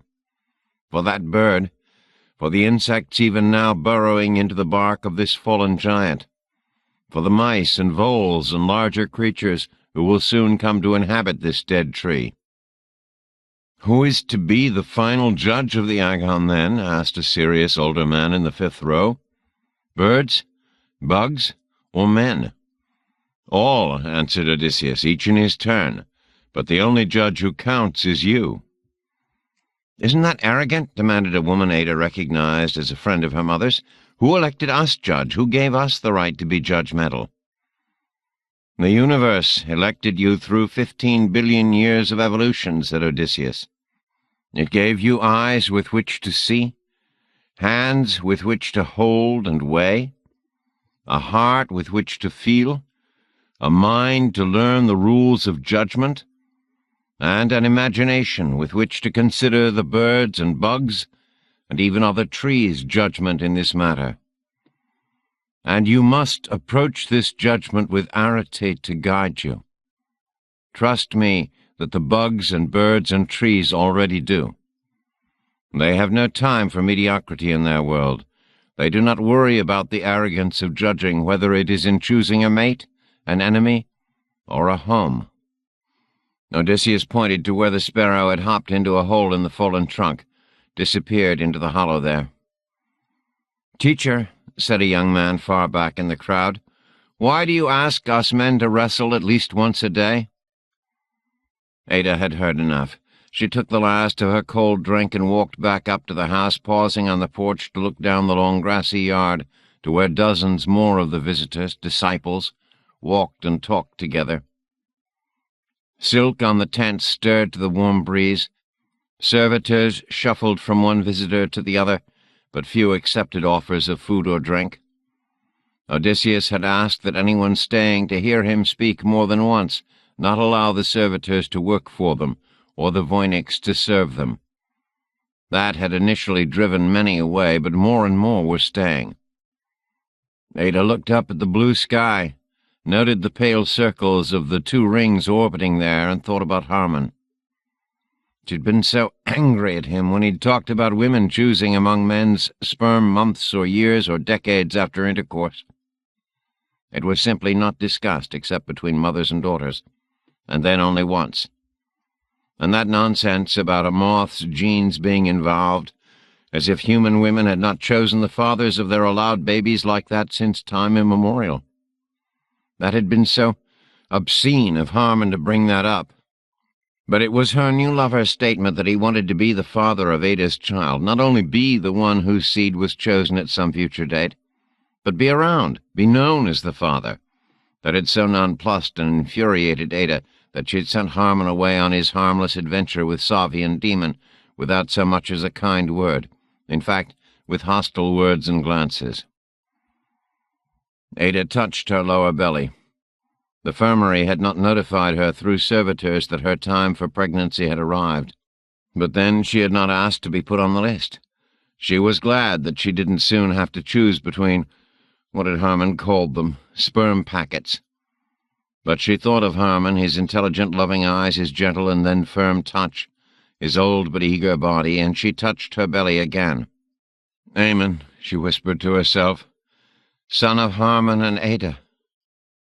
She shook her head. Odysseus' prattle the last weeks was beginning to fill her head with nonsense. Yesterday, fed up after dark, after the scores and scores of disciples had wandered off to the Fax pavilion or sleeping tents. More to the tents than to the pavilion. She had bluntly asked Odysseus how much longer he planned to stay at Ardis Hall. The old man had smiled at her almost sadly. Not much longer, my dear. A week, pressed Ada, a month, a year? Not so long, said Odysseus. Just until the sky begins falling, Ada, just until new worlds appear in your yard. Furious at his flippancy, tempted to order the servitors to evict the hairy barbarian at once, Ada had stalked up to her bedroom, her last place of privacy in this suddenly public Ardis Hall, where she had lain awake being angry at Harmon, missing Harmon, worrying about Harmon, instead of ordering servitors to do anything about old Odysseus. Now she turned to go into the house, but a strange motion caught at the edge of her vision, made her turn back. At first she thought it was just the rings rotating as always, but then she looked again and saw another streak like a diamond scratching a line across the perfect blue glass of the sky. Then another scratch, broader, brighter.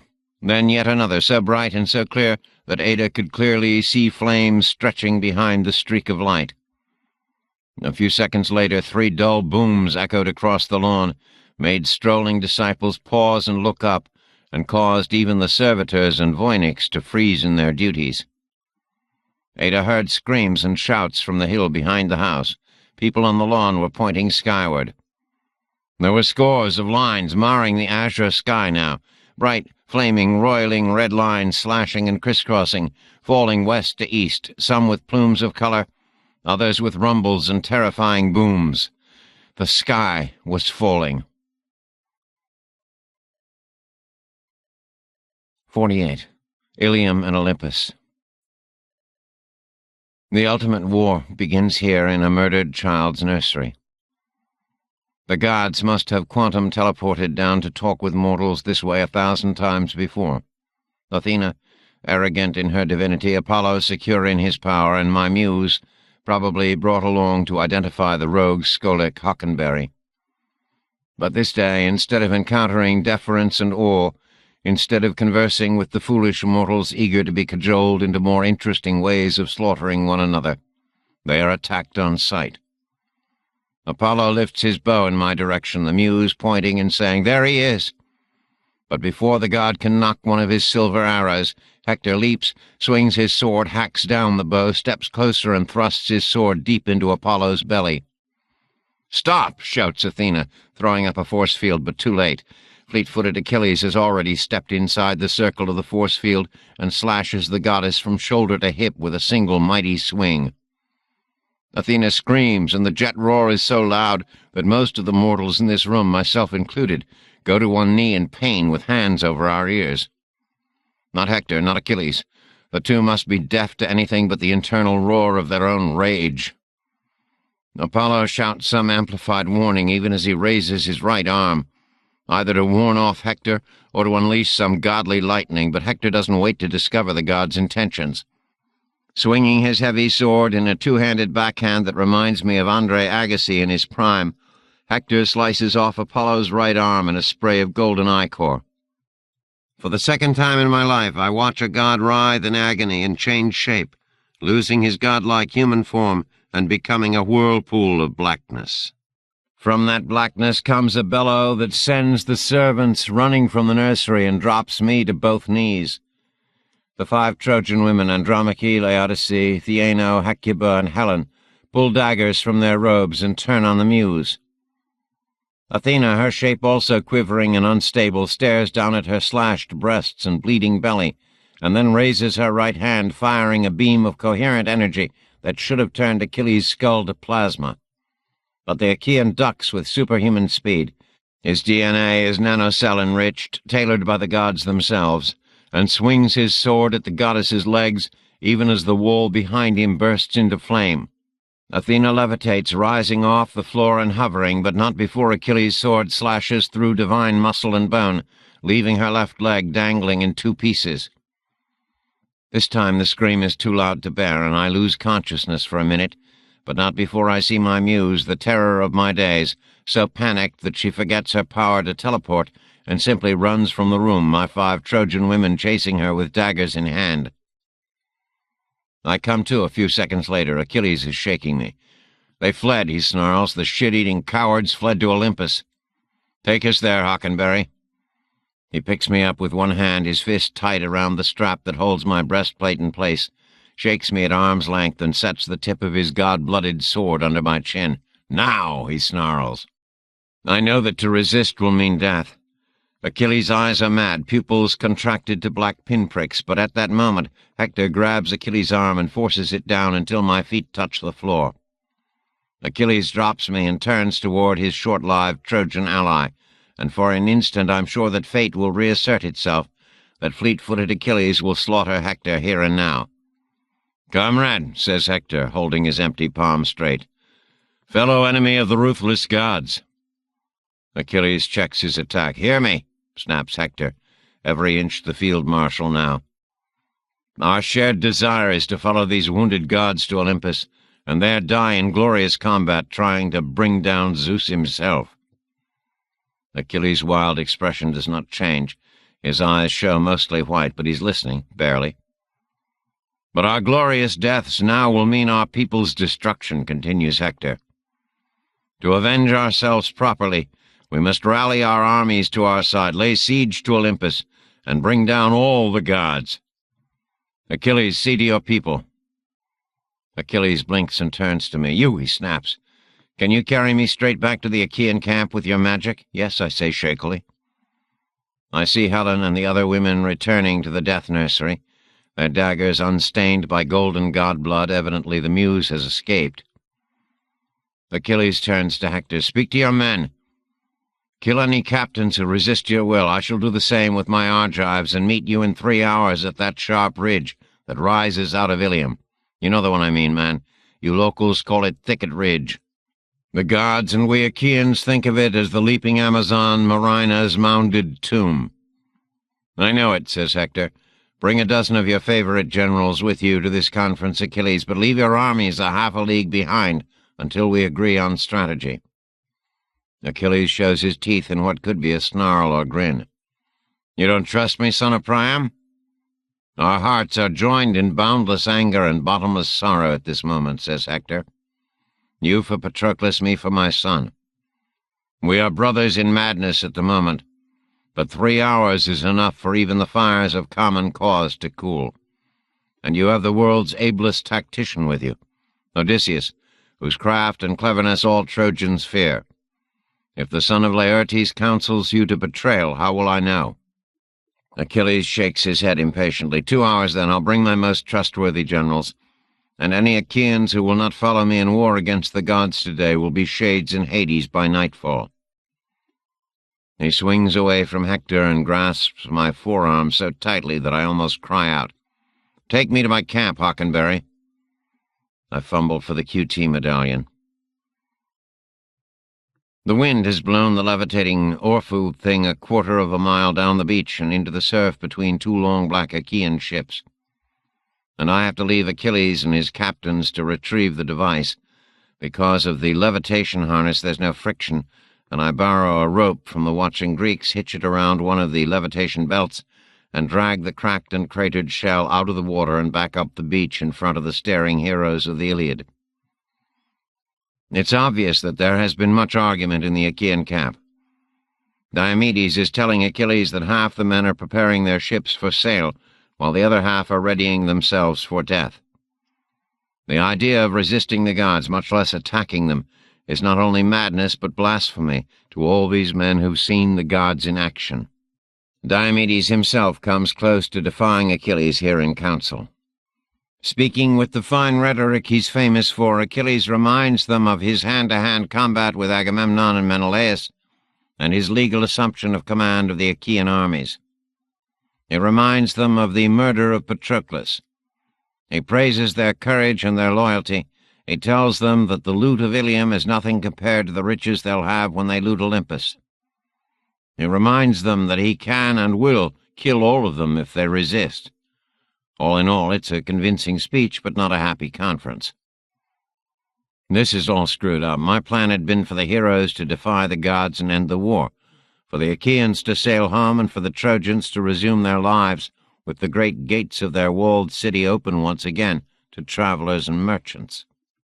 I'd imagined the city at peace, as illustrated near the center of Achilles' shield, and I'd hoped, that Achilles and Hector would meekly sacrifice themselves for the greater good, not enlist tens upon tens or hundreds of thousands of others in their battle. And even my plan to get Hector and Achilles to Olympus for their fatal Aristea is doomed. I'd planned to take the two warriors up there one at a time, the gods all unaware that danger existed until it descended on them like a Greek and Trojan lightning storm. But the attack on Apollo and Athena in Scamandria's nursery has lost us even this small element of surprise. So now what? I checked my watch. I'd promised the little robot that I'd pick him up, but the great hall of the gods and all of Olympus must be a hornet's nest now. The odds of my QTing in and getting out undetected seem low to zero. What will Hector and Achilles do if I don't come back here? That's their problem. I reach up to lift my Hades helmet over my head, remember that I loaned it to Monmouth, sigh, visualize the coordinates for the west side of the Caldera Lake on the Olympian summit, and QT out. It is a hornet's nest. The sky is filled with chariots zipping back and forth above the lake. I can see scores of gods standing along the shoreline, some pointing, some firing lances of pure energy into the lake. The water is boiling for miles out into the caldera. Other gods are shouting with amplified voices, declaring that Zeus commands everyone to gather in the great hall. No one's noticed me yet. There's too much confusion, but it's just a matter of a minute or less before someone spots a non-god on their exclusive country club turf. Suddenly the boiling water erupts, just yards from where I stand, and a vague shape emerges, visible only because of water cascading off its invisible surface. Then the dark little robot snicks into view, pulling the Hades helmet off and handing it to me. "It would be best if we left quickly," Monmouth says in English. After I dumbly take the leather helmet, he keeps one arm extended for me to grasp so that he can be included in the QT field. I grab his forearm and then scream and release it. The metal or plastic or whatever it is that makes up his skin is red hot. Already the palm of my right hand is red and beginning to blister. Two chariots swoop our way, lightning flashes, the air smells of ozone. I grab the robot's shoulder and twist the medallion again, knowing that none of us are going to get out of this alive, but telling myself that at least I came back for the little machine as promised. At least I did that. 49. The Equatorial Ring. For the first 2 weeks they lived on lizards in the polluted spring. Each lost so much weight that his therm skin had to contract 2 sizes to stay in contact with skin. The death of Savi had so shocked Demon and Harmon that for a full minute after Caliban's departure, still carrying their friend's corpse, each man had sat stupidly on his rock pillar 10 feet above the fetid water. Demon found that only one thought had been running through his mind. "Caliban's coming back to get us. Caliban's coming back to get us." Then Harmon broke the spell by leaping feet first into the stinking water and disappearing himself. Demon would have howled from terror then, if he'd had the energy, but all he could do is stare at the undulating scum where Harmon had abandoned him. After what seemed like long minutes, Harmon bobbed up, gasping and spluttering, and holding 3 objects in his hands. Their 2 osmosis masks and Savi's gun. He pulled himself up onto the lower shelf of rock, and Demon, finally released from his paralysis, clambered down to join him. "It's only about 10 feet deep here," gasped Harmon, "or I never would have found this stuff." He handed Demon his osmosis mask and slipped his own on over his therm-skin cowl, not securing it over his face. Then Harmon had hefted the gun. "Does it work?" asked Demon, his voice shaking. He was afraid to be so close to the water, certain that Caliban's long arm would snake up at any second to pull him down. Demon kept remembering the obscene snap as the monster's jaws bit through Savi's throat and spinal cord. "One way to find out," whispered Harmon. The older man's voice was also shaking, although from the cold water or terror Demon couldn't tell. Harmon aimed the weapon the way he'd seen Savi fire it, slipped his finger into the trigger guard and squeezed. A circle of water near the far wall erupted in an irregular fountain 3 feet high as hundreds of flechettes ripped the surface. "Yes!" screamed Demon, his voice echoing back to him in the small grotto. "Fuck Caliban." "Where's Savi's pack?" whispered Harmon. Demon pointed to where it had fallen behind and below her rock column. The two men scrambled to it and pawed through the contents. The flashlight still worked. There were 3 more clips of flechettes, each clip holding 7 plastic packs of darts. Harmon found the way to release the current ammunition clip and count the remaining flechette charges there, too. "Do you think it is dead?" whispered Demon, glancing over his shoulder at both points where the underground stream entered the small grotto. The rocky space was illuminated only by fungal glow. "Savi shot it straight in the chest from just a few feet away. Maybe it's dead." "No," said Harmon. "Caliban's not dead. Tug your mask down. We have to find a way out of here." The underground stream ran from grotto to grotto, then grotto to cavern, each space larger than the last. The top layers of the asteroid under the crystal city seemed to be honeycombed with caves and pipes. They found blood spattered on rocks in the second grotto they surfaced in. "Savi's or Caliban's?" whispered Demon. Harmon shrugged. "Maybe both." He swung the flashlight around the flat rock, stretching away to shadows 10 yards on either side of the foul stream. Rib cages, tibias, pelvic bones, and a skull stared back. "Oh, God, Savi!" gasped Demon. He tugged his mask down in a hurry and prepared to jump back into the underground stream. Harmon stopped him with a firm hand on his shoulder. "I don't think so." He walked closer to the bones and shifted the flashlight beam to and fro. More skeletal remains were scattered on all the rock ledges on either side of the stream. "These are old," said Harmon. "Months or years, maybe decades." He picked up 2 ribs and held them in the light, the bones shockingly white against his blue thermskin glove. Demon could see the gnaw marks there. Demon began shaking again. "I'm sorry," he whispered. Harmon shook his head. "We're both in shock and starved. We've eaten almost nothing for more than 2 days. He lay prone on a rock near the edge of the water. "But maybe there's food in the city," began Demon. Harmon's hand shot down into the water, and there was a wild thrashing. Demon jumped away, sure it was Caliban returned, but when he looked back over his shoulder, the older man had an albino lizard in both hands. This one was not eyeless like the one who selected Savi. Its beaded eyes were pink. "You're kidding," said Demon. "No." "We don't want to waste flechettes on killing this," began Demon. Harmon grasped the lizard firmly above its hind legs and bashed its brains out against a rock. Demon flipped up his osmosis mask, sure that he was going to throw up again. He didn't. His stomach rumbled and cramped. "I wish Savi had a knife in her pack," muttered Harmon. "Remember that nice skinning knife Odysseus always carried with him at the Golden Gate Bridge? We could sure use that now." Demon stared back, appalled beyond nausea, as Harmon found a fist-sized rock amongst the human bones and began chipping away one edge of it. When he had a crude point, he chopped the dead lizard's head off and began peeling away the amphibian's white skin. "I can't eat that," gasped Demon.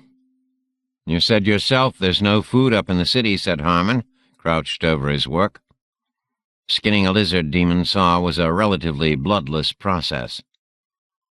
"How do we cook it?" "I don't think we can." "Savi didn't bring any matches. There's no fuel to burn down here, and no air in the city above," said Harmon. He ripped red flesh from the lizard's upper thigh, dangled it a minute in the flashlight beam, and then popped it in his mouth. Then he scooped up some stream water in Savi's bottle and washed the morsel down.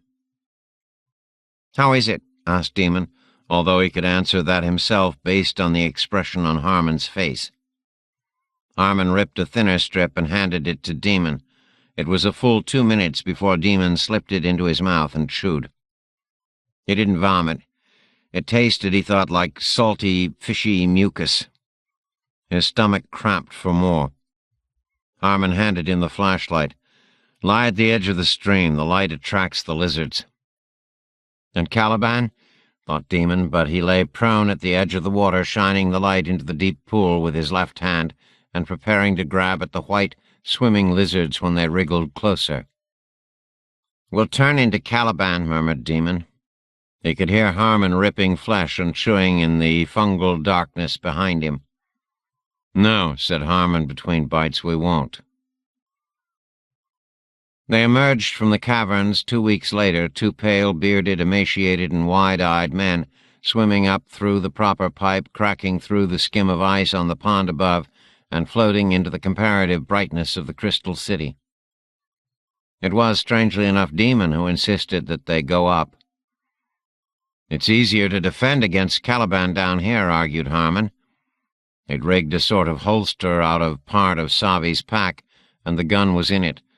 They took turns sleeping against one cave wall or the other, and while one dozed, the other sat watch with the flashlight and weapon. "It doesn't matter," said Demon. "We have to get off this rock." "Caliban might be dying from his wounds," said Harmon. "He might be healing from them," said Demon. The two of them looked more alike now that Demon had lost all of his pudginess and both had grown beards. Demon's beard was a bit fuller and darker than Harmon's. "It doesn't matter," he said again. "We have to find a way off." "I can't go back to the infirmary," said Harmon. "We may have to. Those may be the only fax portals in the orbital ring." "I don't care," replied Harmon. "I can't go in that slaughterhouse again. Plus, the fax portals there are for the bodies going up and down after their repair. The nodes must be coded to those people." "We'll change the codes if we have to," said Demon. "How?" "I don't know. We'll watch the servitors fax people back down and do what they do." "Savi said she didn't think our codes were fax viable any longer," said Harmon. "She didn't know. She'd been out of the fax loop for more than a millennium. But at the very least, we have to explore the rest of the post-human city up there." "Why?" asked Harmon. The older man had more trouble sleeping than Demon did, and his morale was low. "There might be a spaceship stored somewhere," said Demon. Harmon began laughing then, softly at first, but then so uncontrollably that he began to weep. Demon had to pinch his upper arm to get his attention. "Come on," said Demon. "We know the pipe that goes to the surface. Follow me. I'll shoot our way through the surface ice if I have to." They explored the rest of the city over the next 2 weeks, finding cubbies and closets in which to sleep, one always standing watch while the other slept. Demon always dreamed that he was falling and jerked awake, legs and arms struggling against the 0G. He knew that Harmon had the same dreams because the other man dozed even shorter periods of time before gasping and flailing awake. The crystal city was uniformly dead, although the towers on the far side of the mile-long rock were more elaborate, with more terraces and enclosed spaces. Everywhere floated the mummified, half-chewed remains of the post-human women. The two men were always hungry themselves, although Savi's pack was filled with skinned and sliced water lizards, and sometimes Demon's belly growled at the sight of some of these meaty, mummified remains. It was water, they knew, that would drive them back to one of the frozen pools every third day or so. Although they expected to encounter Caliban at every kick or turn, they found only occasional floating spheroids of blood that might be his. On their third day out of the caverns, with their eyes just then adjusting to the brighter earthlight through clear panels above, they found a wrist and hand floating like a pale spider outside the thickest kelp beds that they thought might be Savi's. That night being what they called the brief 20-minute periods where the earth wasn't illuminating the clear panes above, they both heard a terrible, Calibanish howl from the direction of the infirmary. The noise seemed to be transmitted more through the ground of the asteroid and the exotic material of the towers around them than through the thin air.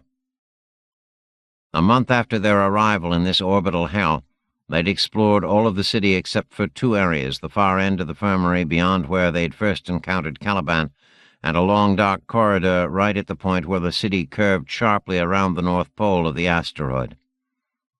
This narrow corridor, no more than 20 meters across, was windowless and filled with swaying kelp, a perfect hiding spot for a recovering Caliban. And on their first trip around the moonlet, they'd both voted to stay out of that dark place in favor of checking out the rest of the post-human city. Now the rest of the city had been checked. No spaceships, no other airlocks, no control rooms, no other infirmaries, no storage rooms filled with food, no other sources for water, and they had the choice now of returning to the caverns to stock up on lizards, since they were down to their last rotting lizard corpse, or going back to the infirmary to try the tank fax nodes there, or exploring the dark, kelp-filled corridor. The dark place, voted Harmon. Demon only nodded tiredly. They kicked their way down through the tangling kelp while keeping one hand on the other's arm so as not to be separated. Demon had the gun this day, and he swept it from side to side at every spectral movement of the kelp. Without windows or reflected glow from the central city core, only Savi's flashlight showed the way. Both men wondered about the flashlight's charge, but neither spoke their worry aloud. Demon reassured himself by remembering the dim fungal glow in most, not all, of the caverns below, enough to hunt lizards by, with luck. But the truth was that he didn't want to go back down to those charnel hunting grounds ever again. He'd asked Harmon about the near vacuum around them just 2 nights earlier. "What do you think would happen if I took my osmosis mask off?" "You'd die," said Harmon without emotion. The older man was ill, not a condition humans had encountered often, since the infirmary dealt with such things, and he was shaking with cold despite the therm skin's preservation of all his body heat. "You'd die," he repeated. "Quickly?" "Slowly, I think," said Harmon. His blue therm skin was filthy from river mud and lizard blood. "You'd asphyxiate, but it's not pure vacuum here, so you'd struggle for quite a while." Demon nodded. "What if I took my therm skin off but left my mask on?" Harmon thought about this. "That would be quicker," he agreed. "You'd freeze to death in a minute or less." Demon had said nothing, and he'd thought Harmon had drifted back to sleep, but then the older man whispered over the comm, "But don't do it without telling me first, all right, Demon?" "All right," said Demon. The corridor was so thick with wild kelp that they almost had to turn back, but by having one of them twist and shove the floating growth aside while the other fought his way through, they were able to wiggle and kick and pull their way the 200 yards or so of the dark length of the windowless column. There was a wall at the end, just what both men expected after their troubles, but Demon kept moving the flashlight beam past the kelp, and suddenly they could just barely make out a white square set in the dark bulkhead of exotic material. Demon had the gun, so he went through the semi-permeable membrane first. "What do you see?" called Harmon on the comm line. He hadn't come through yet. "Can you see anything?" "Yes." It was Demon's therm skin suit comm answering, but not Demon's voice. "He can see wonderful things." 50. Ilium. "Tell me again what you're looking at," said Orpheus, speaking not over the tight beam, but via K-link cable. Monmouth was riding on the Ionian's back like a jockey on a floating elephant. The K-link had given them enough broadband for Orpheus to upload the entire Greek language and Iliad databases in a few seconds. "The Greek and Trojan leaders are meeting on this ridgetop," said Monmouth. "We're just behind the Greek contingent, Achilles, Hockenberry, Odysseus, Diomedes, big and little Ajax, Nestor, Idomeneus, Thoas, Tlepolemus, Nereus, Machaon, Polypedes, Meriones, and a half-dozen other men whose names I didn't catch during Hockenberry's quick introductions earlier. But no Agamemnon, no Menelaus. No, they're still back in Agamemnon's camp, recovering from their single combat with Achilles. Hockenberry told me that they're being cared for by Asclepius, their healer. The brothers have broken ribs and cuts and bruises. Menelaus has a concussion from where Achilles brained him with a shield, but nothing life-threatening. According to the Scholic, both of them will be able to walk in a day or two. I wonder if Asclepius could give me my eyes and arms back, rumbled Orphu. Monmouth had nothing to say to this. What about the Trojans? Asked Orphu, his voice eager. He sounded the way Monmouth always imagined a human child would sound, happy, enthusiastic, almost gleeful. Who's here representing Ilium? Monmouth got to his feet on the cracked shell, better to see across the plumed heads of the Achaean heroes into the ranks of the Trojans. Hector leads the contingent, naturally, said Monmouth. His red horsehair plume and bright war helmet really stand out. He's wearing a red cape as well. It's as if he's defying the gods to come down and fight. Monmouth had already relayed to Orphu the scene described by Hockenberry from earlier that afternoon, when Hector and his wife Andromache had walked among the massed thousands of warriors from Ilium, holding high the mutilated body of their dead son Scamandrius, still dressed in blood-stained royal linen, holding up the corpse for all the Trojans to see. Hockenberry reported that there were thousands of Achaeans still contemplating flight to the high seas in their black ships. But after Hector's and Andromache's grim procession, all of the Trojans and their allies were ready to fight the gods hand-to-hand if need be. "Who's here for Ilium besides Hector?" asked Orphu. Paris stands next to him, then the old counselor Antenor and King Priam himself. The old men stand slightly apart, not interfering with Hector. "Antenor's 2 sons, Acamas and Archilochus, have been killed already, I think," said Orphu. "Both by Telamonian Ajax, Big Ajax." "I think that's right," said Monmouth. "It must make it hard for them to be clasping forearms in truce the way they are now. I see Big Ajax talking to Antenor as if nothing's happened." "They're all professional soldiers," said Orphu. "They know they raise their sons for battle and possible death." "Who else do you see in Hector's contingent?" "Aeneas is there," said Monmouth. "Ah, the Aeneid," sighed Orphu. "Aeneas was destined to be the only survivor of the royal house of Ilium. Was destined, to escape the burning city with his son Ascanius and a small band of Trojans, where their descendants will eventually found a city that will become Rome. According to Virgil, Aeneas will—" "Let's not get ahead of ourselves here," interrupted Monmouth. "As Hockenberry says, all bets are off now. I don't think there's any part of this Iliad you uploaded to me where the Greeks and Trojans become allies in a doomed crusade against Olympus." "No," said Orphu. "Who else is standing there with Hector besides Aeneas, Paris, old Priam, and Antenor?" "Othryoneus is there," said Monmouth, "Cassandra's fiancé." "My God," said Orphu. "Othryoneus was destined to be killed by Idomeneus this evening or tomorrow, in the battle for the Greek ships." "All bets are off," repeated Monmouth. "It looks as if there isn't going to be any battle for the ships tonight." "Who else?" "Deiphobos, another son of Priam, is there," said Monmouth. "His armor is polished so bright I have to drop more polarizing filters in place just to look at him. Next to Deiphobos is that fellow from Pedion, Priam's son-in-law, what's his name? Imbrius." "Oh my," said Orphu. "Imbrius was destined to be killed by Teucer in just a few hours." "Stop that," said Monmouth. "Somebody's going to overhear you." "Overhear me on tight beam or K-link," said Orphu with a rumble. "Not likely, old friend, unless these Greeks and Trojans have a bit more technology than you've told me about."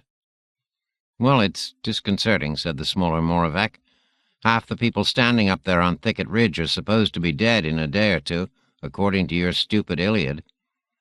It's not my stupid Iliad, rumbled Orphu, and besides, all bets are off, finished Monmouth. Uh-oh. What? The negotiations are over. Hector and Achilles are stepping forward, grasping each other's forearms now. Good God! What? Can you hear that? Gasped Monmouth. No, said Orphu. Sorry, said Monmouth. I'm sorry, I didn't mean that literally. I mean... Get on with it, snapped the Ionian. What didn't I hear? The armies, Greek and Trojan both, are roaring now. Good Lord! It's an overwhelming sound.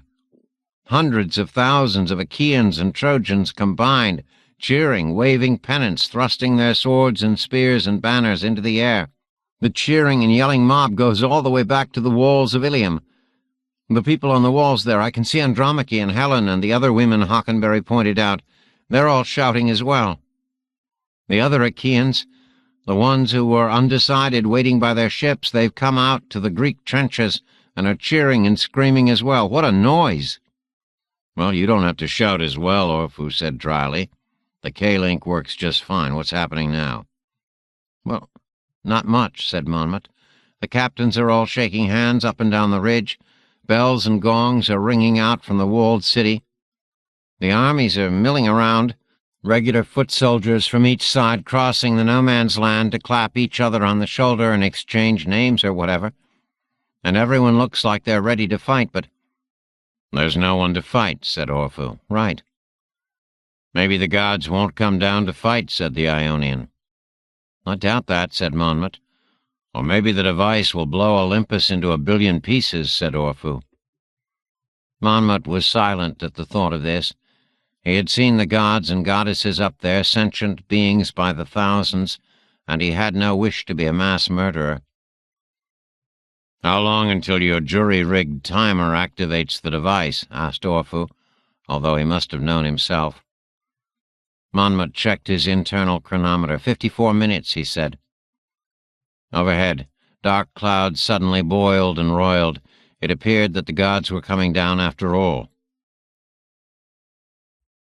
When Monmouth had dived into the caldera lake atop Olympus Mons, he had little hope of escape. He needed a minute or so to prep the device for triggering, for detonation, and he thought some depth and pressure might give him that time. It did. Monmouth dove to 800 meters, feeling the familiar and pleasant sensation of pressure pushing on every square millimeter of his frame, and found a ledge on the west side of the steep caldera wall where he could rest, secure the device, and ready it. The gods did not pursue him into the water, whether they didn't like to swim or foolishly thought that their lasering and microwaving of the surface would drive him up.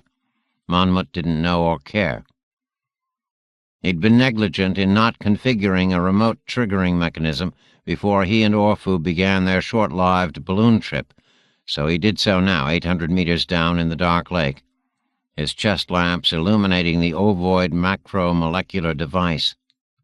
Removing the access cover of its transalloy shell, Monmouth cannibalized bits of himself, one of his 4 power cells, to provide the necessary 32-volt trigger signal, one of his 3 redundant tight-beam radio receivers arc-welded to the trigger plate by his wrist laser, and a timer made from his external chronometer. Finally, he'd attached a crude motion contact sensor rigged from one of his own transponders, so the device would auto-trigger at this depth if anyone other than he touched it. If these ersatz gods come down for me now, I'll trigger the thing manually, he'd thought as he sat on the ledge 800 meters below the lake's surface. But he didn't want to destroy himself if destruction was indeed the device's purpose. And he didn't want to hide underwater all day. But the Hockenberry human had promised to QT back for him, so he'd wait. He wanted to see Orphu again. Besides, their mission, the late Koros 3's and Repose mission, actually, was to deliver the device to Olympus Mons and transmit its arrival via the communicator. Both these objectives had been met. In a sense, Monmouth and the Ionian had completed their mission. Then why am I hiding 800 meters under the surface in this impossible caldera lake? He thought of the water boiling above him as the gods poured their anger and heat rays into the lake, and had to chuckle in his Moravec way. This water should be boiling away anyway, since the top of Olympus Mons should be in near vacuum. Then the time had come for the human named Hockenberry to return to rescue him, and amazingly he did. "Describe Earth," said Orfu on Thicket Ridge. Monmouth had slid down from the shell and was leading his friend by the rope leader he'd looped around the levitation harness. "And are you sure we're on Earth?" Orfu added. "Pretty sure," said Monmouth. "The gravity is right, the air is right, the sun looks the right size, and the plant life matches the images in the databanks. Oh, so do the human beings, although all these men and women seem to have memberships in the solar system's best health and exercise club." "That good-looking, huh?" said Orfu. "As humans go, I think so," said Monmouth. "But since these are the first Homo sapiens I've met in person, who knows? Only Hockenberry of all the men I've met here looks as ordinary as the men and women in the photos and vids and holos you and I have in our databanks." "What do you think?" began Orfu. "Shh," said Monmouth on the tight beam. He'd pulled the K-link so he didn't have to ride on Orfu's shell anymore.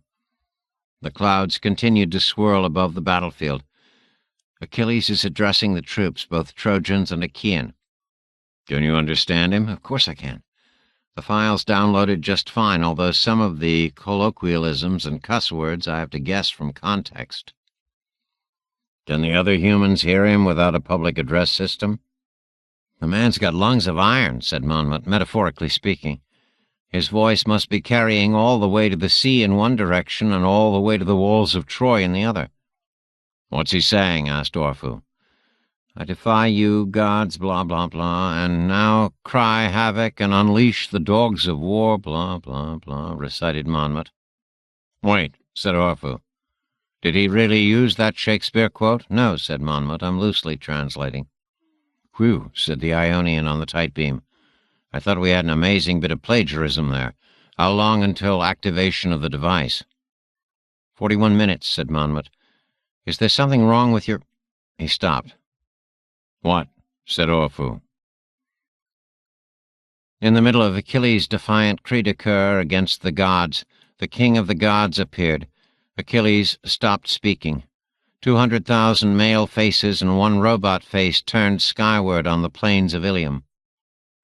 Zeus descended from the roiling black clouds in his golden chariot, pulled by 4 beautiful holographic horses. The Achaean master archer Teucer, standing close to Achilles and Odysseus, took aim and launched an arrow skyward, but the chariot was too high and, Monmouth was sure, surrounded by a powerful force field. The arrow arced and fell short, dropping into the thickets of brambles along the base of the ridge where the general stood.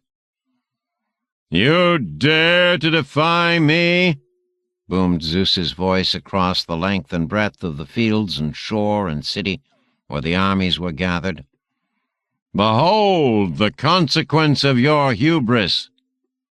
The chariot swung higher and then accelerated toward the south, as if Zeus were leaving the field in the direction of Mount Ida, just visible on the southern horizon. Perhaps only Monmouth, with his telescopic vision, saw the small silver spheroid Zeus dropped from the chariot when it was about 15 kilometers south of them. "Down!" roared Monmouth on full amplification, shouting the word in Greek. "For your lives, get down now! Don't look to the south!" Few obeyed his command. Monmouth grabbed Orfu's halter and ran for the slight shelter of a large boulder on the ridgetop 30 meters away. The flash, when it came, blinded thousands. Monmouth's polarizing filters automatically went from value 6 to value 300. He didn't pause in his wild running, tugging Orfu along behind him like a giant toy. The shock wave hit seconds after the flash, rolling up from the south in a wall of dust and sending visible stress waves rippling through the atmosphere itself. The wind speed went from 5 kilometers per hour out of the west to 100 clicks per hour from the south in less than a second. Hundreds of tents were ripped from their moorings and flown into the sky. Horses whinnied and fled their masters. The whitecaps blew out away from the land. The roar and shock wave knocked everyone except Hector and Achilles to the ground. The noise and shattering overpressure were overwhelming, vibrating human bones and Moravec's solid-state innards, as well as setting Monmouth's organic parts quivering. It was as if the earth itself was roaring and howling in anger. Hundreds of Achaean and Trojan soldiers 2 kilometers or so to the south of the ridge burst into flame and were thrown high into the air, their ashes falling on thousands of cowering, fleeing men running north. A section of the south wall of Ilium crumbled and fell, carrying scores of men and women with it. Several of the wooden towers in the city burst into flame, and one tall tower, the one from which Hockenberry had watched Hector saying goodbye to his wife and son just days ago, fell into the streets with a crash. Achilles and Hector had their hands to their faces, shielding their eyes from the terrible flash that threw their shadows 100 meters behind them on Thicket Ridge. Behind them, great boulders that had stood firm high on the Amazon Marina's mounded tomb vibrated, slipped, and fell, crushing running Achaeans and Trojans alike. Hector's polished helmet stayed on his head, but his proud crest of red horsehairs were torn off in the high winds that followed the initial shock wave. "Has something happened?" tight-beamed Orpheus. "Yes," whispered Monmouth. "I can feel some sort of vibration and pressure right through my shell," said Orpheus. "Yes," whispered Monmouth. The only reason the Ionian hadn't tumbled away on the winds and blast was that Monmouth had lashed the rope around the largest rock he could find on the lee side of their sheltering boulder. "What?" began Orpheus. "Just a minute," whispered Monmouth. The mushroom cloud was rising through 10,000 meters now, smoke and tons of radioactive debris lifting toward the stratosphere. The ground vibrated so fiercely to aftershocks that even Achilles and Hector had to drop to one knee rather than be thrown down like the tens of thousands of their men. This atomic mushroom cloud resolved itself into a face. "You want war, O mortals!" bellowed the bearded face of Zeus in the rising, roiling, slowly unfurling cloud. "The immortal gods will show you war." 51. The Equatorial Ring. Prospero sat there in a long royal blue robe covered with brightly colored embroidery showing galaxies, suns, comets, and planets. He held a carved staff in one age-mottled right hand, and there was a foot-thick book under the palm of his left hand. The carved chair with the broad armrests was not quite a throne, but close enough to impart a sense of magisterial authority reinforced by the Magus's cool stare. The man was mostly bald, but a mane of vestigial white hair poured back over his ears and fell in curls to the blue of his robe. The once grand head was now perched on an old man's withered neck, but the face was iron-firm with character, showing coolly indifferent, if not actively cruel, little eyes, a bold beak of a nose, a forceful declaration of a chin not yet lost in jowls or wattles, and a sorcerer's thin lips turned up in ancient habits of irony. It was, of course, a hologram. Demon had watched Harmon burst through the semi-permeable membrane and fall to the floor under the unexpected gravity, just as Demon had done. Then, seeing Demon sitting in a comfortable chair with his osmosis mask off, Harmon had peeled his own mask off, breathed in the fresh air deeply, and then staggered to the other empty chair. "It's only 1/3 Earth gravity," said Prospero, "but it must seem like Jupiter after a month in near zero G." Neither Harmon nor Demon replied. The room was circular, about 15 meters across, and essentially a glassed-in dome from the floor up. Demon hadn't seen it while they were approaching the Crystal City on the chairs, because they'd come in at the asteroid's south pole, and this was the North Pole. But he imagined it must look like a long, slender metal stalk, with this glowing mushroom at its end.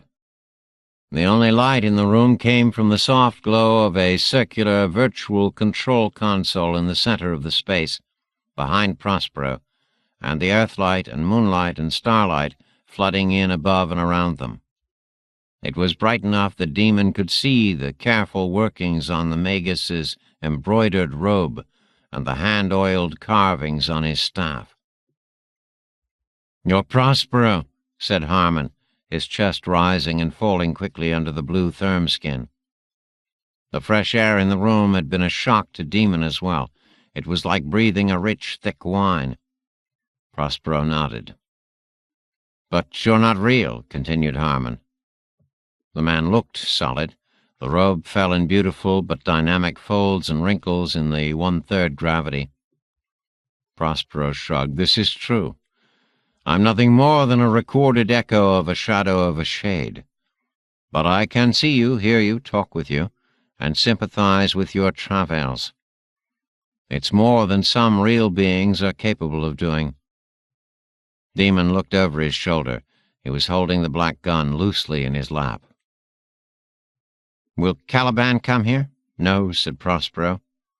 "My former servant fears me, fears this speaking memory of me. If the blue-eyed hag who bore him was here on this isle, that damned quantum witch Sycorax, she'd be on you here in a minute, but Caliban fears me." "Prospero," said Demon, "we need to get off this rock back to Earth alive. Can you help us?" The old man leaned his staff against his chair and held up both mottled hands. "Perhaps." "Just perhaps?" said Demon. Prospero nodded. "As an echo of a recorded shadow, I can do nothing, but I can give you information. You can act if you will, and if you have the will. Few of your kind do any more."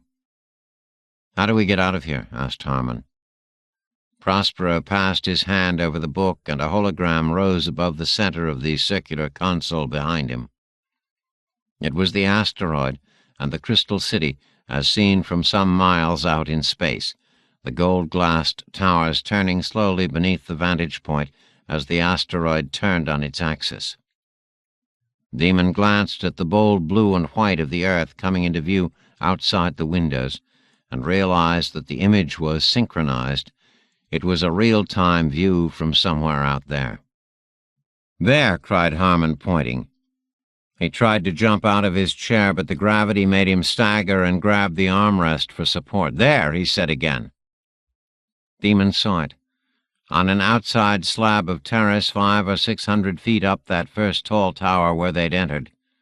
Its metal shell glowing now in earthlight. A Sony. "We searched the city," said Demon. "We never thought that there might be a vehicle parked outside the city." "It looks like the Sony we took to Jerusalem," said Harmon, leaning forward the better to see the holographic display. "It is the same Sony," said Prospero. He moved his palm again, and the image disappeared. "No," said Demon. "Savi told us that Sonys couldn't fly to the orbital rings." "She didn't know they could," said the old Magus. "Ariel freed it from the Voynix's stones and programmed it to come up here." "Ariel?" Demon stupidly repeated. He was so hungry and so very tired. He sorted through his memory. "Ariel, the avatar of the biosphere below?" "Something like that," said Prospero with a smile. "Savi never really met Ariel. All their communications were through the AllNet. The old woman always thought that Ariel's persona was male, when most frequently the sprite chooses a female avatar." "Who gives a shit?" thought Demon. Aloud he said, "Can we take the Sony back to Earth?" "I would think so," said Prospero. "I think Ariel sent it pre-programmed to return the three of you to Ardis Hall. Another deus ex machina. I'm not happy with the machine being here."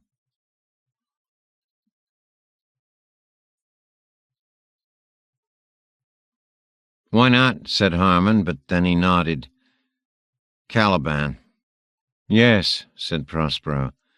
"Even my erstwhile goblin would grind his joints with dry convulsions and shorten up his sinews with aged cramps should he try hard vacuum without a suit or thermskin. but he forgot and bit through poor Savi's. "There were 2 more suits he could have had the last month," said Demon, his voice so low it fell below the whisper of ventilation. The room left the curved slice of earth above and rotated into starlight. There was a half-moon rising above Prospero. "And he would have, but Caliban is no god," said the Magus. "Savi did not kill the beast with her full salvo of flechettes to its chest, but she hurt it sore. Caliban has been bleeding and recovering, gone deep sometimes to his deepest grotto, where he packs the wounds with mud muck and drinks lizard blood for strength." "We've been drinking and eating the same," said Demon. "Yes," said Prospero, showing an old man's yellow smile, "but you don't enjoy it." "How do we get to the Sony?" asked Harmon. "And do you have food in here?" "No to your second question," said Prospero. "No one but Caliban has eaten here on this stony isle for the last 500 years. But yes to your first. There is a membrane on the tower glass high up that will let you pass out to the launch terrace. Your suits may protect you long enough to charge up the Sony and activate its guidance program. Do you remember how to fly the thing?" "I think I watched Savi. Stammered Harmon. He shook his head as if brushing away cobwebs. His eyes looked as weary as Demon felt. "We'll have to. We will." "You'll have to pass the Firmary and Caliban again to reach the far tower," said Prospero. The old man's little eyes moved from Harmon to Demon, and the gaze was judicial. "Do you have anything else you must do before you flee this place?" "No," said Harmon. "Yes," said Demon. He managed to stand and stagger over to the curved window wall. The reflection there was thin, gaunt and bearded, but there was something new in its eyes. "We have to destroy the Firmary," he said. "We have to destroy this whole damned place." 52. Ilium and Olympos. For some reason, I flee with the Trojans on Thicket Ridge toward and through the smaller man-gates of the Scaean Gates, main entrance to Ilium. The wind still howls, and we're all partially deaf from the nuclear explosion to the south. My last glimpse of the mushroom cloud before entering the city with the shoving mob of Trojan soldiers shows me that the column of smoke and ash is already beginning to bend southeast with the prevailing wind. There's still a hint of Zeus's face in the coiled cloud at the top, but the wind and the cloud's own infolding is breaking up that visage as well. Scores are crushed at the man-gates, so Hector orders the guards to throw wide the central Scaean gates, something that hasn't been done for more than 9 years. The thousands flock inside. The Argives have run for their ships. Just as Hector is trying to rally his panicked troops here, I catch a glimpse of Achilles trying to hold back the fleeing Greeks. In the Iliad, in Achilles' rampage after Patroclus' death, Homer tells of the man-god fighting a flooding river and winning, damming it with the bodies of his Trojan enemies. But now Achilles can't stop this tsunami of fleeing Achaeans without killing hundreds, and this he will not do.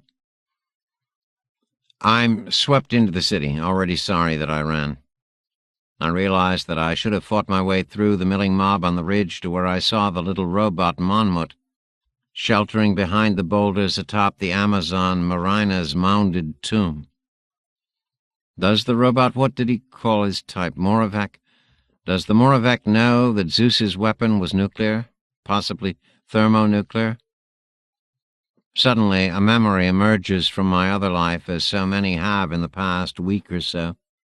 Susan trying to drag me to a talk at IU's Science Hall during some multidisciplinary week at the university. A scientist named Moravec was speaking about his autonomous artificial intelligence theories. Fritz, Hans? I hadn't gone, of course. Of what interest would some scientist's theories be to a classical scholar? Well, it doesn't matter now. As if to underline this point, 5 chariots appear from the north. I know the QT point they translated in through up there, and begin circling the city at an altitude of 3,000 or 4,000 feet. Even with optical amplification, I can't make out the little figures in the gleaming machines, but it looks as if there are both gods and goddesses up there. Then the bombardment begins. The shafts scream down into the city like slender, silver ballistic missiles, and where each one strikes, there is an explosion, dust and smoke rising, screams.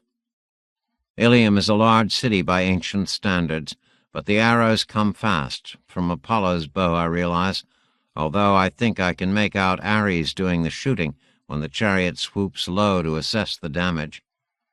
And soon the explosions and screams are coming from every quarter of the walled metropolis. I realize that I've not only lost control of everything, I've lost sight of everyone I should be talking to, helping, conferring with. Achilles is probably 3 miles away down the hill already, back with his men, trying to keep them from sailing away in panic.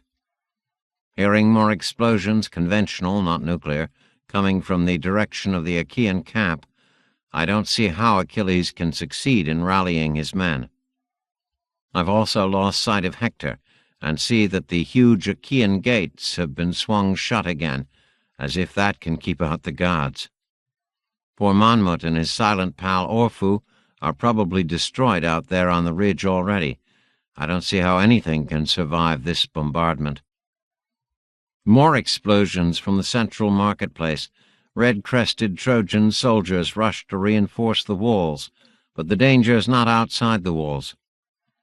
The golden chariot swings above again, outside of even archer shot, and 5 silver arrows rain down like Scud missiles, exploding near the south wall, near the central well, and apparently right on Priam's palace. This is beginning to remind me of CNN images from the Second War with Iraq, right before I became ill with cancer. Hector. The hero is probably rallying his men, but since there's nothing to rally them for except to duck and cover, it's possible that Hector has gone to his home to check on Andromache. I think of that empty, blood-stained nursery, and grimace even here in the smoke and noise of the bombed city street.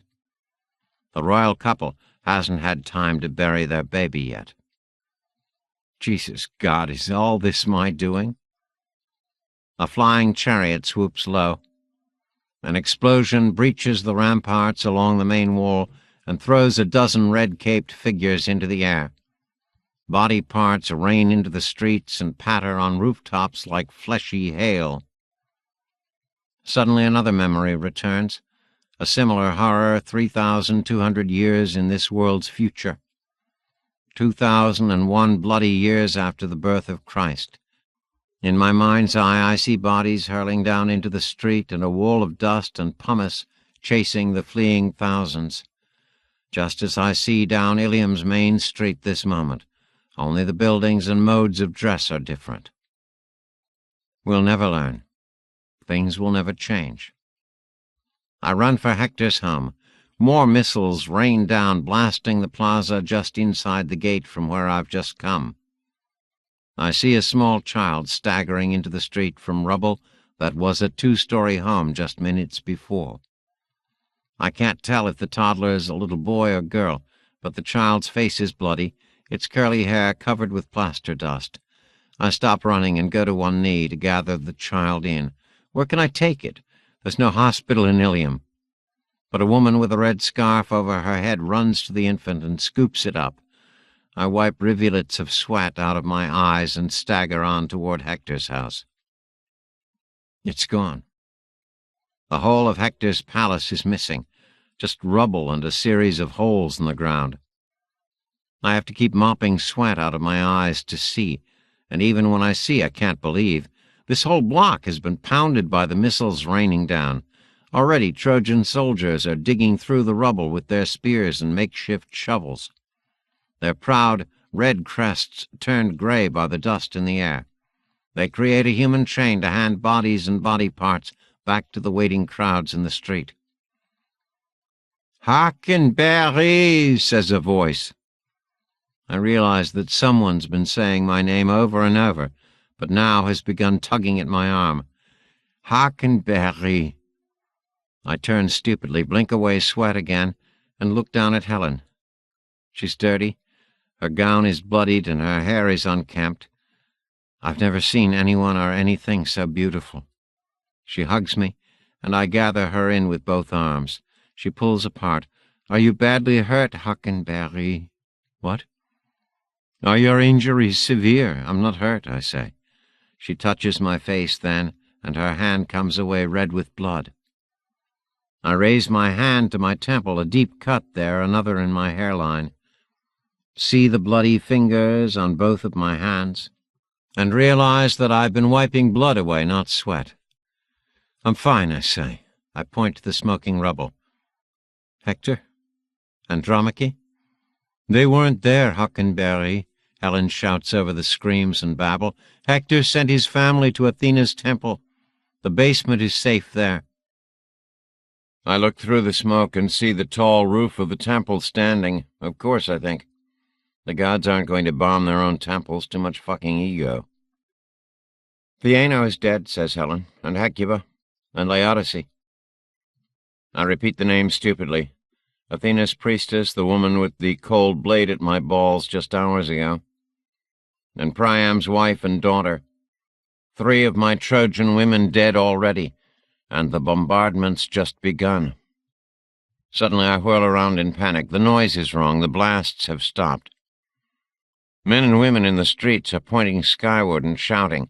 4 of the 5 chariots have already disappeared, and now the 5th. Ares' bombardment chariot, I think, flies north and winks out of existence, obviously QTing back to Olympus. All this damage. I look around at the tumbled buildings, smoking craters, bloodied bodies in the streets. From just one god's attack with one bow and a few of Apollo's arrows. What next? Biological attack? The shining archer, probably recovering up there in the healing tanks right now, is famous for firing plague into the people below.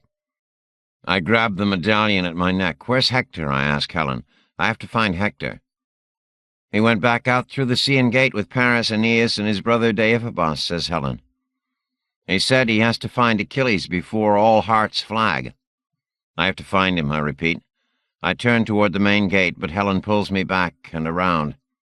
Hockenberry, she says, and pulls my face down to hers and kisses me there in the shoving, screaming street. When her lips leave mine, I can only blink stupidly, still bent to her kiss. Hockenberry, she says again, if you must die, die well. Then she turns and strides back up the street without once looking back. 53. The Equatorial Ring. Damon was only a little surprised to see that the Prospero hologram can stand and walk. The Magus picked up his staff and walked slowly to the dome window of the room. When he lifted his face to watch the stars march by, the pale light emphasized the wrinkles on his throat and cheeks. All this onslaught of old age in recent days made Demon queasy, and even queasier considering what they're discussing at that moment. He tried to imagine a world in which his friends and he, his mother, grew old like Savi, like this mottled and wattled hologram. The horror of it made him shudder. Then he remembered the horror of the tanks, the blue worms, and Caliban's dining table. Wouldn't it be easier just to kill the monster, leave the infirmary intact? No, Demon realized through his hunger and fatigue. This place was an obscenity any way one looked at it. The entire belief system of the 520s was based on the conviction that people went to the rings after 100 years, joining the post-humans up here in comfort and immortality.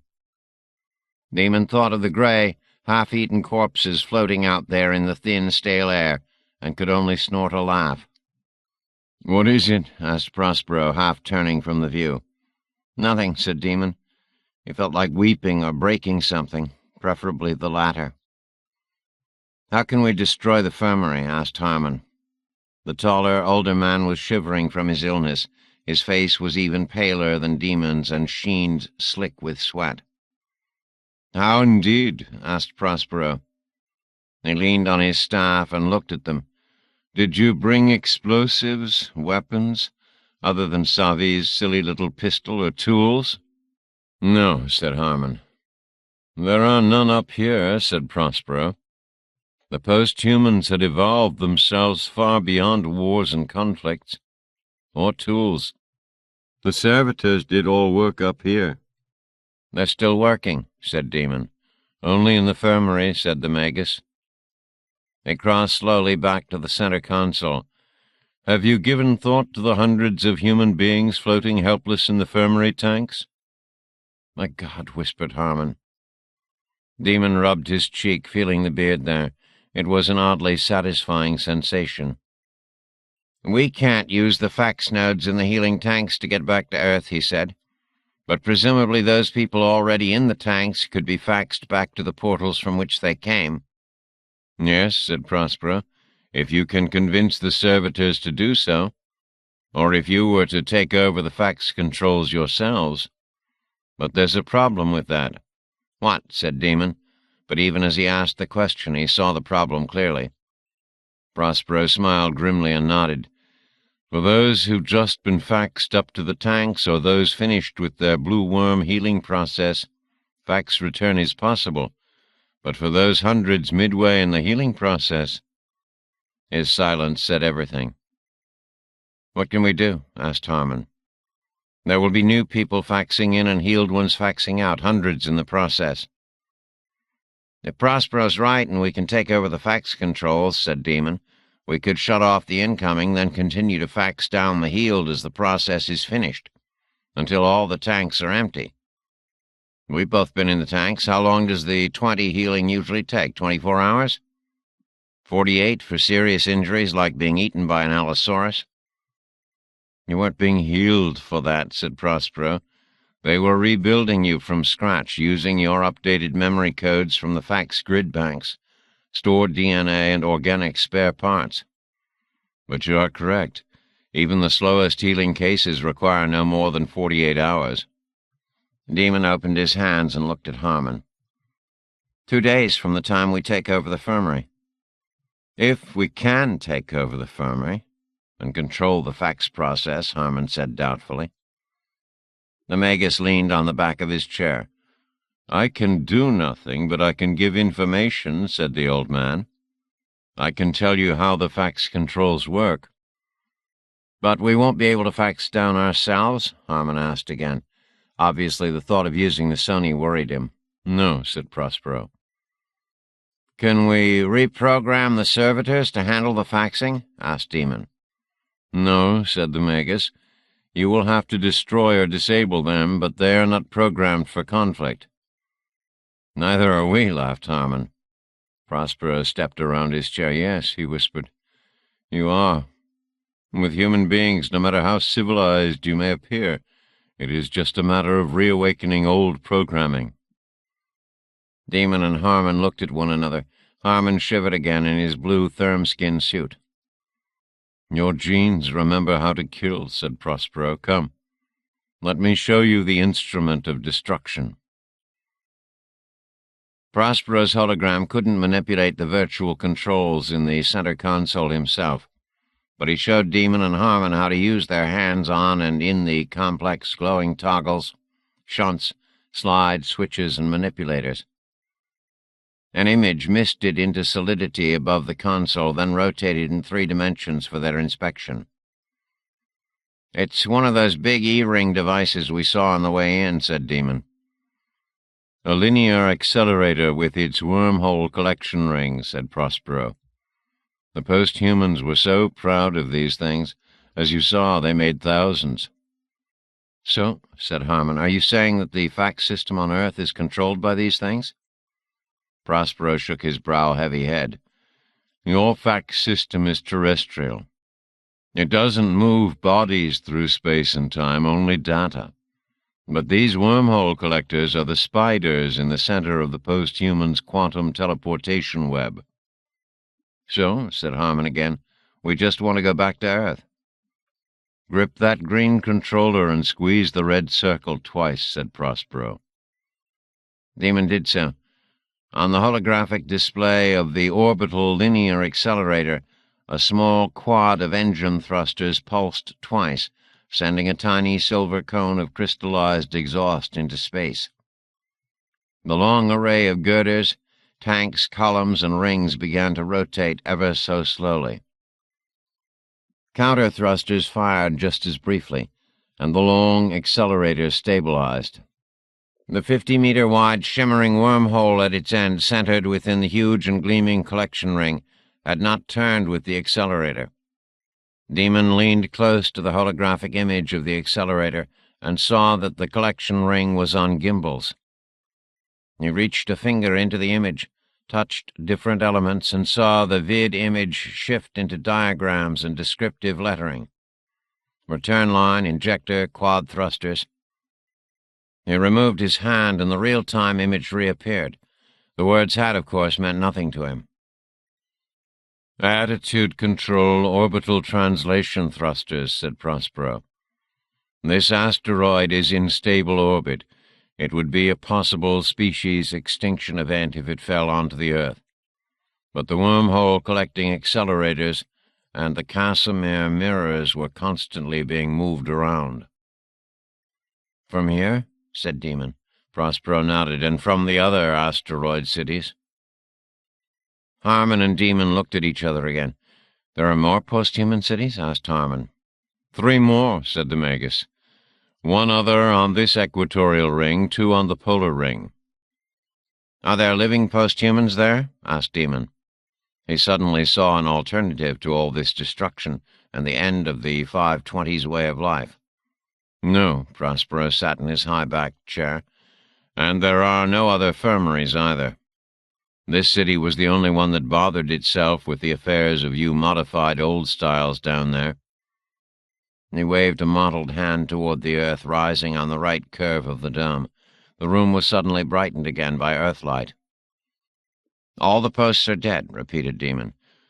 "No, not dead," said Prospero, "gone elsewhere." Demon looked at the limb of the earth rising in the blackness of space above the shimmering curve of atmosphere. "Gone where?" "Mars, to begin with," said the Magus. He looked at their quizzical expressions and chuckled. "Do either of you modern men have any idea where Mars is? What Mars is?" "No," said Demon without embarrassment. "Will the posts be coming back from there?" "I think not," said Prospero, still smiling. "Then it doesn't matter, does it?" said Harmon. "Prospero, were you suggesting we could use this particle accelerator wormhole thing as a weapon?"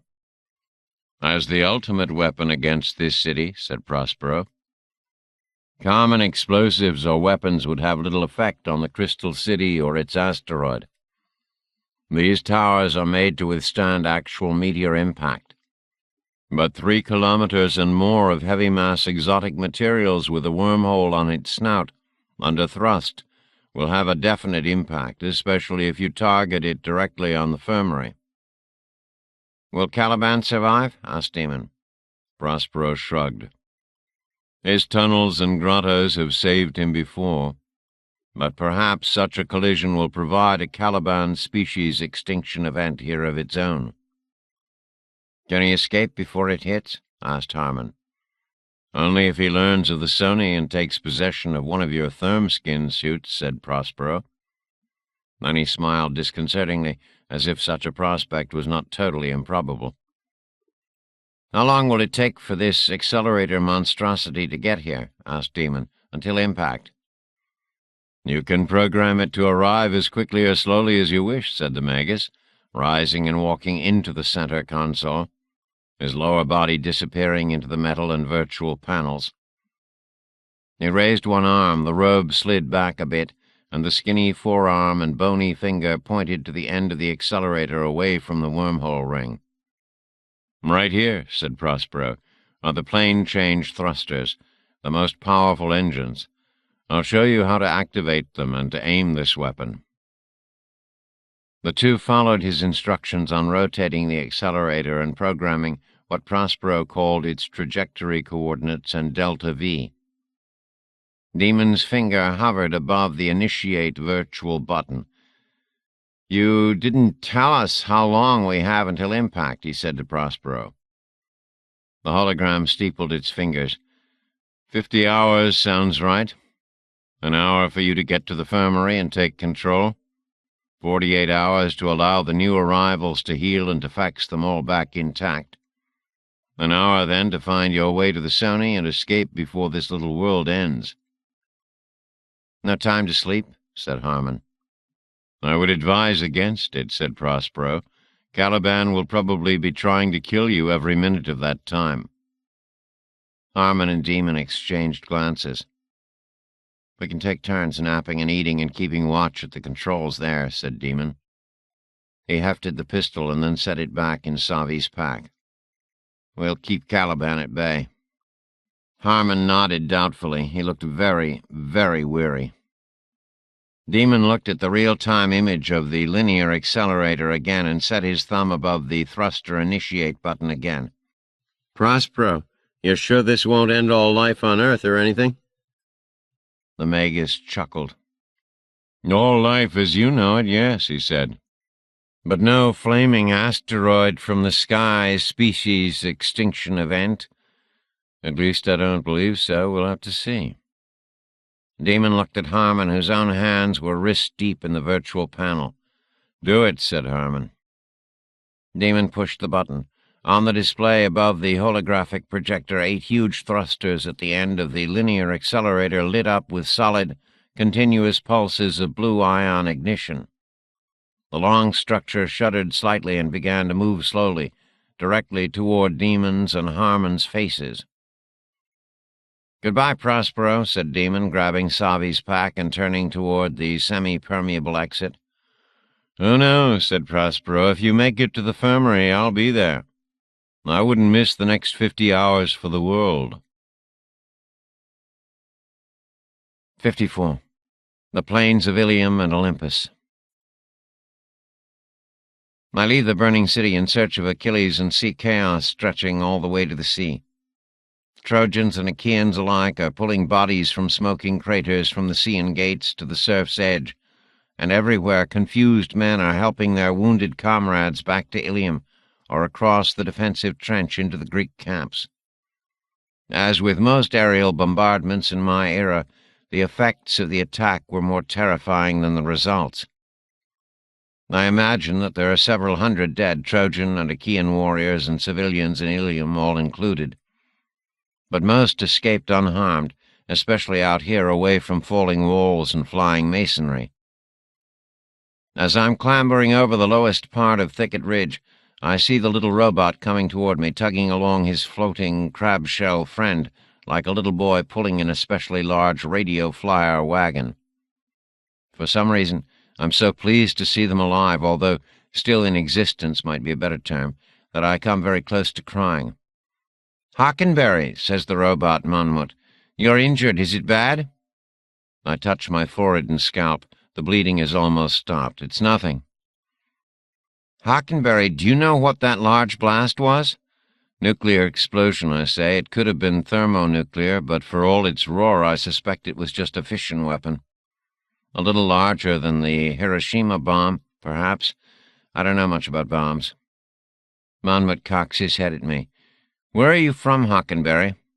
"Indiana," I reply without thinking. Monmouth waits. "I'm a Skolic," I say to him again, knowing that he's passing all this along to his silent friend via the radio link he called Tight Beam earlier. The gods rebuilt me out of old bones and DNA and some sort of memory fragments they extracted from the bits they found on Earth. "Memory from DNA?" said Monmouth. "I don't think so." I wave my hands impatiently. "It doesn't matter," I snap. "I'm the walking dead. I lived in the second half of the 20th century. Probably died in the first part of the 21st. I'm hazy on dates. I was hazy on everything in my past life until recent weeks when memories started flooding back. I shake my head. I'm a dead man walking. Monmouth continues looking at me with that dark metallic strip instead of eyes. Then he nods judiciously and kicks me, rather viciously, in the left shin. "God damn it!" I cry, hopping on the other leg. "Why'd you do that?" "You seem alive to me," says the little robot. How did you come here from the 20th or 21st Lost Age century, Hockenberry? Most of our Moravec scientists are fairly sure that such time travel is impossible unless you're whipping around near the speed of light or swimming too close to a black hole. Did you do either of those things? I don't know, I say. And surely it doesn't matter. Look at all this.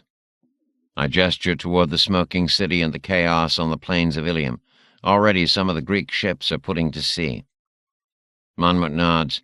For a robot, his body language is oddly human. Orphu wonders why the gods broke off their attack, he says. I glance at the huge battered shell of a thing behind him. Sometimes I forget that there's reportedly a brain in there. Tell Orphu that I don't know, I say. Perhaps they just want to enjoy the fear and chaos down here for a while before administering the coup de grace. I hesitate a second. That's French for... I begin. Yes, I know French, unfortunately, says Monmouth. Orphu was just quoting some fairly irrelevant Proust to me in French during the bombardment. What are you going to do next, Hockenberry? I look toward the Achaean encampment. Tents are burning, wounded horses are running in panic, men are milling, ships are being outfitted for sea. Others already are moving out, away from the coast, their sails catching the wind. I was going to find Achilles and Hector, I say, but it may take me hours in all this mess. In 18 minutes and 35 seconds, says Monmouth, something is going to happen that may change everything. I look at him and wait. I planted a device up there in the Caldera Lake, says the little robot. Orphu and I brought it all the way from Jupiter space. Putting that thing up there was the main goal of our mission, actually, although we weren't supposed to be the ones delivering it to... Well, that's another story. At any rate, in 17 minutes, 52 seconds, the device triggers itself. It's a bomb? I say hoarsely. Suddenly my mouth is absolutely dry. I couldn't spit if my life depended on it. Monmouth shrugs in that oddly human way of his. We don't know. You don't know? I bellow. You don't know? How could you plant a device up there and set a timer if you don't know what it's going to do? That's ridiculous. Perhaps, says Monmouth, but it's what we were sent here to do. Well, sent there, actually, by the Moravecs who planned this mission. How long did you say? I ask, grabbing the apparent leather bracelet on my wrist that serves as my own covert chronometer. The bracelet has microcircuits and small holographic projectors for when I need to know the time.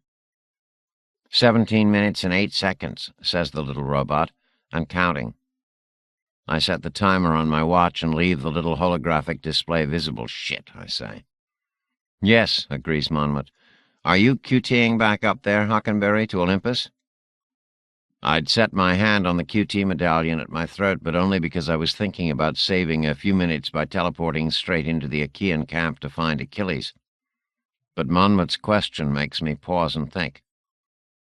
Maybe I should, I say. Someone needs to see what the gods are up to. Perhaps I could play spy one last time. And then what? Asks the robot. It's my turn to shrug. Then I come back for Achilles and Hector. Then maybe, say, Odysseus and Paris, Aeneas and Diomedes, carry the war to the gods, shuttling these heroes up there 2 by 2 like animals on Noah's Ark. That doesn't sound too efficient as military campaign logistics go, says Monmouth. Do you know military strategy, little robot person? No, actually. All I really know anything about is a submersible that sank on Mars and Shakespeare's sonnets, says Monmouth. He pauses. Orphu just told me that I shouldn't include the sonnets in my resume. Mars? I say. The shiny metallic head turns up toward me. You didn't know that Olympus is really the volcano Olympus Mons on Mars? You've lived there for 9 Earth years, haven't you? For a second I'm dizzy enough that I have to stagger over to a low boulder and sit, or I'm afraid I'll wake up on the ground. Mars, I repeat. 2 moons, the huge volcano, the red soil, the reduced gravity that I was always so happy to return to after a long day on the Plains of Ilium. Mars. Fuck me, Mars. Monmouth says nothing, perhaps knowing that he's embarrassed me enough for one day. Wait a minute, I say. Mars doesn't have blue skies, oceans, trees, air to breathe. I watched the first Viking lander touch down in 1976. I watched on TV years later, decades later, when that little Sojourner buggy thing trundled down and got stuck on a rock. There were no oceans, no trees, no air. They've terraformed it, says Monmouth, and rather recently, too. Who's terraformed it, I say, hearing the defensive anger in my voice.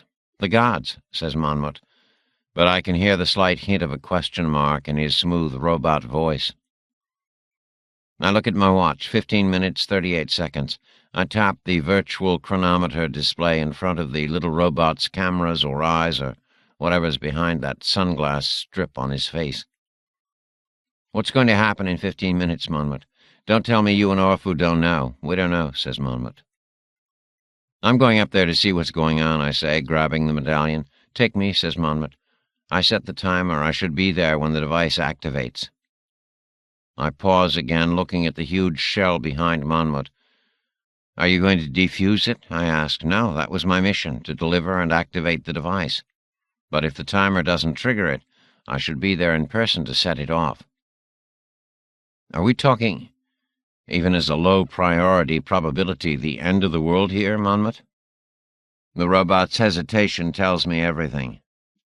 You should stay with Orphu another, 14 minutes, 39 seconds, I say. The shape the poor guy's in, the world might end, and he wouldn't know it unless you told him.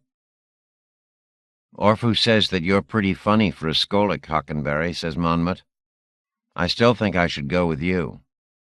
One, I say, you're using up all our goddamn time talking. Two, I only have one Hades helmet, and I don't want to be caught because the gods see a robot walking with invisible me.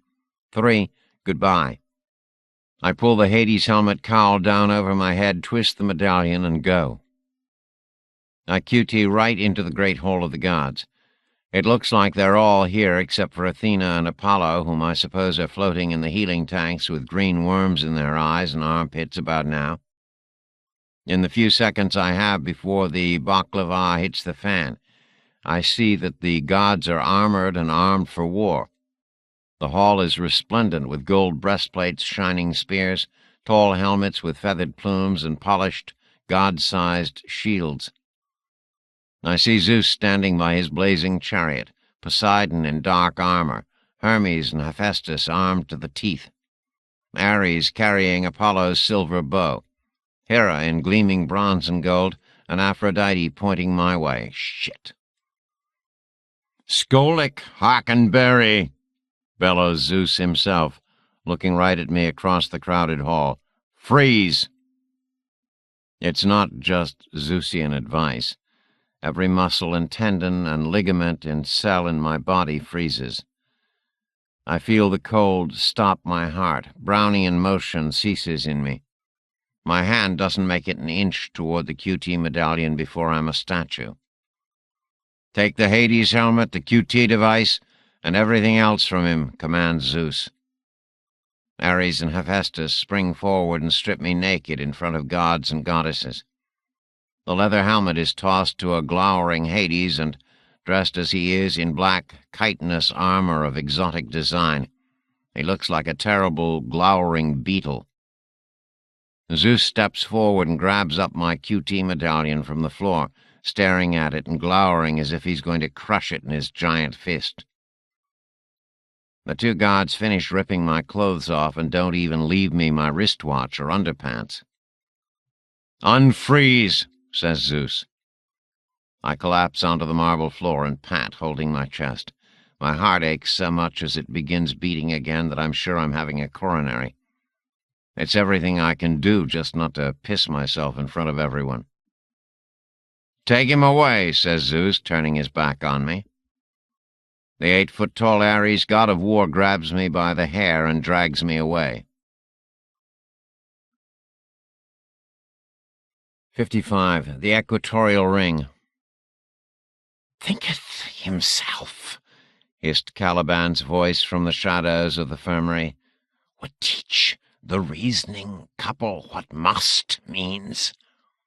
Doth as he likes, or wherefore, Lord? So he. Where the hell's that voice coming from? Snapped Harmon. The infirmary was mostly dark, light coming from the glowering tanks that were emptying one by one, and Demon roamed from the semi-permeable wall to the cannibal table, trying to find the source of the whispers. "I don't know," said Demon at last. "Air vent, some entrance we haven't found, but if he comes into the light, I'll kill him." "You may shoot him," said the Prospero hologram standing against the counter near the healing tank controls. "But it is not certain that you will kill him. Caliban, a devil, a born devil, on whose nature nurture can never stick, on whom my pains humanely taken, all lost, quite lost." For 2 days and nights, 47.5 hours, 144 revolutions of the asteroid from Earthlight to starlight, the two men had overseen the faxing out of the healing tanks until only a dozen or so bodies were left. They knew now how to call up external holos of the linear accelerator, accelerating in a most linear fashion directly toward them. They could see the huge thing now, approaching wormhole first, visible and awful in the clear overhead infirmary panels, thrusters burning blue behind. Prospero and the virtual readouts assured them that they had almost 90 minutes left before impact, but instinct and their vision told them otherwise, so both men quit looking up. Caliban was somewhere near. Demon kept his therm-skin mask down for the light-augmenting lenses, but also used Savi's flashlight, playing it under the cannibal table, light glinting on white bones there. They'd thought the trip from the domed control room was the worst, the long swim kick through kelp and half-light, waiting for Caliban to attack at any minute. But although twice something green-gray moved in the shadows, and twice Demon had fired Savi's gun at the movement, once the shadow thing swam away, and the next time it tumbled out dead, flechettes glinting in its gray flesh. A post-human corpse in the kelp. But now, after 47.5 hours more without sleep and eating only rancid lizard flesh, there was no worst. This last hour was the worst. At least they'd stopped by the entrance to the grotto, pounded the ice skim with their boots and gun butt until they could refill their single bottle with spheroids of vile, scummed, much lusted-after water. At least they'd done that. But now the water was gone, and neither man could leave his post and leave the infirmary to go for more. Besides, they'd taken plastic sheets from the tops of the tanks and nailed them up over the semi-permeable entrance membrane so that they'd be warned by the ripping if and when Caliban entered the infirmary that way. So they couldn't easily go out that way if they wanted. Now both men's tongues were swollen and their heads ached abominably from thirst and fatigue and the bad air and fear. They'd had little problem with the dozen infirmary servitors. Several were allowed to continue to work at their tasks of faxing out the healed bodies, while others, whose duties got in the men's way, were incapacitated. Demon had fired the gun at one, but that was a mistake. The flechettes tore paint and metal fragments from the servitor and shattered one manipulator arm and ripped off an eye, but did not destroy it. Harmon solved the problem by finding a heavy piece of pipe in the tank farm, wrenching it free, allowing liquid oxygen to steam into the already cold air, and bashing the servitor into immobility. The remaining servitors went into retirement the same way. Prospero arrived when they powered up the holographic comm sphere atop the control panel, and the Magus made sure their adjustments were correct on the tank voidings. First they shut off the incoming fax nodes, then they immediately faxed the arriving 20-somethings back to their earthly nodes before any repair was started. Prospero said that there was no way to hurry the work of the blue worms and the orange fluid, so they left those tanks to cycle. The humans floating naked who were near the end of their healing were faxed back early. Of the 669 tanks in the infirmary, all but 38 were empty now. 36 of those were extensive repairs, and 2 were regular 20s who had faxed in and begun normal repair just before Harmon and Demon had managed to shut off the fax computers. "Also, it pleaseth Setebos to work," hissed the unseen Caliban's voice. "Shut up!" shouted Demon. He moved between the glowing tanks, trying not to float in the low but appreciable gravity there. Shadows danced everywhere, but none of them were solid enough to shoot. "False, to make something piled yon pile of turfs, and squared and stuck there squares of soft white chalk," whispered Caliban from the dark.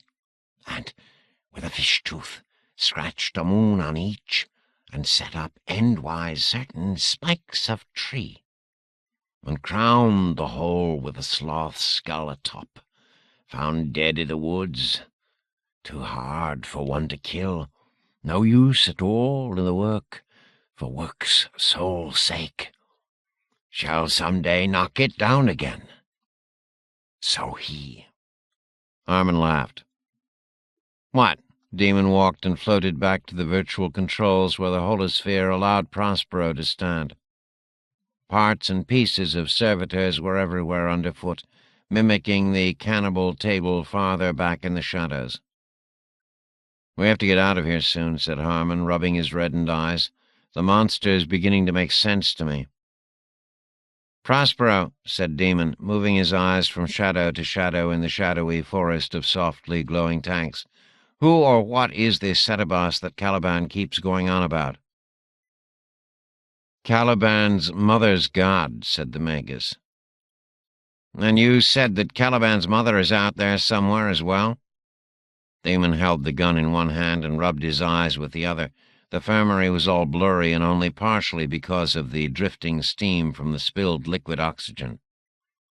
"Yes, Sycorax still lives," said Prospero, "but not on this isle. No longer on this isle." "And this Setebos?" prompted Demon. "The enemy of the quiet," said Prospero. "Like both, his congregation of two, a bitter heart that bides its time and bites." Buzzers went off above the console. Harmon activated virtual controls. 3 more healed humans, almost healed at least, were faxed away. 35 remained. "Where'd this Setebos come from?" asked Harmon. "Brought in from the dark with the Voynix and other things," said Prospero. "A minor miscalculation." "Is Odysseus one of those other things brought in from the dark?" asked Demon. Prospero laughed. "Oh, no.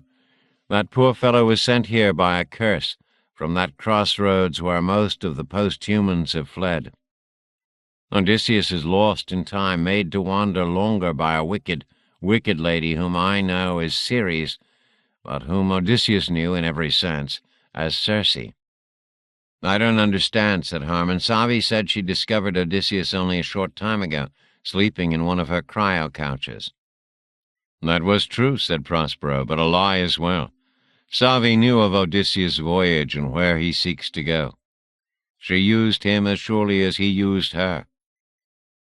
"But he is the Achaean from the Turin drama?" asked Demon. "Yes and no," said Prospero in his maddening way. "The drama shows a time and tale that's cleft. This Odysseus is from one of those branchings, yes. He's not the Odysseus of all the telling, no." "You still haven't told us who Setebos is," said Harmon. His temper was short. 6 more humans faxed out of their tanks, finished and healed. Only 29 remained. It was 20 minutes until the time they'd set to make a run for the Sony. The linear accelerator was close enough to see out the window now with no amplification. The wormhole was a sphere of shifting light and dark. "Setebos is a god whose hallmark is pure, arbitrary power," said Prospero. "He kills at random, he spares at a whim. He murders vast numbers, but with no pattern or plan. He's a September 11 god, an Auschwitz god." "What?" said Demon. "It doesn't matter," said the Magus. "Saith," hissed Caliban from the darkness down by the cannibal table. "He may like, perchance, what profits him. Aye, himself loves what does him good, but why? Gets no good otherwise." "God damn it," roared Demon. "I'm going to find that bastard." He took the gun and bounced down toward the darkness. 5 more human bodies faxed away, and their tanks emptied with a whoosh. 24 remaining. There were bodies on the floor here, bodies on the table, parts of bodies on the chair. Demon held Savi's flashlight in his left hand, her gun in his right, his cowl and night lenses in place, but still the darkness threw shadows. He watched and waited for movement out of the corner of his eyes. "Demon!" called Harmon. "In a minute," shouted Demon, waiting, using himself as bait. He wanted Caliban to leap. There were 5 flechette rounds in the gun right now, and he knew from experience that they would fire rapidly if he held the trigger down. He could put 5,000 crystal darts into the murdering son of a bitch if... "Demon!" He turned back to Harmon's shout. "Do you see Caliban?" he shouted back at the lighted control area. "No," said Harmon. "Something worse." Demon heard the pressure valves roaring and the soft alarms then. Something was wrong with the tanks. Harmon pointed to various virtual readouts flashing red.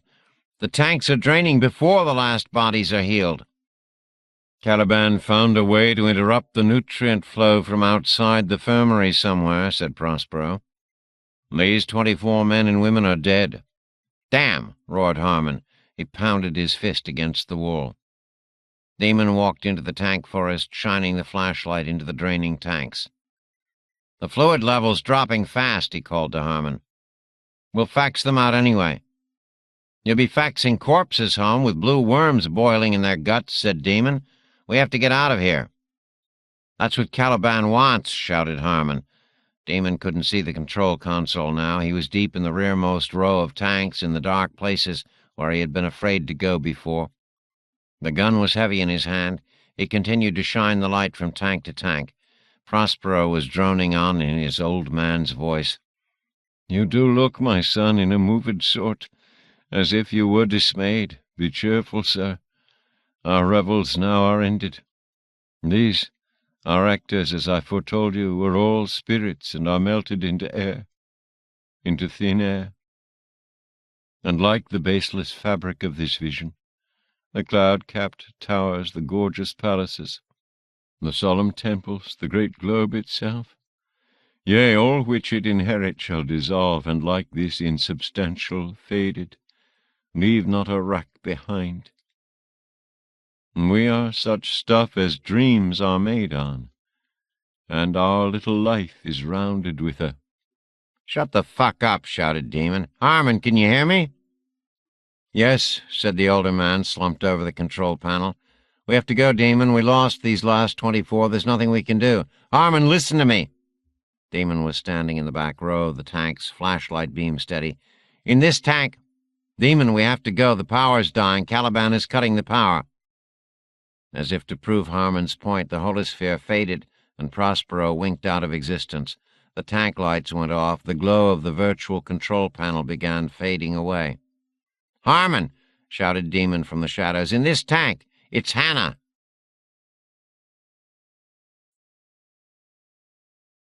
'56. The Plains of Ilium. "I have to go find Achilles and Hector," Monmouth said to Orpho. "I'm going to have to leave you here on Thicket Ridge." "Sure, why not? Maybe the gods will mistake me for a gray boulder and not drop a bomb on me. But will you do me 2 favors?" "Of course." "First, keep in tight beam touch. It gets sort of lonely here in the dark when I don't know what's going on, especially with only a few minutes left before the device goes off." "Sure." "Second, tie me down, will you? I like this levitation harness stuff, although I'm damned if I can figure out how it works. But I don't want the breeze to blow me into the sea again." "Already done," said Monmouth. "I've got you tied to the biggest rock on the leaping Amazon Marina's mounded tomb up here on the ridge." "Great," said Orphew. "By the by, do you have any idea who this leaping Amazon Marina was, and why she has a tomb here just outside the walls of Ilium?" "Not a clue," said Monmouth. He left his friend behind and began running on all fours across the plains of Ilium toward the Achaean camp, receiving a few curious stares from the milling Greeks in the process. They didn't have to search the beach for Achilles and Hector. The 2 heroes had just crossed the trench bridge and were leading their captains, and 2,000 or 3,000 fighters with them toward the middle of the old battlefield. Monmouth decided to be formal and rose to his hind legs for the greetings. "Little machine," said Achilles, "where is your master, the son of Duane?" It took Monmouth a second to process this. "Hockenberry," he said at last, "first of all, he's not my master. No man is my master, and I'm no man. Secondly, he's gone to Olympus to see what the gods are up to. He said he'd be right back." Achilles showed his white teeth in a grin. "Good. We need intelligence on the enemy." Odysseus, standing between Hector and Achilles, said, "It didn't work too well for Dolon." Diomedes, behind the heroes, laughed. Hector scowled. "Dolon was Hector's scout last night when things looked so bad for the Greeks," sent Orpheus. Even though Monmouth understood Greek now and could speak it after the download from Orpheus, he was still sending the whole dialogue to his friend via subvocals. Orpheus's message wasn't finished. "Diomedes and Odysseus captured Dolon when they were going out on a night raid, and after promising the Trojan that they wouldn't hurt him, they got all the information they could from him, and then Diomedes cut off his head. I think that Diomedes mentioned it because he still doesn't really trust Hector as an ally, and—" "Shelve it," said Monmouth, forgetting to subvocalize.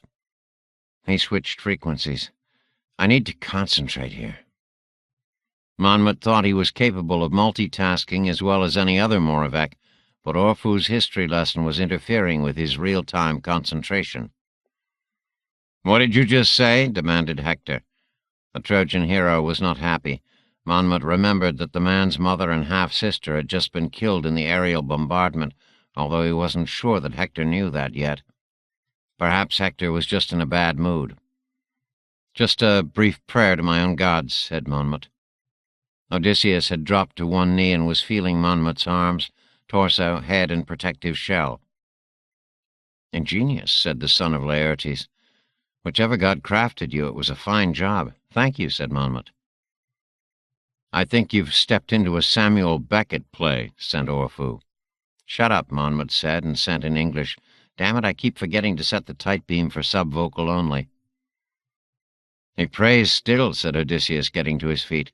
"But I liked the part where he said that his name was No Man. I'll remember that." "Fleet-footed Achilles," said Monmouth in the proper Greek. "May I ask your intentions now?" "We go to challenge the gods to come down for single combat," said Achilles. "Or their army of immortals against our army of men, whichever they prefer." Monmouth looked at the few thousand Greeks, many of them bloodied, who'd followed Achilles out from the camp. He turned his head and saw 1,000 or fewer Trojans coming over the ridge to join Hector. "This is your army?" asked Monmouth. "The others will join us," said Achilles. "Little machine, if you see Hockenberry, son of Duane, tell him to come to me at the center of the field." Achilles, Hector, and the Achaean captains strode off. The Moravec had to dodge quickly or be trampled by the men in shields following. "Wait!" called Monmouth. He'd used more amplification than he'd planned. Achilles, Hector, Odysseus, Diomedes, Nestor, and the others turned. The men between Monmouth and the heroes made a space. "In 30 seconds," said Monmouth, "something's going to happen." "What?" demanded Hector. "I don't know," thought Monmouth. "I don't even know if we'll feel the effects here. Hell, I don't even know if my timer trigger is going to work at that depth in the Caldera Lake." "You're subvocalizing, you know," sent Orpheus. "Sorry," sent Monmouth. Aloud, he said in Greek, "Wait and see. 18 seconds now." The Greeks didn't use minutes and seconds, of course, but Monmouth thought he'd got the unit's translation right. "Even if the device blows Mars to bits," said Orpheus, "I don't think this Earth is in that time or universe. But then again, the so-called gods have connected this place, wherever it is, to Olympus Mons via 1,000 quantum tunnels." 9 seconds, said Monmouth. "What would an exploding Mars look like in daylight from this point in Asia Minor?" sent Orpheus. "I could do a quick simulation." 4 seconds, said Monmouth. "Or I could just wait to see. Of course, you'll have to see for me." 1 second, said Monmouth. 57. Olympus. I don't remember Ares or Hephaestus QTing as they dragged me out of the great hall, but obviously they did. The room they'd thrown me into, my holding cell, is on the upper floor of an impossibly tall building on the east side of Olympus. The door was sealed behind them, and there are no windows as such, but another door opens onto a balcony that hangs hundreds of feet above nothing except the slopes of Olympus, right where they drop down to the vertical cliffs of Olympus. To the north is the ocean, a burnished bronze in this afternoon light, and far, far to the east are the 3 volcanoes I realize now are Martian volcanoes. Mars. All these years, Mother of Mercy, Mars. I shiver in the cold air. I see the goosebumps on my naked arms and thighs and can imagine them on my bare butt. The soles of my feet are ice cold against the chilly marble. My scalp hurts from being dragged, and my pride hurts from being caught and stripped naked so easily. Who did I think I was? I've been watching gods and superheroes so long that I forgot I was just an ordinary guy when I was real. Less now. The toys went to my head, I think.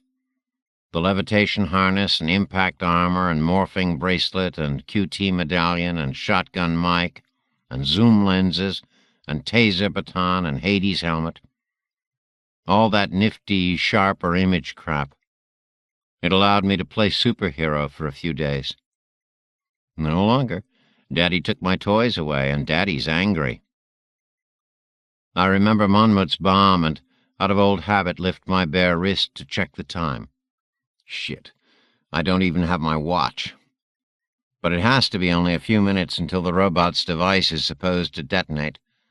I lean out from the balcony, but this side of the building looks away from the Caldera Lake, so I guess I won't see the flash.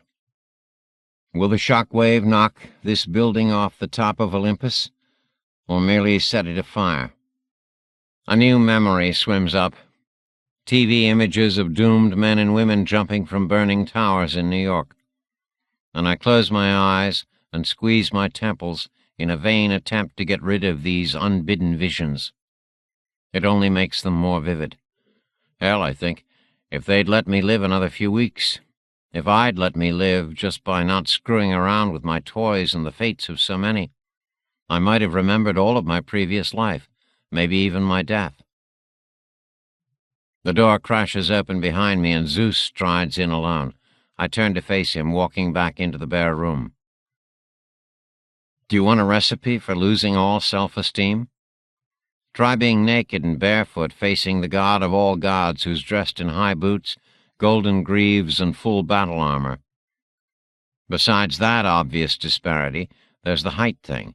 I mean, I'm 5 feet 9 inches tall, not short, I used to remind people, including my wife Susan, but average height. And Zeus has to be 15 feet tall this afternoon. The damned door was made for NBA stars carrying other NBA stars standing on their shoulders. And Zeus had to duck when he came in. Now he slams the door behind him. I see that he's still carrying my QT medallion in his massive hand. "Skolik Hockenberry," he says in English. "Do you know what trouble you've caused?" I try to make my stare defiant, but I settle on not allowing my bare legs to shake uncontrollably. I can feel my penis and scrotum contracting toward baby carrot and marble size from cold and fear. As if noticing, Zeus looks me up and down. "My God, you old-style humans were ugly to look upon," he rumbles. "How can you be so scrawny your ribs are showing and still have a paunch?" I remember that Susan used to say that I had a butt like 2 BBs, but she used to say it with affection. "How do you know English?" I ask, voice quavering. "Shut up!" roars the father of the gods. Zeus brusquely gestures me onto the balcony and follows me out. He's so huge that there's barely room enough for me out here beside him. I back into a corner, trying not to look down. All this angered god of gods has to do now is lift me in one hand and fling me over the railing to get his revenge. I'd be flapping and screaming for 5 minutes on the way down. "You harmed my daughter," growls Zeus. Which one? I think desperately. I'm guilty of conspiring to kill Aphrodite and Athena, although I suspect it's Athena he's talking about. He's always been fond of Athena. I suspect it doesn't matter. Conspiring to harm any god, much less to overthrow the gods in general, has to be a capital offense. I peer over the railing again. I see the crystal escalator snaking down into the mists at sea level directly below, although my old Skolic barracks, burned to the ground as it is too small to see with regular vision. Good Christ, that's a long way down. "Do you know what's going to happen today, Hockenberry?" asks Zeus, although I assume the question is rhetorical. He extends his arms straight down and sets his fingers, each half as long as my forearm, on the stone railing. "No," I say. He turns to look down at me. "That must be disturbing after all these years of Skolic wisdom," he rumbles, "always knowing what's going to happen next, even when the gods do not. You must have felt like fate himself." "I felt like an asshole," I say. Zeus nods. Then he points toward chariots rising off the summit of Olympus, one after the other. There are hundreds of them. "This afternoon," says Zeus, "we are going to destroy mankind. Not just those posturing fools at Troy, but all human beings everywhere." What can you say to that? "That seems a bit excessive," I manage at last. My bravado would be more satisfying if my voice weren't still shaking like a nervous boy's. Zeus looks out at the rising chariots and at the mass of golden-armored gods and goddesses still waiting to mount their cars. "Poseidon and Ares and others have been after me for centuries to eliminate humankind like the virus it is," says Zeus, rumbling more to himself than to me, I think. "We all have concerns. This age of man heroic you see at Ilium would concern any race of gods. Too much inbreeding between their race and ours. You must know the amount of DNA nanoengineering that we've passed down to freaks like Heracles and Achilles through our libidinous fucking with mortals, and I mean that literally." "Why are you talking to me about this?" I ask. Zeus really looks down at me now. He shrugs, those huge shoulders 8 feet above my head. "Because you're going to be dead in a few seconds, so I can talk freely. On Olympus, Skolic Hockenberry, there are no permanent friends or trustworthy allies or loyal mates. Only permanent interests. My interest is in remaining lord of the gods and ruler of the universe." "It must be a full-time job," I say sarcastically. "It is," says Zeus. "It is. Just ask Setebos or Prospero or the Quiet if you doubt me. Now, do you have any last questions before you go, Hockenberry?" "I do, actually," I say. To my amazement, the quaver is gone from my voice, the quiver gone from my knees. "I want to know who you gods really are. Where are you from? I know you're not the real Greek gods." "We're not," says Zeus. His smile, sharp white teeth glinting from his gray-silver beard, is not paternal. "Who are you?" I ask again. Almighty Zeus sighs. "I'm afraid we don't have time for the story right now. Goodbye, Skolic Hockenberry." He takes his hands off the railing and turns toward me. As it turns out, he's right. We don't have time for the story or for anything else. Suddenly, the tall building shakes, cracks, moans.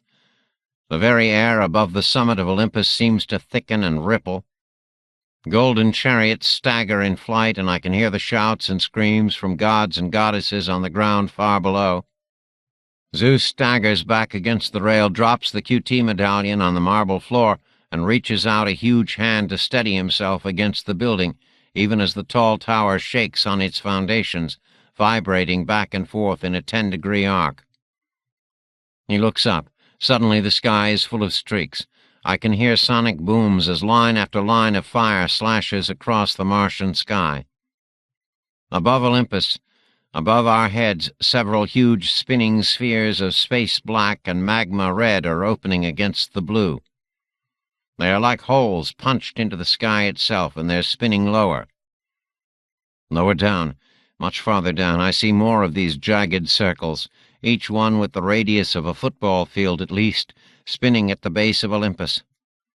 More appear out above the ocean to the north, some slicing into the sea itself.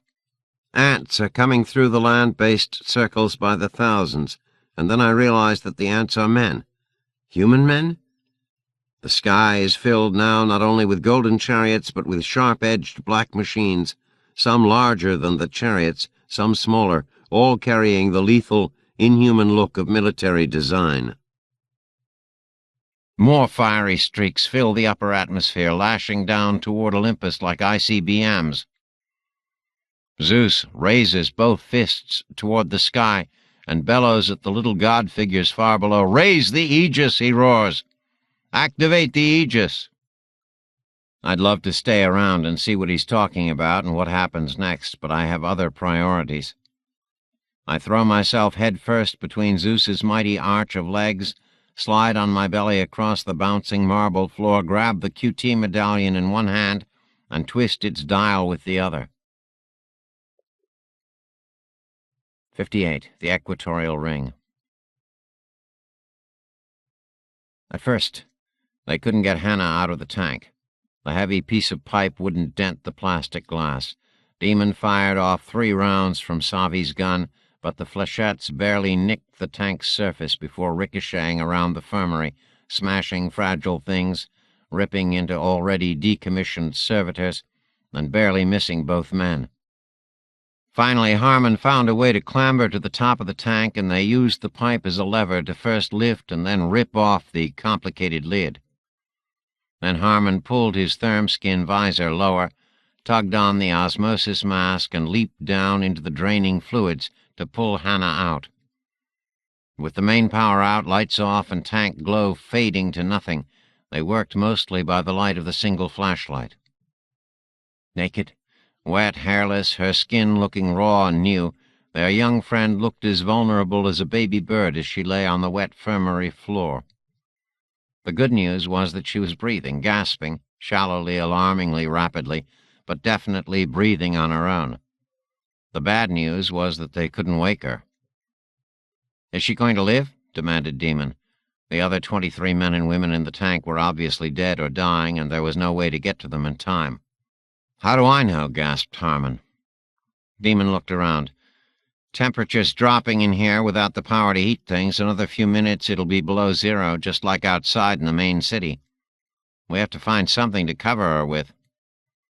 Still carrying the gun, but mostly heedless, not looking for Caliban, Demon ran through the darkening infirmary. There were human bones, haunches of decaying flesh, motionless servitors, bits and pieces of beakers and tubes and pipes, but not so much as a blanket. Demon ripped a square sheet of clear plastic from the covering they'd already torn to seal the semi-permeable entrance and returned. Hannah was still unconscious, but shivering uncontrollably. Harmon had his arms around her and was rubbing her flesh with his bare hands, but it didn't seem to be helping. The plastic folded awkwardly around her thin white body, but neither man thought it was holding in any body heat. "She's going to die unless we do something," whispered Demon. From the shadows of the now dark healing tanks there came a sliding sound. Demon didn't even bother to raise his gun. Steam from the liquid oxygen and other spilled fluids was filling the infirmary. "We're all going to die soon anyway," said Harmon. He pointed toward the clear panels above them. Demon looked up. The white star that was the 2-mile-long linear accelerator was closer, much closer. "How much time left?" he asked.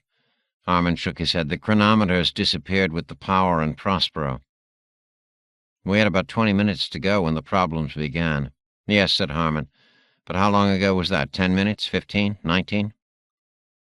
Demon looked up.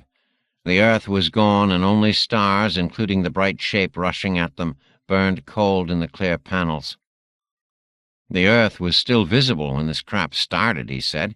"Can't be much more than 20 minutes ago when the earth reappears." The blue and white limb of the planet moved into sight among the lower panes.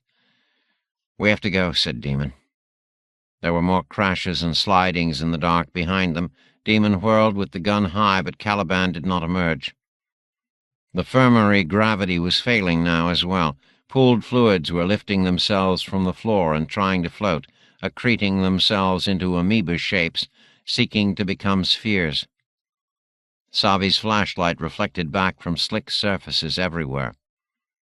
"How do we go?" asked Harmon. "Leave her behind?" Hannah's eyelids were not quite closed, but they could see only the whites of her eyes. Her shaking was lessening, but this seemed ominous to Demon. Demon had tugged up his mask. There was just enough air in the infirmary to breathe, although it still smelled like a meat locker with the power off, and now he rubbed his beard. "We can't get her to the Sony with only 2 therm skins. She'd die of exposure in the city, much less in space."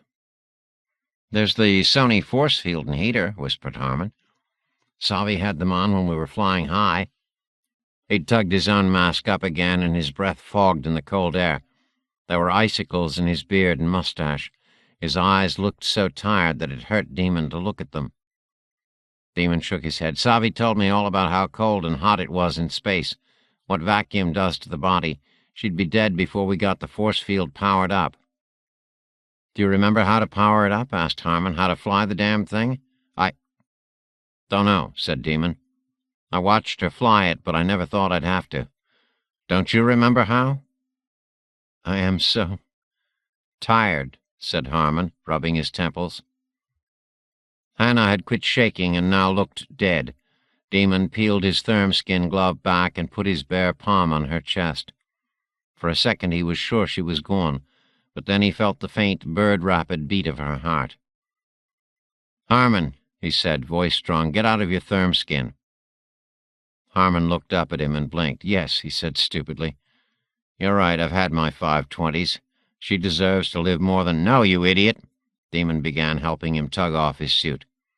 The air was already turning Demon's exposed face and hands to ice. He couldn't imagine being naked in this cold.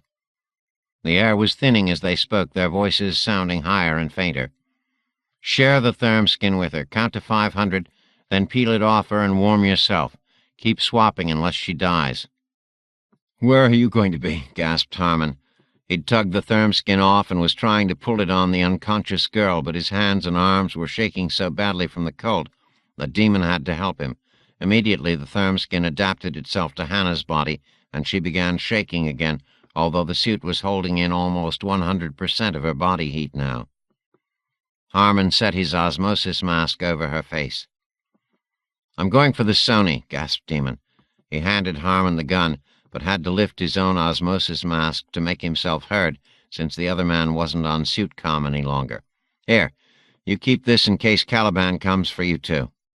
Demon lifted the 4-foot-long length of pipe they'd used as a crowbar. "He won't," said Harmon between racking breaths. "He'll go for you. Then he can eat us all at his leisure." "Well, I hope we give him a bellyache," said Demon. He pulled down his osmosis mask and kicked and ran and floated toward the exit membrane.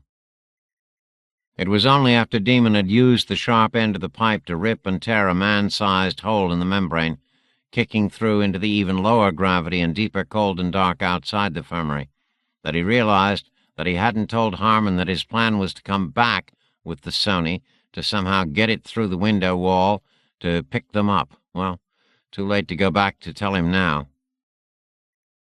Demon had always had trouble keeping up with Savi and Harmon when the 3 of them were first swim-kicking their way through the Crystal City a month ago. An eternity ago. But now Demon swam through the thin air like some low-gravity sea creature, a Crystal City otter, always finding the perfect place from which to kick off at just the right instant. Paddling through the air with his 3 free limbs with pure economy of effort, somersaulting and pirouetting with perfect timing, to find the next strut or table, or even the next post-human corpse to kick off from for his next leg of the trip. It still wasn't fast enough. He could feel time winning this race even as he looked up at the panels of the Crystal City, the panels showing their dying glow, bringing an even deeper darkness to the kelp beds and body-strewn terraces where he kicked and swam. But there were no clear panels here through which he could see the onrushing linear accelerator.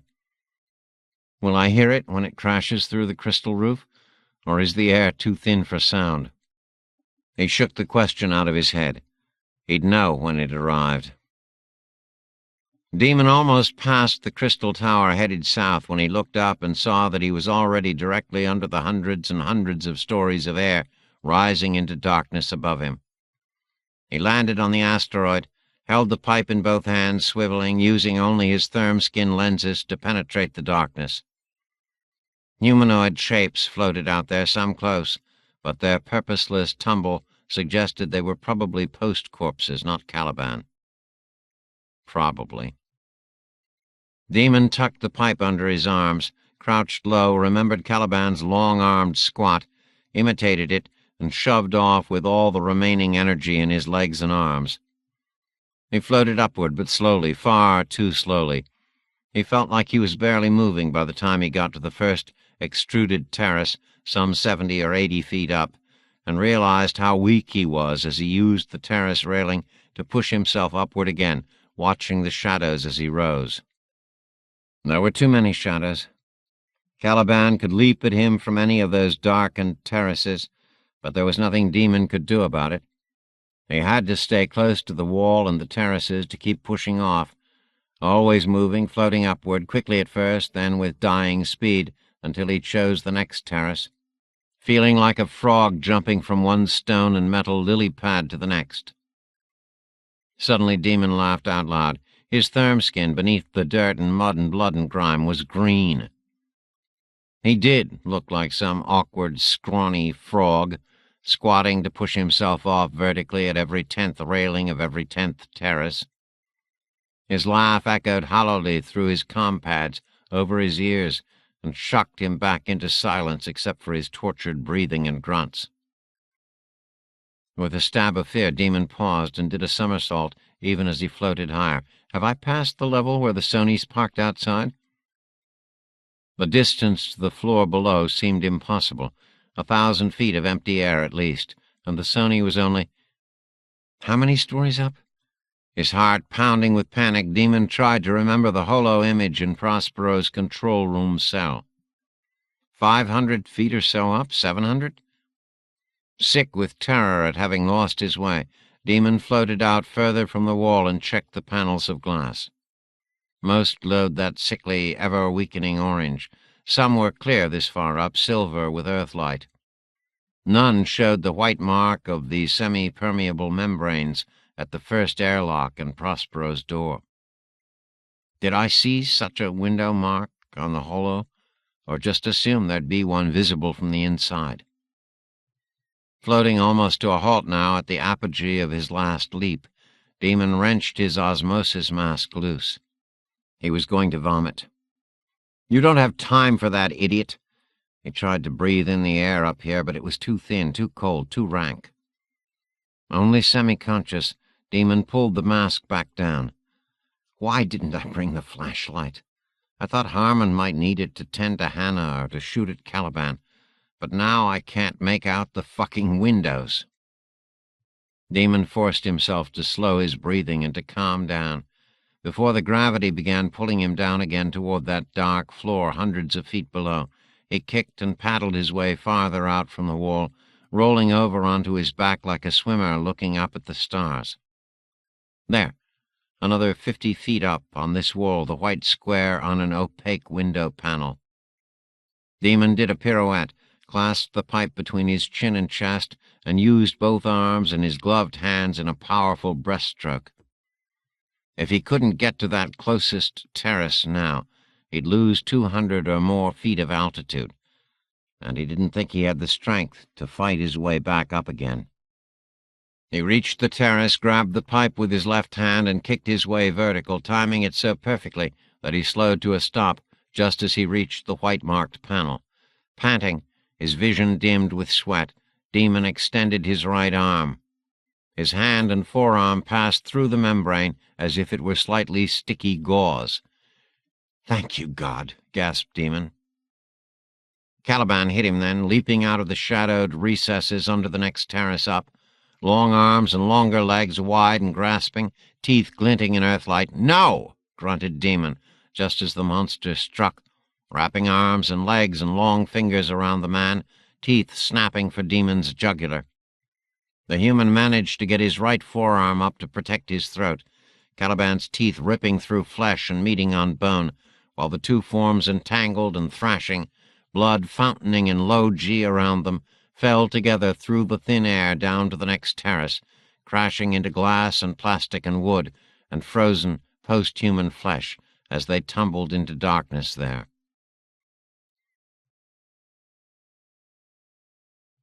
'59. The Plains of Ilium.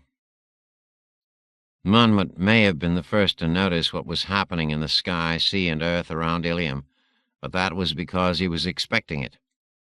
He hadn't known what he was expecting, but certainly not what he saw now. "What do you see?" asked Orfu on the tight beam. "Ah!" gasped Monmouth.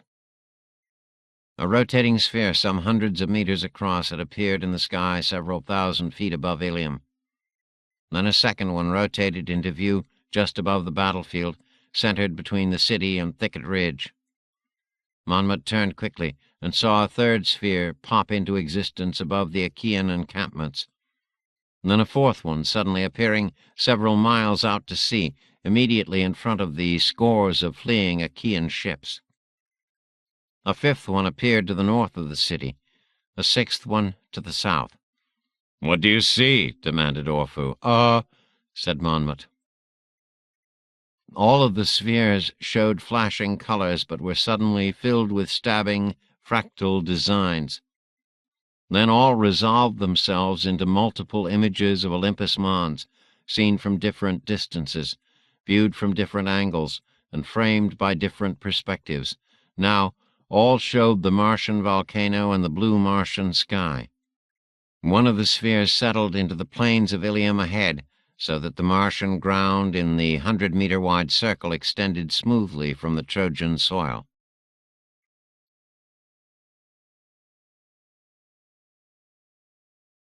The huge sphere to the west flattened to a circle in the sky, and then sank until the Martian ocean was level with the Mediterranean Sea. Water surged back and forth between the two worlds. The Achaean ships tried to drop their sails. Men quit rowing, but the high-beaked ships could not stop in time, and sailed through the circle of boiling turbulence into the Martian Northern Ocean, with white-sloped Olympus Mons looming in the background. No matter which direction Monmouth looked, he could see the Martian volcano, even through the spheres now resolving themselves into circular portals high in the sky over Ilium. "What's going on?" shouted Orfu over the tight beam. Said Monmouth again. Scores of black flying objects hurtled through the circular portals in the sky. Out of the circle, slicing into the sea behind Monmouth, even through the ground-level portal, more arch now than circle since its base was under Trojan soil, opening less than 100 meters in front of Achilles and Hector and his men. The flying objects threw themselves through the sky like giant hornets, and Monmouth noticed that they were black, barbed, sharp-planed, not much larger than Orfu, and powered by visible pulse engines in their bellies, sides, and sterns. The machines had bulbous, black-glassed cockpits and were festooned with whip-com antennae, and what looked to be weapons, missiles, guns, bombs, ray projectors. If these were new-generation chariots from the gods, they'd gone high-tech industrial in a hurry. "Monmouth!" bellowed Orfu. "Sorry," said the little Moravec. Almost stuttering, he hurried to describe the chaos in the skies, seas, and fields around them. He had trouble catching up to real time. "What are Achilles and Hector and all the other Greeks and Trojans doing?" asked Orfu. "Running?" "Some are," said Monmouth, "but most of the Achaeans around me and the Trojans near your ridge are running into the closest circle portal." "Running into it?" repeated Orfu of Io. Monmouth had never heard his big friend sound flabbergasted before. "Yeah. Achilles and Hector started it. They shouted, bellowed something, held their spears and shields high, and just, rushed into it. I guess they see Olympus Mons and know what it is and just attacked."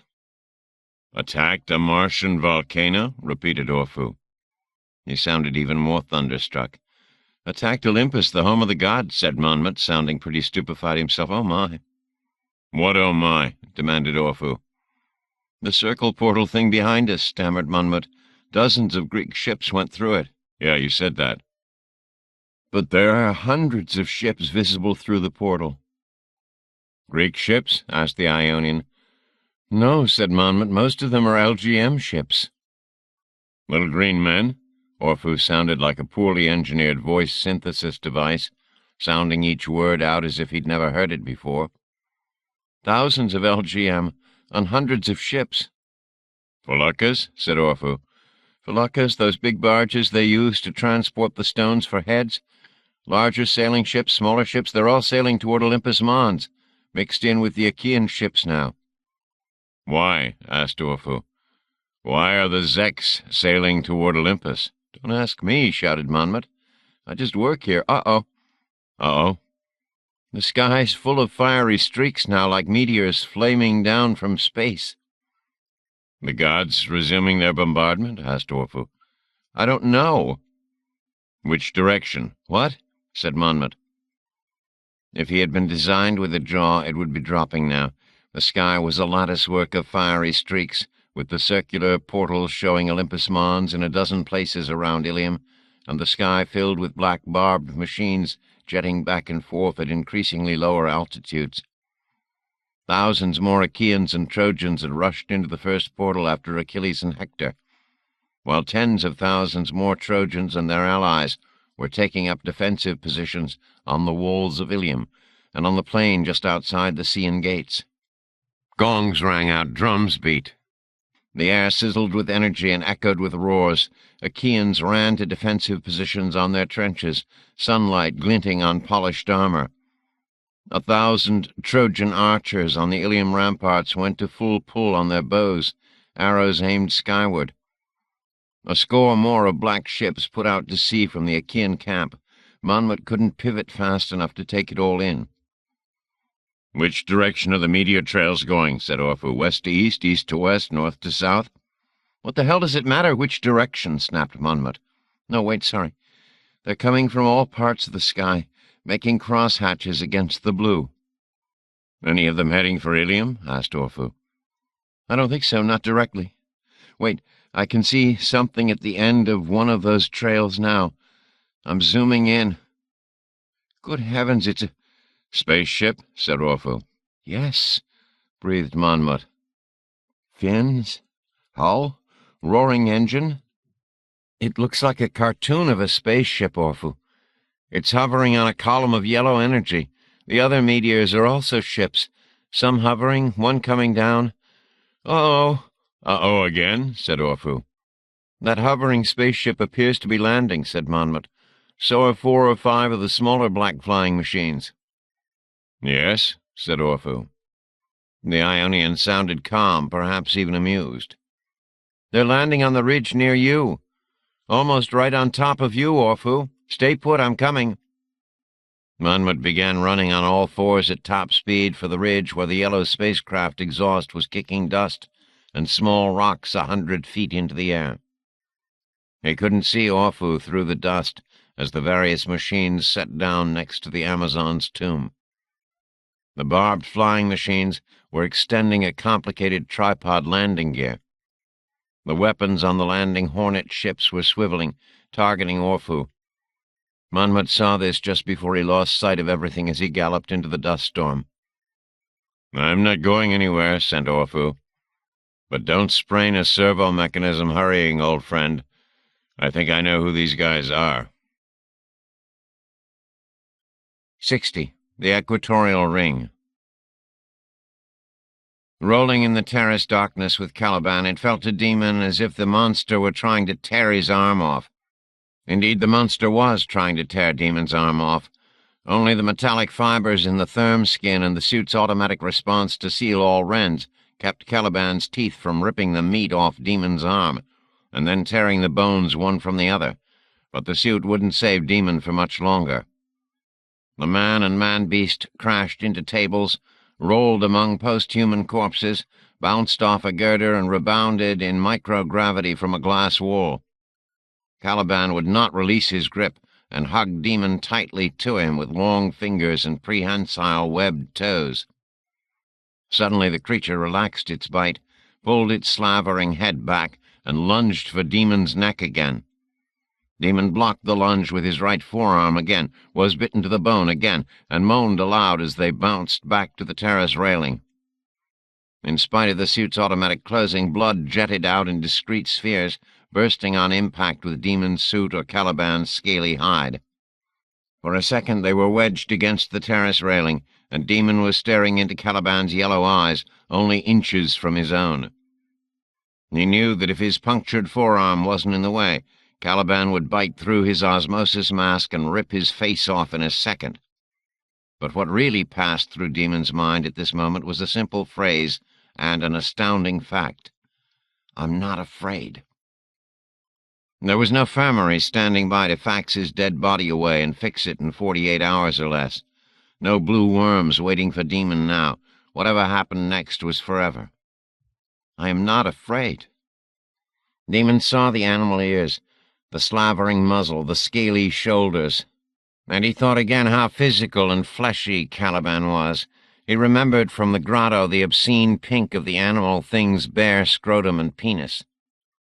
As Caliban pulled his teeth free to lunge again, even while Demon knew that he couldn't block the lunge toward his jugular a third time, the man reached down with his free left hand, found yielding globes, and squeezed as hard as he'd ever squeezed anything in his life.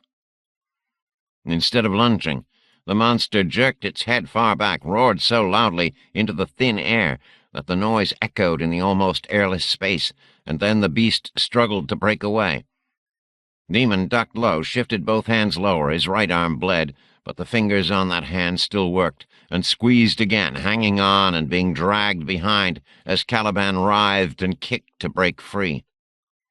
Demon imagined pulping tomatoes with his powerful hands. His human hands. He imagined squeezing the juice out of oranges, of bursting pulp, and he hung on. The world had receded to the will to hang on and squeeze. Then Caliban roared again, swung his long arm, and struck Demon hard enough to send him flying. For several seconds, Demon was not conscious enough to defend himself or even to know where he was. But the creature did not use those seconds. He was too busy flailing and howling and holding himself, his scaly knees flying high as Caliban tried to crouch and hunch in mid-air. Just as Demon's vision began to clear, he saw the monster flail his way back to the terrace, grab the railing, and fling himself the 15 feet between him and Demon. The long arms and claws were already halfway to him. Demon groped blindly amidst the chairs and tables around him, found his iron pipe where it had bounced, lifted it to his shoulder with both hands, and savagely swung the metal into the side of Caliban's head.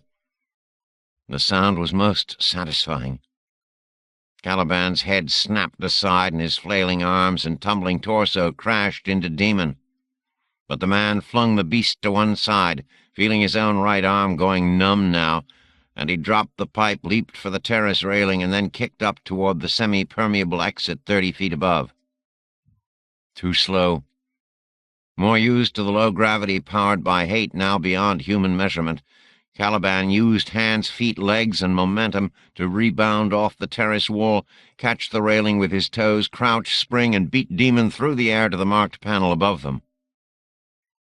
Seeing that he wouldn't win the race to the glass, Demon grabbed a girder protruding 15 feet from below the marked panel and arrested his movement.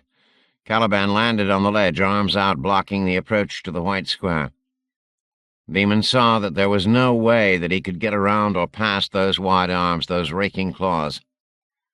He suddenly felt the pain from his torn and punctured arm hitting his mind and torso like an electric shock, then felt the growing numbness there as warning of the weakness and shock that must soon follow. Caliban threw his head back, roared again, showed his teeth, and chanted, "What I hate, he consecrates. What I ate, he celebrates. No mate for thee, more meat for me." Caliban was ready to spring after Demon as soon as the human turned to flee. Seeing the raw scars on Caliban's chest, Demon found himself smiling grimly. Savi hurt him with her shot. She didn't die without a fight. Neither will I. Instead of turning to flee, Demon pulled himself horizontal on the girder, squatted, gathered his remaining energy in his legs, put his head down, and launched himself straight at Caliban's chest. It took Demon 2 or 3 seconds to cross the space between them, but for an instant the monster seemed too surprised to react. Food was not supposed to act in this impertinent manner. Prey was not supposed to charge. Then the creature realized that his dinner was coming to him, wearing the therm skin he desired, and Caliban showed all of his teeth in a smile that became a snarl. The beast threw his arms and legs around the incoming human in a grip that Demon knew the monster would not release until the man was dead and half-eaten. They went through the membrane together, Demon feeling the sensation of tearing through a curtain of sticky gauze, Caliban bellowing into thin air 1 second and into cold silence the next. Together they tumbled into outer space, Demon hugging Caliban as fiercely as the monster was clutching Demon, the human's left hand pressed up against the monster's underjaw, trying to keep those teeth away for the 8 or 10 seconds he thought he needed. The therm-skin suit reacted immediately to vacuum, tightening fiercely into Demon's flesh, constricting until it acted as a pressure suit, sealing off even molecular gaps that would bleed air or blood or heat into space. The osmosis mask inflated the clear visor and switched the movement and purification of the man's recycled breath to 100%. Cooling tubules in the therm skin let Demon's natural sweat flow quickly through channels, cooling his sunward side even as body heat was transferred to the part of his body in minus 200 degrees shadow. All this happened in a fraction of a second, and Demon did not even notice. He was too busy thrusting Caliban's jaw and muzzle upward, keeping those teeth away from his throat and shoulder. Caliban was too strong. He shook his head, freed it from Demon's weakening pressure, and then threw open his mouth to bellow before ripping the man's throat out. Air rushed out of Caliban's chest and mouth like water from a punctured gourd. Saliva froze even as it spewed into space. Caliban clapped his long-fingered hands over his ears, but not in time. Blood globules spewed into space as the creature's eardrums exploded. The blobs of blood began to boil in vacuum, and barely more than a second later, the blood in Caliban's veins began to boil as well. Caliban's eyes started to swell, and more blood spurted from his tear ducts. His muzzle moved up and down as his mouth worked like a fish's, wheezing silently in vacuum, gasping for air, but no air came. The surface of Caliban's bulging eyes began to freeze over and cloud white. Demon had wrenched himself free, tumbled across the outside terrace, almost floated helplessly off into space, but caught the metal mesh railing, then hauled himself hand over hand to where the familiar Sony was tethered to the metal surface. He didn't want to run. He didn't want to turn his back on Caliban. He wanted to stay and kill the thrashing monster with his gloved hands. But one of those hands wasn't working now. His torn right arm now hung useless as he kicked the final 10 feet to the low vehicle. Harmon. Hannah. A human would be dead by now, unprotected in space. Knowing so little about anything, Demon instinctively knew that. But Caliban was not human. Spewing blood and frozen air like some horrible comet boiling away its own surface as it approached the sun. Caliban tumbled, flailed, found purchase on the gridded metal of the terrace, and kicked his way back through the semi-permeable wall, back into air and relative warmth. Demon was too busy to watch. Pulling himself down prone into the driver's cushions, he turned his gaze to the metal shelf where the virtual control panel should be. It was off. How do I activate it? What do I do if I can? How did Savi start it up? Demon's mind was blank. His vision narrowed as black dots danced in his field of view. He was hyperventilating and close to passing out as he worked frantically to recall the image of Savi flying the Sony, activating the controls. He couldn't remember. Calm down, easy, easy. It was his voice, but not his, an older voice, steady, amused. Take it easy. He did, forcing first his breathing back to a sane rate, then willing his heartbeat to slow, then focusing his vision and his mind. Didn't she use some voice command? That wouldn't work here in space. No air, no sound. Savi had told them that. Or perhaps Harmon had. Demon was learning from everyone these days. How then? He forced himself to relax a step further, and then closed his eyes and tried to recall the image of Savi flying them all away from the iceberg that first night flight. She passed one hand under this low cowl near the hand grip to activate things. Demon moved his left hand. A virtual control panel flashed into existence. Able to use only his left hand, closing his eyes when he had to remember more clearly, Demon moved his fingers through control sequences on the multicolored virtual panel. The force field flicked on and pressed him down against the cushions. A second later, a roar startled Demon into looking up, but it was only air flooding into the secured space, just as he'd commanded with his fingers. With the air came a voice. "Manual or autopilot mode?" Demon tugged his osmosis mask up a bit, almost wept as he breathed in the first sweet air he'd tasted in a month, and said, "Manual." The control grip flicked into place, surrounded by a virtual aura. The stick felt solid in Demon's left hand. Forgetting the tie-downs until he saw the elastic bands rip free and fly into space, Demon lifted the Sony 10 feet above the metal terrace, twitched the stick, fed power to the rear thrusters, went off course, quickly realigned before smashing into metal instead of window, and hit the semi-permeable square doing 30 or 40 miles per hour.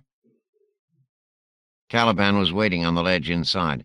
The monster leaped for Demon's head, and his trajectory was perfect, but the force field was on. Caliban bounced off and tumbled into the empty air at the center of the tower.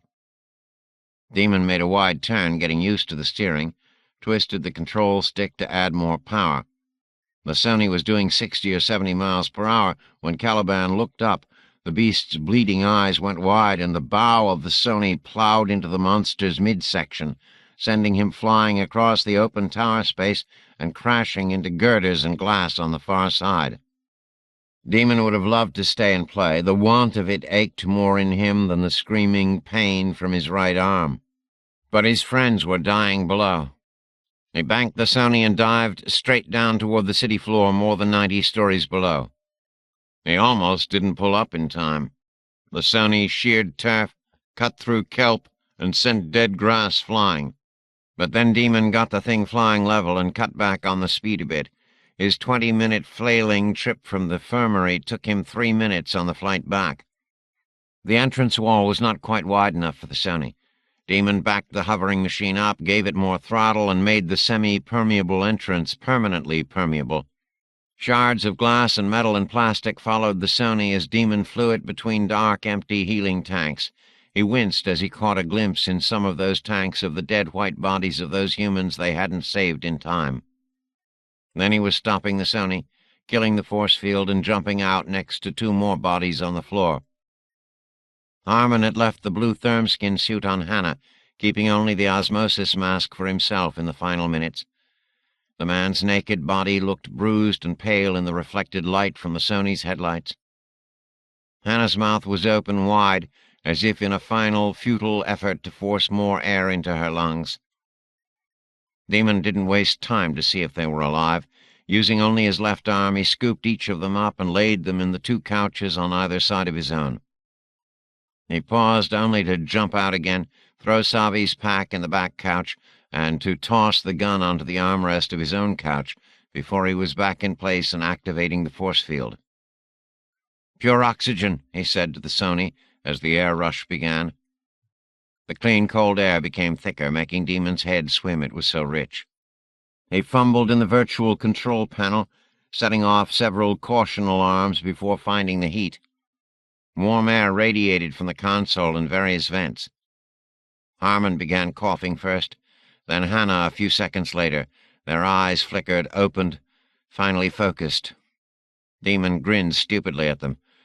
Where, gasped Harmon. "Take it easy," said Demon, slowly moving the Sony toward the infirmary exit. "Take your time.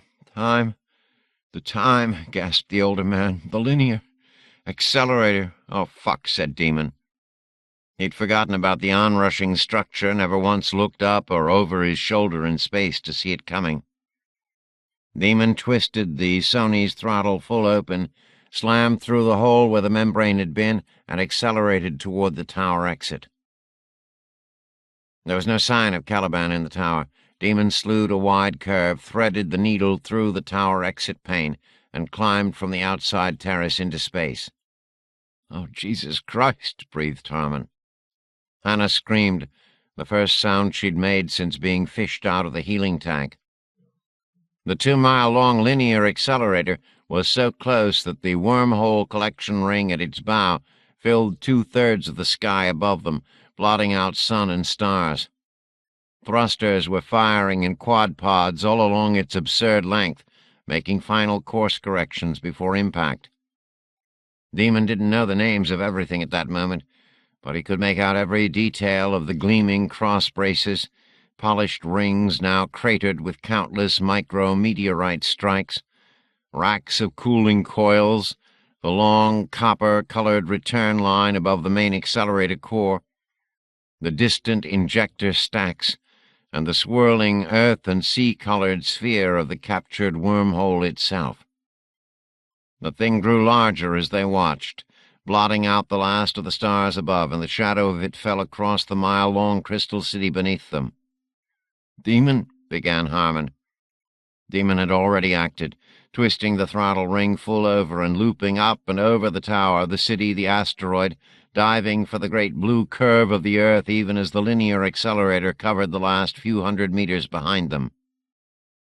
For an instant, the city towers were above them as the Sony looped, and then just slightly behind when the hurtling mass struck the city and the asteroid, the wormhole sphere crashing into the towers and the long city a second or two before the exotic metal structure of the accelerator itself. The wormhole silently collapsed into itself, and the accelerator seemed to accordion neatly into nothing. But then the full force of the impact became apparent as all three of the humans turned in their couches and craned their necks to see behind them. There was no sound. That struck Demon the hardest. The pure silence of the moment, no vibration, none of the usual earthly clues that some great cataclysm was taking place. But taking place it was. The crystal city exploded into millions upon millions of fragments, glowing glass and burning gas expanding outward in all directions. Great ballooning balls of flame bulged outward 1 mile, 2 miles, 10 miles, as if trying to catch the diving Sony, but then the huge fires seemed to fold inward, like a video image running in reverse, as the flames consumed the last of the escaping oxygen. The city on the opposite side of the asteroid from the impact was propelled off the surface of the stony worldlet, coming apart in 1,000 discrete trajectories as the glass and steel and pulsing exotic materials flew and blew apart, most sections celebrating their own separate orgies of destruction, punctuated everywhere with more silent explosions and self-consuming fireballs. A second after the first impact, the entire mile-long asteroid shuddered, sending concentric waves of dust and gas into space after the city debris. Then the asteroid broke apart. "Hurry," said Harmon. Demon didn't know what he was doing. He dived the ship toward Earth at full velocity, staying just ahead of the flames and debris and waves of frozen gases. But now various red and yellow and green alarms were showing all over the virtual control board. Worse than that, there was sound outside the Sony at long last, a suspicious hiss and crackle growing in seconds to a terrifying roar. Worst of all, an orange glow around the edges of the Sony was quickly turning into a sphere of flame and blue electrical plasma. "What's the matter?" shouted Hannah. "Where are we?" Demon ignored her. He didn't know what to do with the throttle and attitude control. The roar rose in volume, and the sheath of flames thickened around them. "Are we damaged?" shouted Harmon. Demon shook his head. He didn't think so. He thought perhaps it had something to do with coming back into the Earth's atmosphere at such speed. Once at a friend's house in Paris Crater, when Demon was 6 or 7, despite his mother's admonitions not to do so, he'd slid down a long banister, popped off onto the floor at high speed, and then slid on his bare hands and knees along his mother's friend's thick carpet. It had burned him badly, and he'd never done that again. This friction felt something like that to Demon. He decided not to tell Harmon and Hannah his theory. It sounded a little silly even to himself. "Do something!" shouted Harmon over the roar and crackle all around them. Both men's hair and beards were standing on end in the center of all this electrical madness. Hannah, bald, even her eyebrows gone, stared around her as if she'd awakened to madness. Before the noise drowned out everything else, Demon shouted at the virtual controls, "Autopilot! Engage autopilot!" The Sony's neutral voice was almost inaudible under the entry roar. Demon could feel the heat through the force field and knew that couldn't be good. "Engage autopilot!" shouted Demon at the top of his lungs. The force field fell in on the three humans, squeezing them tightly to their couches as the Sony flipped upside down and the stern engines fired so fiercely that Demon thought his teeth were going to rattle out of his head. His arm hurt terribly under the deceleration pressure. "Re-enter on pre-programmed flight path?" the Sony asked calmly, speaking like the idiot savant it was. "Yeah," shouted Demon. His neck was aching from the terrible pressure, and he was sure that his spine was going to snap. "Is that an affirmative?" asked the Sony. "Affirmative!" screamed Demon. More thrusters fired. The Sony seemed to bounce like a thrown rock skipping off a pond's surface, was wrapped twice more in re-entry fire, and then somehow straightened itself out. Demon raised his head. They were flying so high that the edge of the earth was still curved ahead of them, so high that the mountains far beneath them were visibly mountains only by the white snow texture against the brown and green earth colors. But flying. There was air out there. Demon cheered, reached over and hugged Hannah in her blue therm-skin suit, then cheered again, raising his fist toward the sky in triumph. He froze with his fist and eyes raised. "Oh, shit," he said. "What?" said Harmon, still naked except for the osmosis mask now dangling around his neck. Then the older man looked up, following Demon's gaze. "Oh, shit," he said. The first of 1,000 fireballs, debris from the city or the linear accelerator or the broken asteroid, roared by them less than a mile away, trailing a vertical wake of flame and plasma 10 miles behind it, almost flipping the Sony over with the violence of its passage. More meteors roared down at them from the burning sky above. 61. The Plains of Ilium.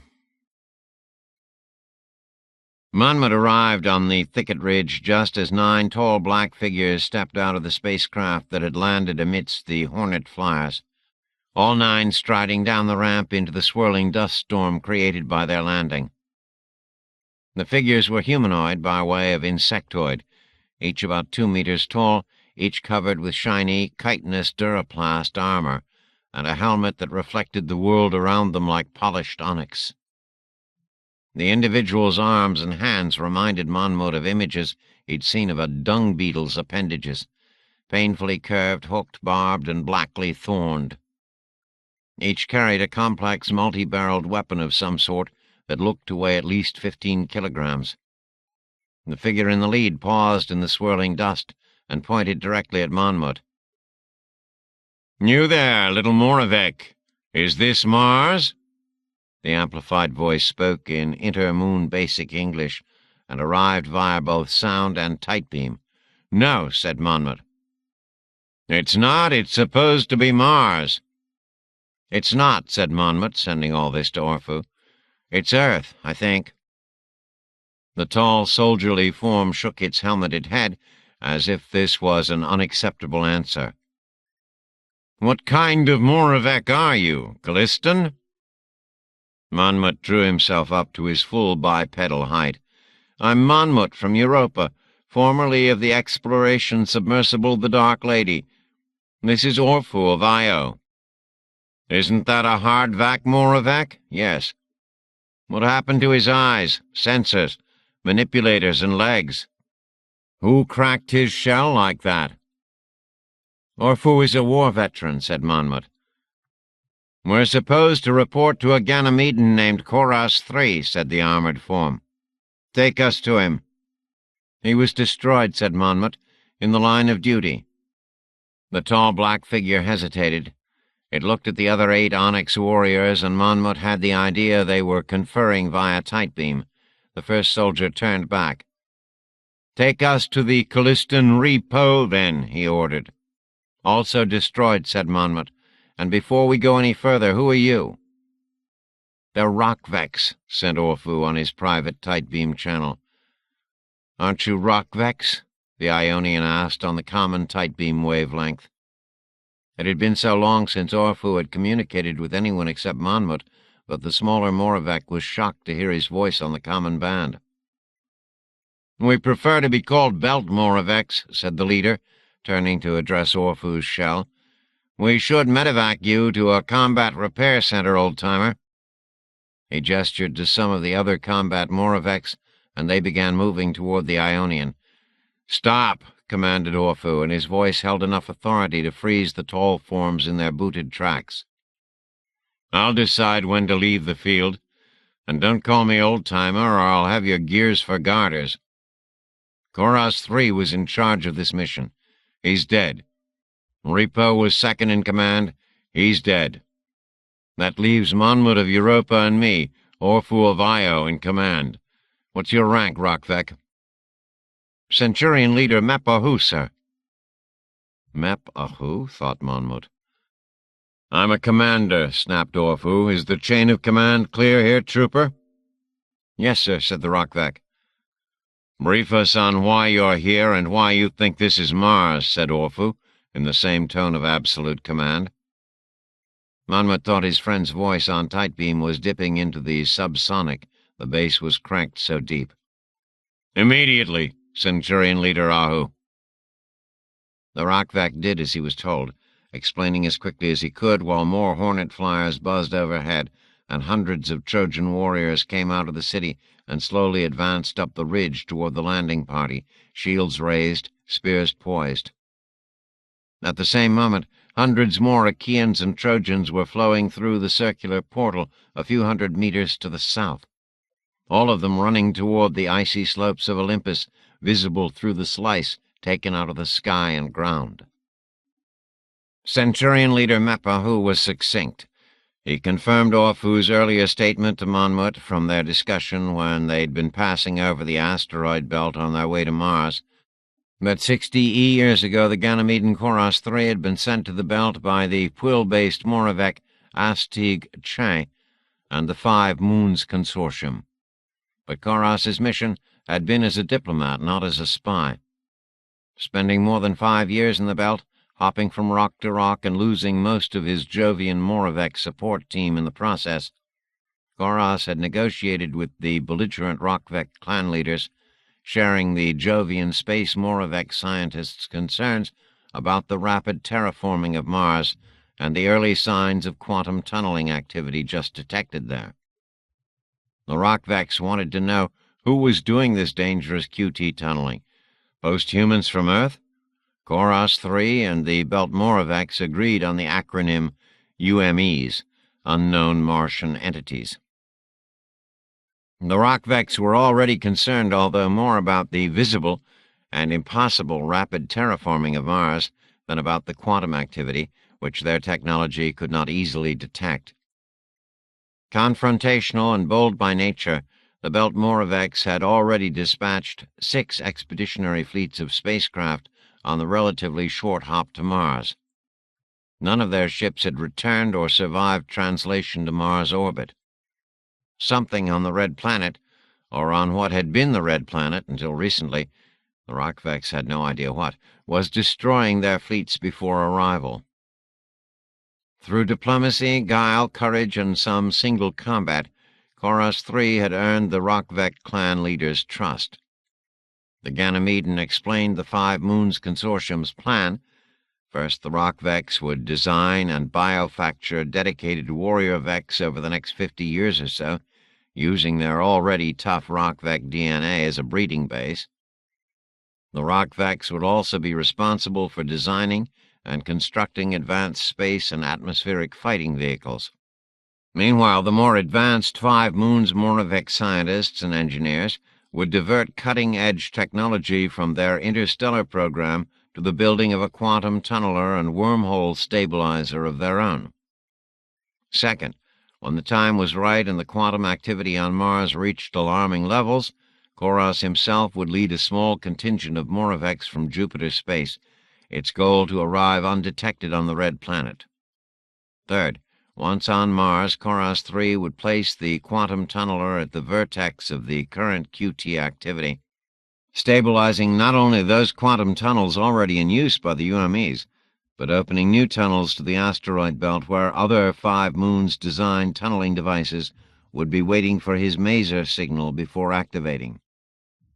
Fourth, finally, the Rockvex would send their fleets and fighting men through these quantum tunnels to Mars, where they would confront, identify, overpower, subdue, and interrogate the unidentified Martian entities and eliminate the threat to the solar system from the excessive quantum activity. "It sounds simple," said Monmouth. "Confront, identify, overpower, subdue, and interrogate. But in reality, your group didn't even make it to the right planet." "Navigating the quantum tunnels was more complicated than expected," said Centurion leader Mepahu. "Our group's obviously connected to one of the UME's existing tunnels and overshot Mars, arriving here." The chitinous onyx figure looked around. His troopers were raising their heavy weapons as 100 or so Trojans came onto the crest of the ridge. "Don't shoot at them," said Monmouth. "They're our allies." "Allies?" said the Rockvex soldier, his shiny visor turned toward the advancing wall of shields and spears. But in the end he nodded, tight-beamed his troopers, and the complex weapons were lowered. The Trojans did not lower their weapons. Luckily, Monmouth recognized the Trojan commander from the long introductions of captains earlier in the day. In Greek, Monmouth called out, "Paramus, son of Megas, do not attack. These black fellows are our friends and allies." The spears and shields stayed high. Archers in the second row had their bows lowered, but arrows nocked, and the bows at half pull, ready to lift and fire on command. The Rockvex might feel secure from meter-long barbed arrows dipped in poison. But Monmouth didn't want to test the strength of his own integument that way. "Friends and allies," mocked Paramus. The man's polished bronze helmet, nose guard, cheek flaps, round eye holes, and low ridge in the back showed only Paramus' angry gaze, narrow lips, and strong chin. "How can they be friends and allies, little machine, when they aren't even men? For that matter, little toy, how can you?" Monmouth didn't have a good answer for that. He said, "You saw me with Hector this morning, son of Megas." "I saw you with man-killing Achilles as well," called the Trojan. The archers had raised their bows now, and there were at least 30 arrows aimed at Monmouth and the Rockvex. "How do I win this guy's trust?" Monmouth tight-beamed Orphu. "Paramus, son of Megas," mused the Ionian. "If we'd let things go the way the Iliad said they should, Paramus would be dead in 2 days. Killed by Patroclus, along with Autonomous, Echeclus, Adrestus, Elasus, Mulius, and Pleiartes in one wild melee." "Well," sent Monmouth, "we don't have 2 days. Most of the Trojans you mentioned, Autonomous, Mulius, and the rest, are standing there right now with shields raised and spears poised. And I don't think Patroclus is going to help us out here, according to Hockenberry, unless Achilles' friend has been swimming back from Indiana. Any ideas on what we can do now?" "Tell them that the Rockvex are attendants, forged by Hephaestus and summoned by Achilles to help win the war against the gods." "Attendants," Monmouth said, repeating the word in Greek. "I don't know that particular form of the noun. It doesn't mean servant or slave, and—" "Just say it," growled Orphu, "before Paramus has them put a shaft through your liver." Monmouth didn't have a liver, but he understood the thrust of Orphu's suggestion. "Paramus, noble son of Megas," called Monmouth, "these dark forms are attendants, Forged by Hephaestus, but brought here by Achilles to help us win this war against the gods. Paramus glowered. Are you then also an attendant? He demanded. Say yes, sent Orphu. Yes. Paramus barked at his men, and the bows were lowered, the arrows unnocked. According to Homer, sent Orphu, attendants are sort of androids created in Hephaestus' forge from human parts and used like robots by the gods and some mortals. Are you telling me that the Iliad has androids and Moraveks in it? Demanded Monmouth. The Iliad has everything in it, said Orphu. To the Rockvek leader, Orphu barked, Centurion leader Ahu, did you bring force field projectors with you in that ship? The tall onyx Rockvek clicked to its full height. Yes, Commander. Send a squad into the city, that city, Ilium, and set up a full-strength force field to protect it, ordered Orphu. Set up another to protect the Achaean encampment you see along the coast. Full-strength field, sir? Asked the Centurion leader. Monmouth knew that it would probably take the spacecraft's entire fusion reactor's output to power such a field. Full strength, said Orphu. Able to repel lance, laser, maser, ballistic, cruise, nuclear, thermonuclear, neutron plasma, antimatter, and arrow attack. These are our allies, Centurion leader. Yes, sir. The onyx figure turned and tight-beamed. A dozen more troopers descended the ramp carrying massive projectors. The dark troopers jogged double-time in both directions from the ridge until only Centurion leader Ahu remained there next to Monmouth and Orphu. The landed Hornet flyers buzzed into the air and circled, weapons still swiveling. Paramus walked closer. The crest on the man's polished but battered helmet barely came up to Centurion leader Ahu's chiseled chest. Paramus lifted his fist and rapped on the Rockvek's duraplast breastplate with his knuckles. Interesting armor, said the Trojan. He turned back to Monmouth. Little attendant, we're going to go join Hector in the fight. Do you want to join us? He pointed to the huge circle bitten out of the sky and ground to the south. More Trojan and Achaean units were marching. Not running, but marching in orderly fashion, chariots and shields gleaming, banners flying, through the quantum portal, their spear tips catching Earth's sunlight on this side of the slice, Martian light on the other. Yes, said Monmouth. I want to join you. To Orphu he tight-beamed. You going to be okay here, old-timer? I have Centurion leader Mapbahu to protect me, sent the Ionian. Monmouth marched next to Paramus down the slope. The thickets there trampled almost flat now by 9 years of the ebb and flow of battle, leading the small contingent of Trojans to join Hector. At the bottom of the hill they paused as an odd figure staggered toward them, a naked, beardless man with mussed hair and slightly wild eyes. He was walking gingerly, picking his way over the stones on bloody feet, and wore only a medallion. "Hockenberry?" said Monmouth in English. He doubted his own visual recognition circuits. "Present and accounted for," grinned the Skolic. "Howdy, Monmouth." In Greek he said, "Good afternoon, Paramus, son of Megas. I'm Hockenberry, son of Dwayne, friend of Hector and Achilles. We met this morning, remember?" Monmouth had never seen a live human being naked before this minute, and he hoped it would be a long, long time until he saw a second one. "What happened to you, to your clothes?" he asked.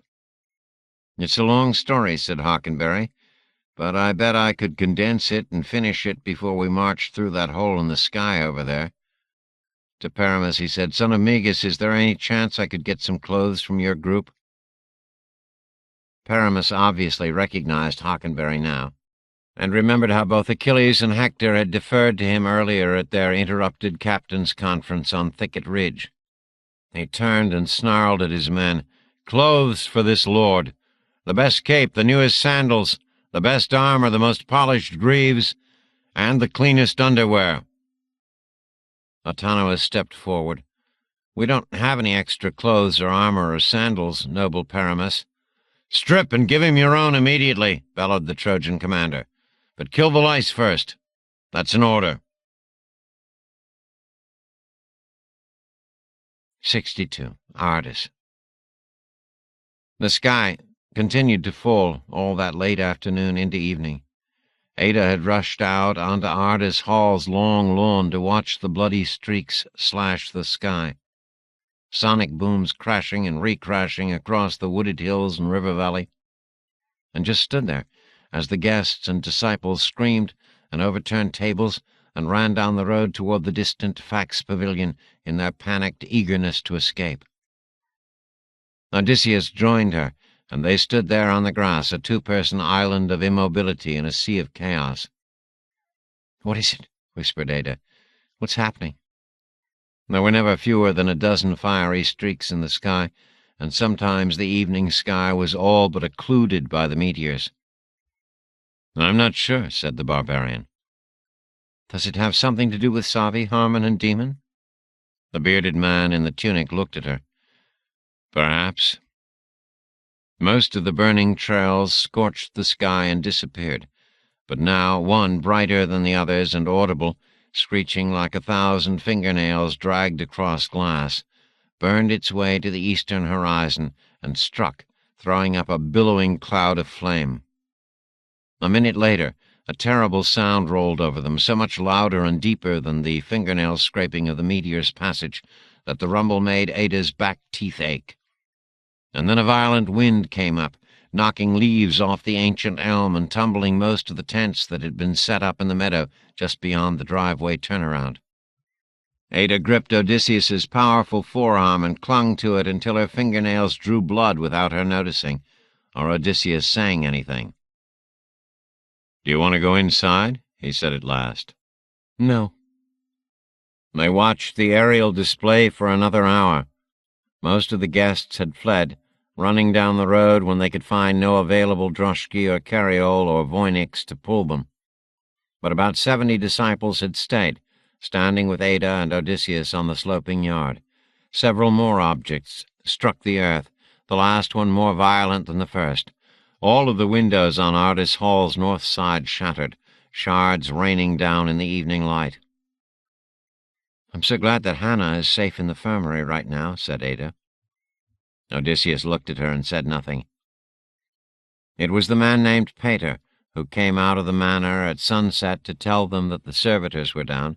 "What do you mean down?" demanded Ada. "Down," repeated Pater, "on the ground, not working, broken." "Nonsense," said Ada. "Servitors don't break." Even with the meteor shower brighter now with the sun setting, she turned her back on the view and led Odysseus and Pater back into Ardis Hall, stepping carefully across the broken glass and shattered plaster. 2 servitors were on the floor of the kitchen, one more in the upstairs bedroom. Their communicators were silent, their manipulators limp, the little white-gloved hands dangling. None responded to proddings, commands, or kicks. The 3 humans went out back and found 2 more servitors where they had fallen on the yard. "Have you ever seen a servitor fail?" asked Odysseus. "Never," said Ada. More disciples gathered. "Is this the end of the world?" asked the young woman named Paine. It wasn't clear who she was addressing. Finally, Odysseus spoke over the sky roar. "It depends on what's falling."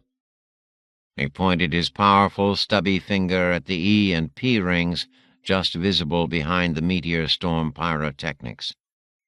"If it's just some of the big accelerators and quantum devices up there, we should survive this. If it's one of the 4 major asteroids where the posts used to live, well, it could be the end of the world, at least as we know it." "What's an asteroid?" asked Pater, ever the curious disciple. Odysseus shook his head, waving the question away. "When will we know?" asked Ada. The older, bearded man sighed. "A few hours, almost certainly by tomorrow evening." "I never really thought about the world ending," said Ada, "but I certainly never imagined it ending by fire." "No," said Odysseus. "If it ends for us, it'll end by ice." The circle of men and women looked at him.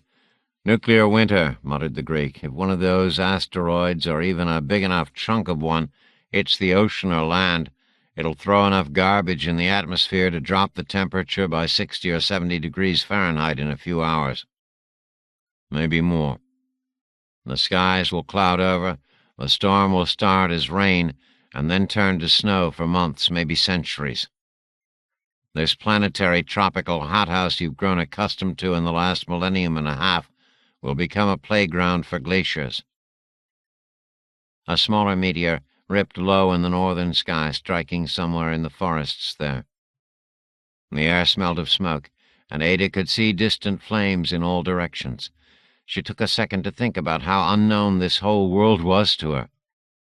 What was north of Ardis Hall in the forests there?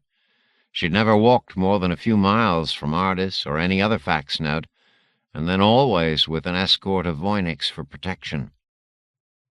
"Where are the Voyniks?" she asked suddenly. No one knew. Ada and Odysseus circled Ardis Hall, checked the outer fields and driveway and lower meadow where the Voyniks usually stood waiting or walking perimeter duty. None were there. Nobody in the small group on the lawn remembered seeing any even before the meteor shower began. "You finally frightened them away for good," Ada said to Odysseus, trying to make a joke. He shook his head again. "This isn't good." "I thought you didn't like Voyniks," said Ada. "You cut one of mine in half your first day here." "They're up to something," said Odysseus. "Their time may have come round at last." "What?" "Nothing, Ada. He took her hand and patted it. Like a father, thought Ada, and stupidly, shockingly, began to cry.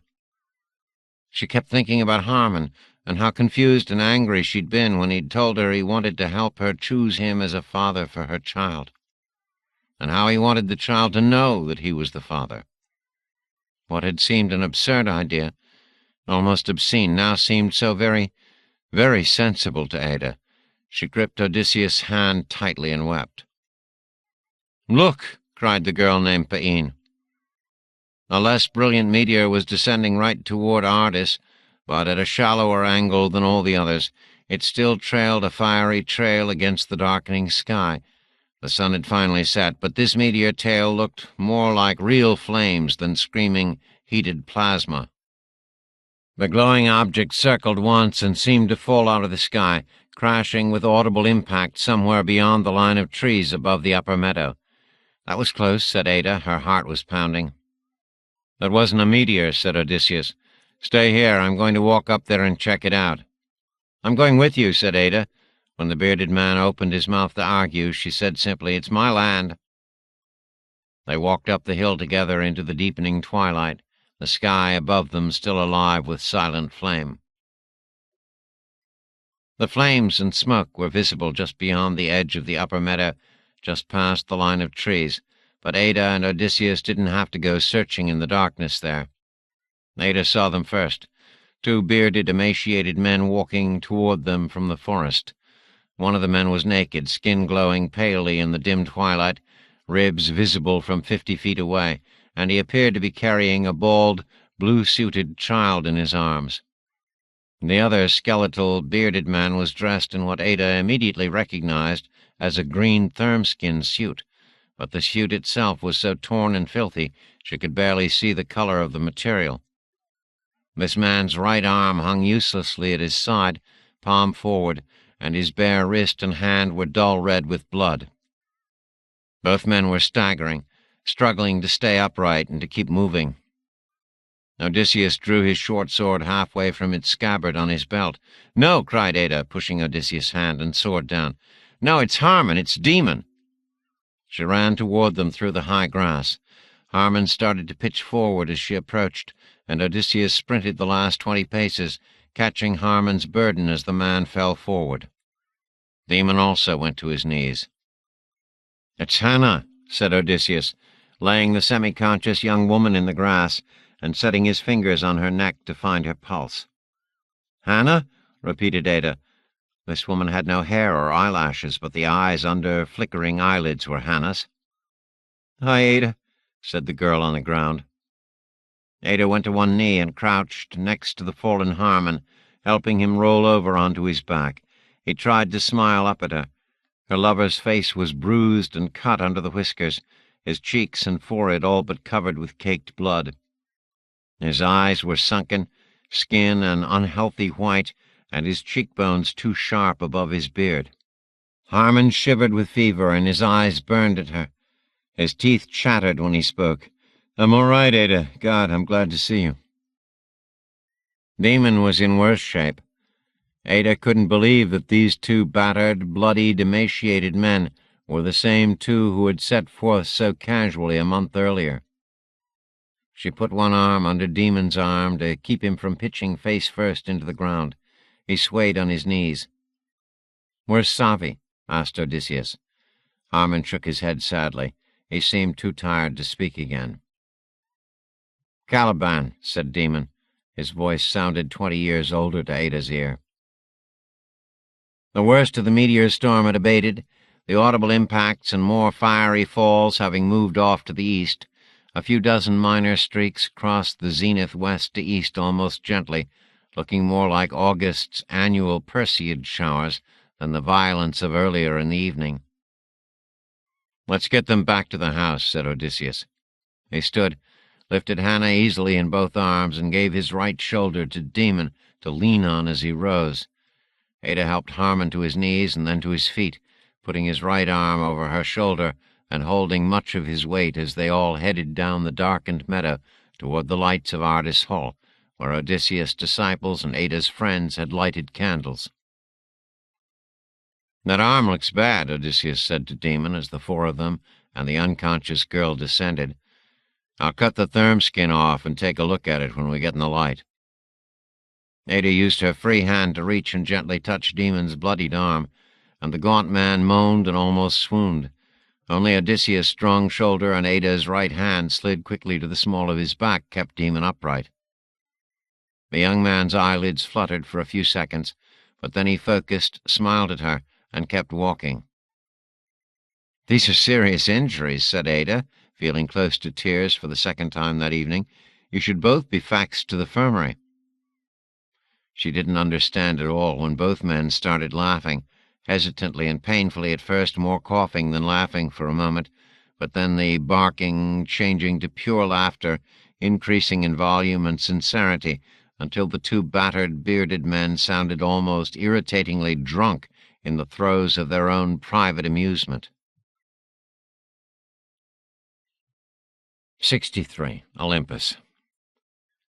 Olympus Mons, the tallest volcano on Mars, rises more than 17 miles above the surrounding plains and above the new ocean at its base.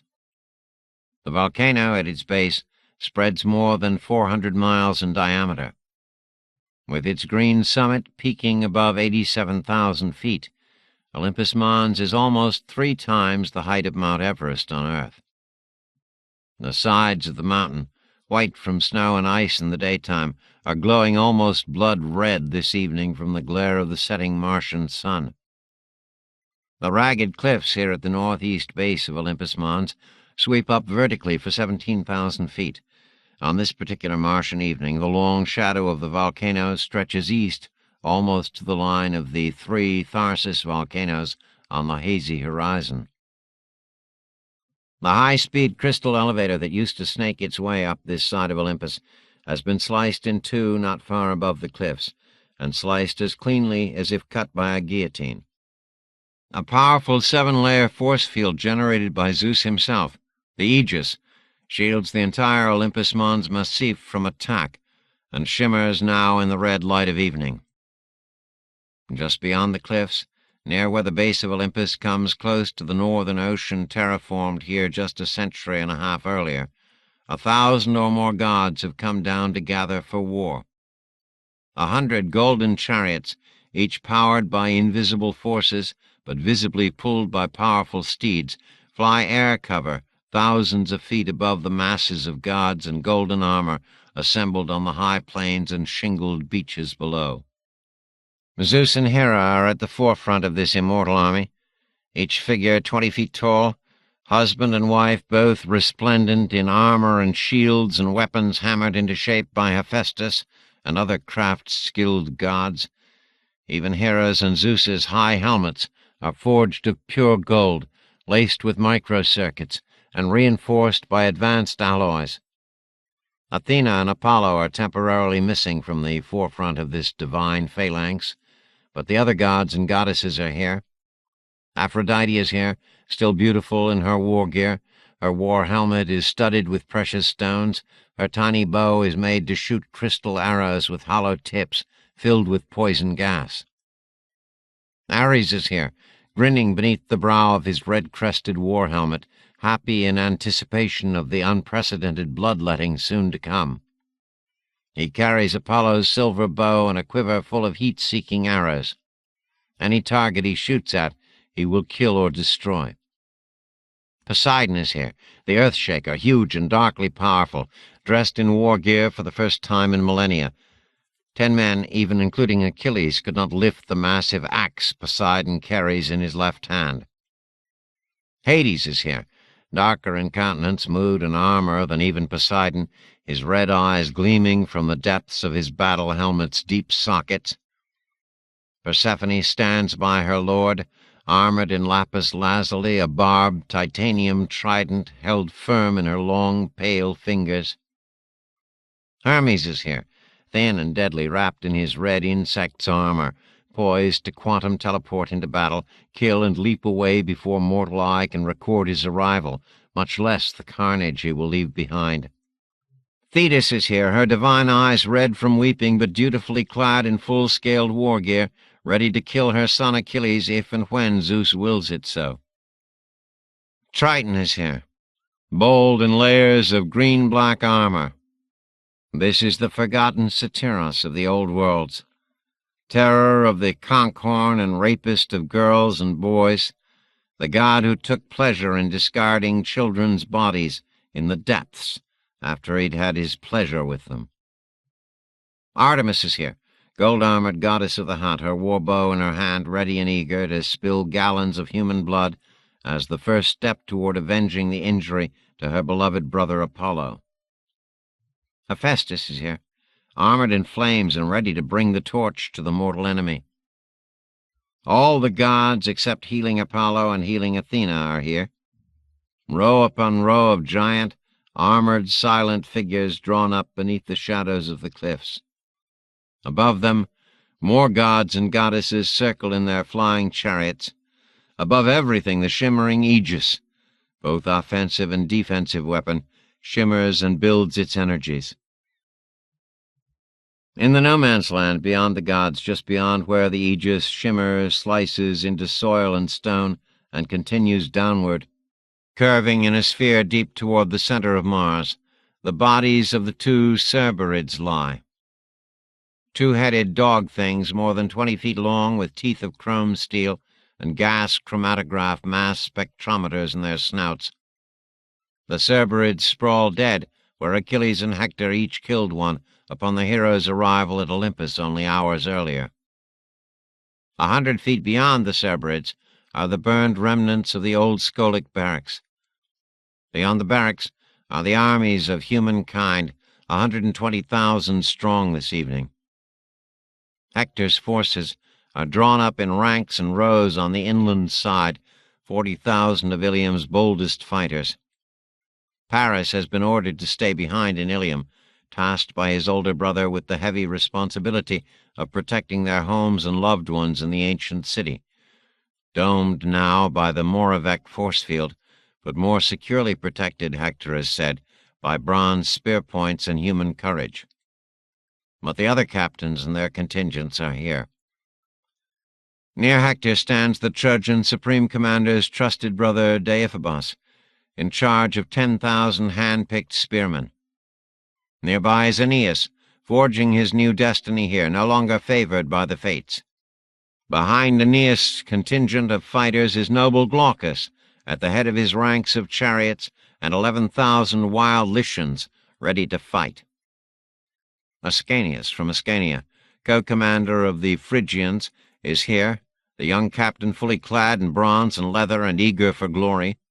His 4,200 Ascanians are eager to spill immortal ichor if immortal blood is not available. Behind the Trojan fighters, too old and too valued to lead men into combat, but dressed in battle gear this day and ready to die if such is the universe's will, are clustered the kings and counselors of Ilium. First King Priam himself, wearing legendary armor hammered from the metal of an ancient meteor, then old Antenor, father of many Trojan heroes, most of whom have already fallen in battle. Near Antenor stand Priam's honored brothers Lampus and Clitius, and grey-bearded Hysatan, who until this day had honored Ares, the god of war, above all other things. And behind Hysatan, those most respected of Trojan elders, Panthoas and Thymoetes. Standing with these old men today, eyes always on her husband, dressed in red as if she's become a living banner of blood and loss, is beautiful Andromache, Hector's wife, mother of the murdered Scamandrius, the babe known to the loving residents of Ilium as Astyanax, lord of the city. At the center of this 3-mile-long human battle line, commanding more than 80,000 battle-tested Achaeans, towers golden Achilles, son of Peleus, killer of men. He is said to be, save for one secret weakness, invulnerable. This evening, in full battle dress and flushed with the superhuman energy of almost inhuman rage, he looks immortal.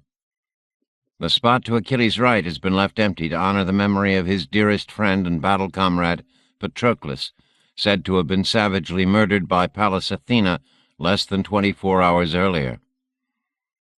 Behind and to the right of Achilles is the surprising troika of Agamemnon, Menelaus, and Odysseus.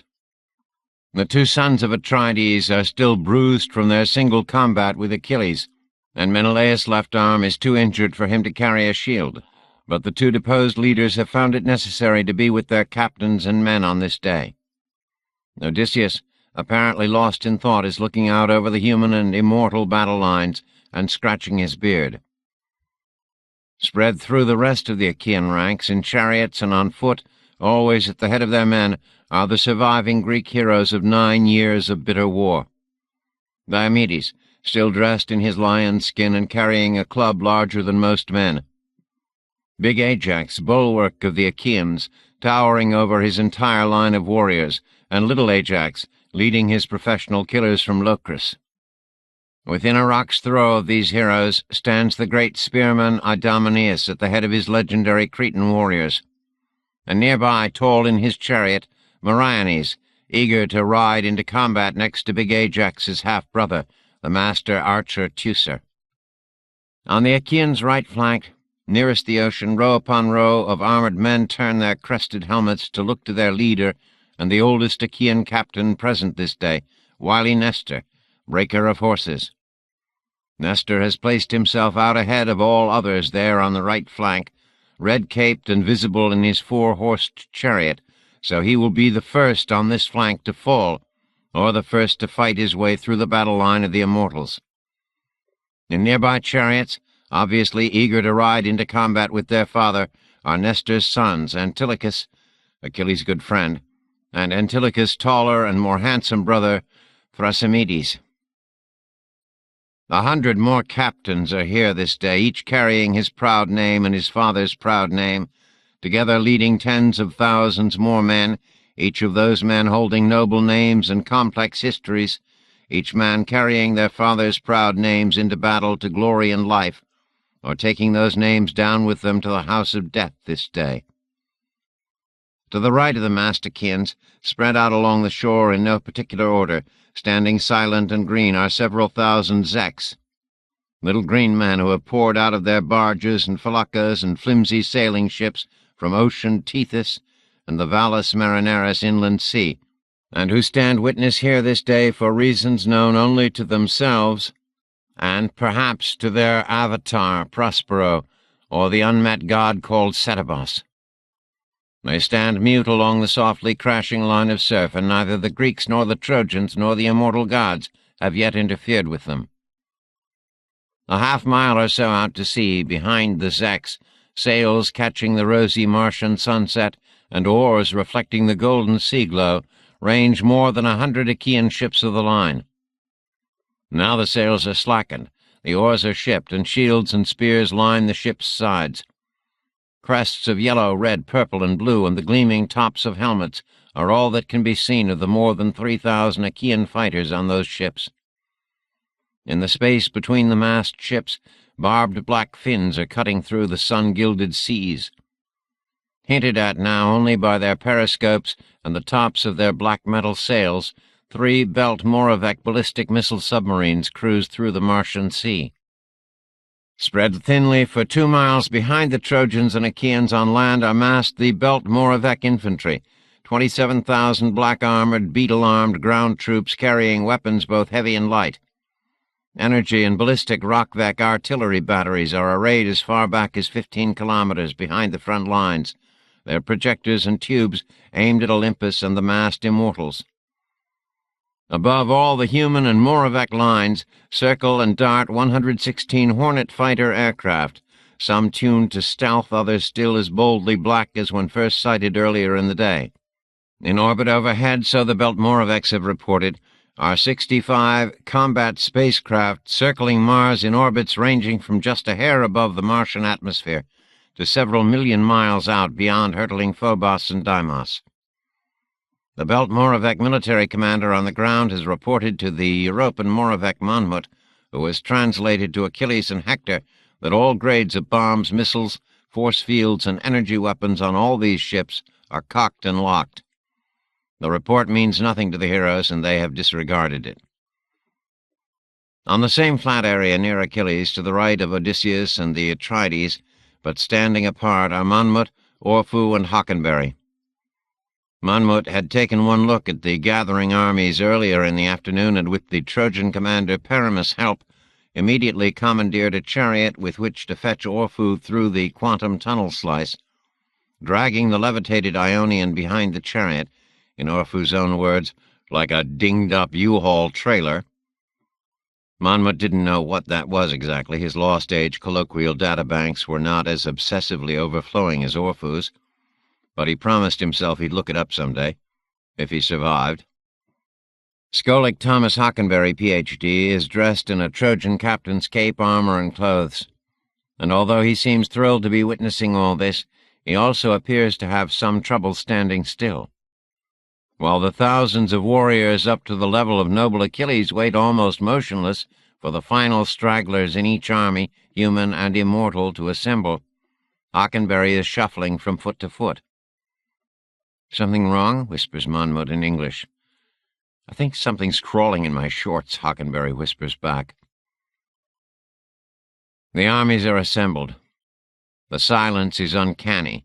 There is no noise from either side except for the slow hiss of distant waves rolling into the pebbled beach, the occasional whinny of a horse harnessed to a battle chariot, the soft sound of Martian breeze through the cliff rocks of Olympus, the air hiss of flying chariots circling, and the higher buzz of hornet fighters, the occasional inadvertent soft clank of bronze on bronze as some soldier shifts position, and the powerful, omnipresent negative sound of tens of thousands of anxious men trying to remember to breathe normally.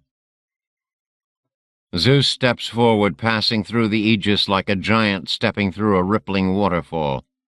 Achilles walks out into no man's land to face the father of the gods. "Do you have anything to say before you and your species die?" says Zeus, his tone conversational but so amplified that it carries to the farthest reaches of the field, even to the men on the Greek ships at sea. Achilles pauses, looks over his shoulder at the masses of men behind him, turns back, looks past Zeus toward Olympus and the masses of gods in front of him, and then crooks his neck to look up again at towering Zeus. "Surrender now," says Achilles, "and we'll spare your goddesses' lives so they can be our slaves and courtesans." 64. Ardis Hall. Demon slept for 2 days and 2 nights, waking fitfully only when Ada fed him broth or Odysseus bathed him. He woke again briefly the afternoon that Odysseus shaved him, drawing a straight razor through his lathered beard, but Demon was too tired to speak or listen to language. Nor did the sleeping man pay any attention to the roars in the sky as the meteors returned the next night and then the next. He didn't wake when a small bit of something traveling several thousand miles per hour plowed into the field behind the house, exactly where Odysseus had taught for weeks. The impact excavated a crater 15 feet across and 9 feet deep, and broke every remaining window on Ardis Hall. Demon awoke mid-morning of the third day. Ada was sitting on the edge of his bed, her bed, it turned out, and Odysseus was leaning against the door frame, arms crossed. "Welcome back, Demon, Ada said softly. "Thank you, Ada, said Demon. His voice was hoarse, and it seemed to him that he had to use an inordinate amount of energy just to croak a few words. "Harmon? Hannah?" "Both better," said Ada. Demon had never noticed how perfectly green the young woman's eyes were. "Harmon is out of bed and downstairs eating this morning, and Hannah is learning to walk again. Right now she's on the front lawn in the sun." Demon nodded and closed his eyes. He had the overwhelming urge to keep them closed and to drift back into dreams and sleep. It hurt less there, and right now his right arm ached and burned terribly. Suddenly he opened his eyes and pulled the covers off that arm, filled with a terrible certainty that they had amputated the limb while he slept, and that all he was feeling was phantom pain from a phantom limb. The arm was red, swollen, scarred, the wound from Caliban's terrible bite stitched together with heavy thread, but the arm was there. Demon tried to move it, to wiggle his fingers. The pain made him gasp, but the fingers had moved. The arm had lifted a bit. He dropped it back onto the sheet and gasped for a while. "Who did that?" he asked a moment later. "The stitches? Servitors?" Odysseus walked closer to the bed. "I did the stitching," said the barrel-chested barbarian. "The servitors don't work anymore," said Ada, "anywhere. The fax nodes still operate, so we're hearing from everywhere. Servitors out of order, the Voynich gone." Demon frowned at this, trying to understand and failing. Harmon entered the room, using a walking stick as a cane. Demon saw that the older man had kept his beard, although it looked as if he'd trimmed it. He sat on a chair next to the bed and gripped Demon's left arm. Demon closed his eyes for a minute and just returned the tight grip. When he opened his eyes, they were watering. Fatigue, he thought. "The meteor storm is letting up, a little less fierce each evening," said Harmon. "But there have been casualties, deaths. More than 100 people died in Ulaanbaatar alone." "Deaths?" repeated Demon. The word had not held real meaning for a long, long time. "You people had to learn about burials again from scratch," said Odysseus. "No faxing up to a happy eternity as immortal posthumans in the E and P rings any longer. People are burying their dead and trying to tend to the injured." "Paris crater," managed Demon. "My mother?" "She's well," said Ada. "That city wasn't hit. We have runners coming every day with news. She sent a letter, Demon. She's afraid to fax until things settle down. A lot of people are. With servitors and Voynichs gone and the power off everywhere, most people don't want to travel unless they absolutely have to." Demon nodded. "Why is the power off but the fax node's still working? Where are the Voynichs? What's going on?" "We don't know," said Harmon. "But the meteor shower didn't include, what did Prospero call it, a species extinction event. We can be glad for that." "Yes," said Demon. But what he was thinking was, so Prospero and Caliban and Savi's death were real. It wasn't all a dream. He moved his right arm again, and the pain answered the question. Hannah came in wearing a simple white shift. There seemed to be a slight fuzz on her scalp. Her face looked more human and alive in every way. She moved to Demon's bedside, took care not to touch his arm, and bent over and kissed him firmly on the lips. "Thank you, Demon, thank you," she said, when the kiss was finished. She handed him a tiny forget-me-not she'd picked in the yard, and he took it clumsily in his left hand. "You're welcome," said Demon. I liked that kiss. He had. It was as if he, Demon, the world's most eager womanizer, had never been kissed before. "This is interesting," said Hannah, unballing a Turin cloth from her other hand. "I found it down by the old oak table, but it doesn't work anymore. I tried 2 others, nothing. Even the Turins don't work now." Or maybe the Greek and Trojan battle drama is finished, said Harmon, holding the embroidered circuits on the cloth to his forehead and then tossing the cloth aside. Perhaps the Turin's story is over. Odysseus was looking out the window at the blue sky and green lawn, but now he turned back toward the little gathering. I don't think so, he said. I suspect that the real war has just begun. Do you know anything about the Turin drama? Asked Hannah. I thought you said you never went under the cloth. Odysseus shrugged. Savi and I distributed the Turin cloths almost 10 years ago. I brought the prototype from far away. Why? Asked Demon. Odysseus opened his hand. The war was coming. Human beings here on Earth had to learn something about war, its terror, and its beauty. And they had to learn something about those people in the tale, Achilles, Hector, the others, even me. Why? Asked Hannah. Because the war is coming, said Odysseus. We're not a part of it, said Ada. Odysseus folded his arms. You will be. You're not on the front lines yet, but those battle lines are coming this way. You'll be part of this conflict whether you want to be or not. How can we take part? Asked Ada. We don't know how to fight, or even want to learn how. About 60 of the young men and women who've stayed here will know a bit about fighting in a few weeks' time, said Odysseus. Whether they want to fight when the time comes will be up to them, as it always is. He pointed to Harmon. Believe it or not, your Sony's fixable.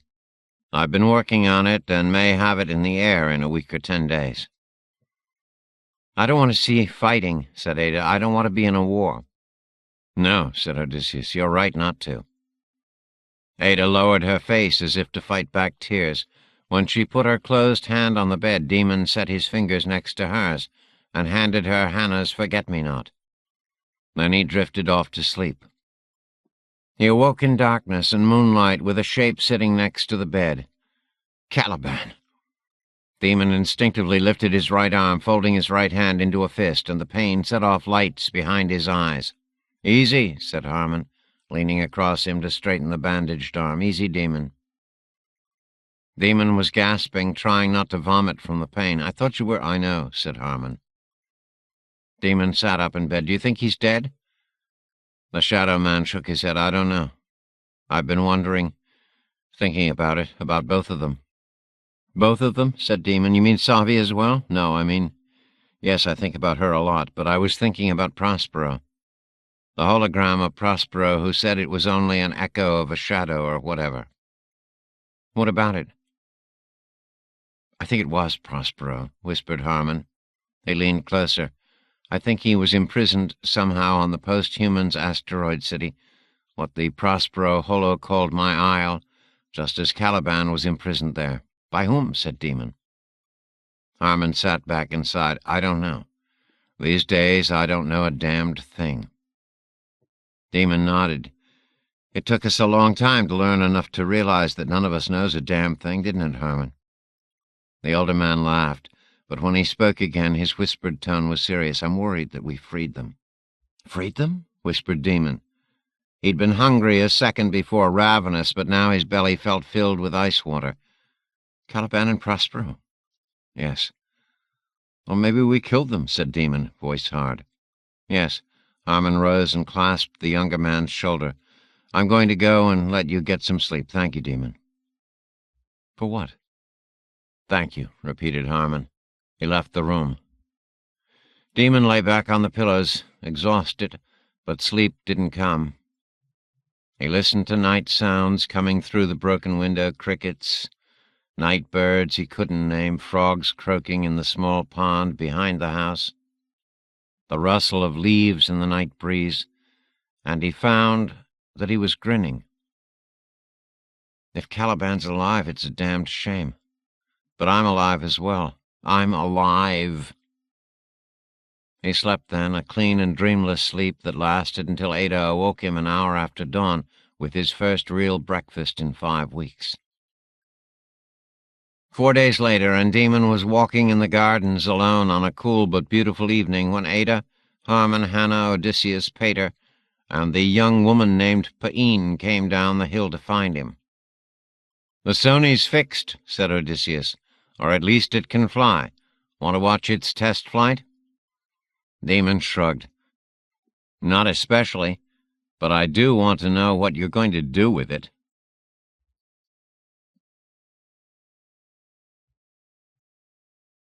Odysseus glanced at Pater, Paean, and Harmon. "First, I'm going to do some reconnaissance," he said, "see what the meteor damage is in the surrounding area, see if the machine will carry me all the way to the coast and back." "And if it doesn't?" asked Harmon. Odysseus shrugged. "I'll walk home." "Where's home?" asked Damon. "And how long will it take for you to get there, Odysseus?" Odysseus smiled at that, but there was great sadness in his eyes. "If you only knew," he said softly, "if you only knew." Trailed by his 2 young disciples and Hannah, the barbarian walked back up the hill toward the house. Harmon and Ada strolled with Damon. "What's he up to?" Damon asked Harmon. "Really?" "He's going to find the Voynix," said Harmon. "And then what?" "I don't know." Harmon didn't need a cane any longer, but he'd said that he'd gotten used to the walking stick, and now he used it to whack a weed growing among the flowers. "Servitors used to weed the garden," said Ada. "I'd try, but I'm so busy with the meals and laundry and everything." Harmon laughed. "It's hard to get good help these days," he said. Harmon put his arm around Ada's waist. The young woman looked at him with a gaze that Damon couldn't interpret, but knew was important. "I lied," Harmon said to Damon. "You know, and I know, that Odysseus is going to attack the Voynix, stop them from doing whatever they're planning to do." "Yes," said Damon, "I know." "He'll use that war to prepare his disciples for what he considers the real war," said Harmon, looking up at the white manor house on the hill. "He's trying to teach us how to fight before the real battle arrives. He says we'll know it, that the war will come like whirling spheres opening holes in the sky, bringing us to new worlds and new worlds to us." "I know," said Damon. "I've heard him say that." "He's crazy," said Harmon. "No," said Damon, "he isn't." "Are you going to war with him?" asked Harmon, sounding as if he'd asked himself this question many times. "Not against the Voynix," said Damon, "not unless I have to. I have another battle to fight first." "I know," said Harmon, "I know." He kissed Ada, said, "I'll see you up at the house," and walked up the hill alone, still limping slightly. Damon found himself suddenly out of energy. There was a wooden bench here with a view of the lower lawn and the evening-shadowed river valley, and he sat on it with relief. Ada sat next to him. "Harmon understood what you were talking about," she said, "but I don't. What battle do you have to fight first?" Damon shrugged, embarrassed to talk about it. "Damon?" Her voice suggested that she was going to sit here on the bench until he spoke, and he didn't have the energy to stand up and walk away at the moment. "There's a blue searchlight rising into the night at a place called Jerusalem," he said at last. "And in that light are trapped more than 9,000 of Savi's people, 9,000 Jews, whatever Jews are." Ada looked at him, not understanding. Damon realized that she'd not heard this part of their story yet. They were all slowly relearning the fine art of storytelling. It filled the candle-lit evenings with something other than washing dishes. "Before Odysseus' promised war gets here," said Damon, his voice soft but determined. "Before I have no choice but to fight in some huge struggle I don't understand. I'm going to go get those 9,000 people out of that goddamned blue light." "How?" asked Ada. Damon laughed. It was an easy, unself-conscious laugh, something he'd learned in the last 2 months. "I have no fucking idea," he said. He struggled to his feet, allowed Ada to steady him, and they walked side by side up the hill toward Ardis Hall. Some of the disciples were lighting the lanterns at the outside table already, although it was still an hour before their evening meal. It was Damon's turn to help cook tonight, and he was trying to remember what course he was in charge of. Salad, he hoped. "Damon?" Ada had stopped and was looking at him. He stopped and returned her gaze, knowing that the young woman would love Harmon forever, and somehow feeling happy about it. Maybe it was the wounds and fatigue, But Demon no longer wanted to have sex with every female he met. Of course, he realized he hadn't met many new females since the meteor storm. "Demon, how did you do it?" asked Ada. "Do what?" "Kill Caliban." "I'm not sure I killed him," said Demon. "But you beat him," said the young woman, her voice almost fierce. "How?" "I had a secret weapon," said Demon. He saw the truth of what he was saying even as he said it. "What?" asked Ada. The evening shadows were long and soft on the sloping lawn around them, the evening sky gentle above Ardis Hall, but Demon could see dark clouds gathering on the horizon behind her. "Rage," he said at last. "Rage."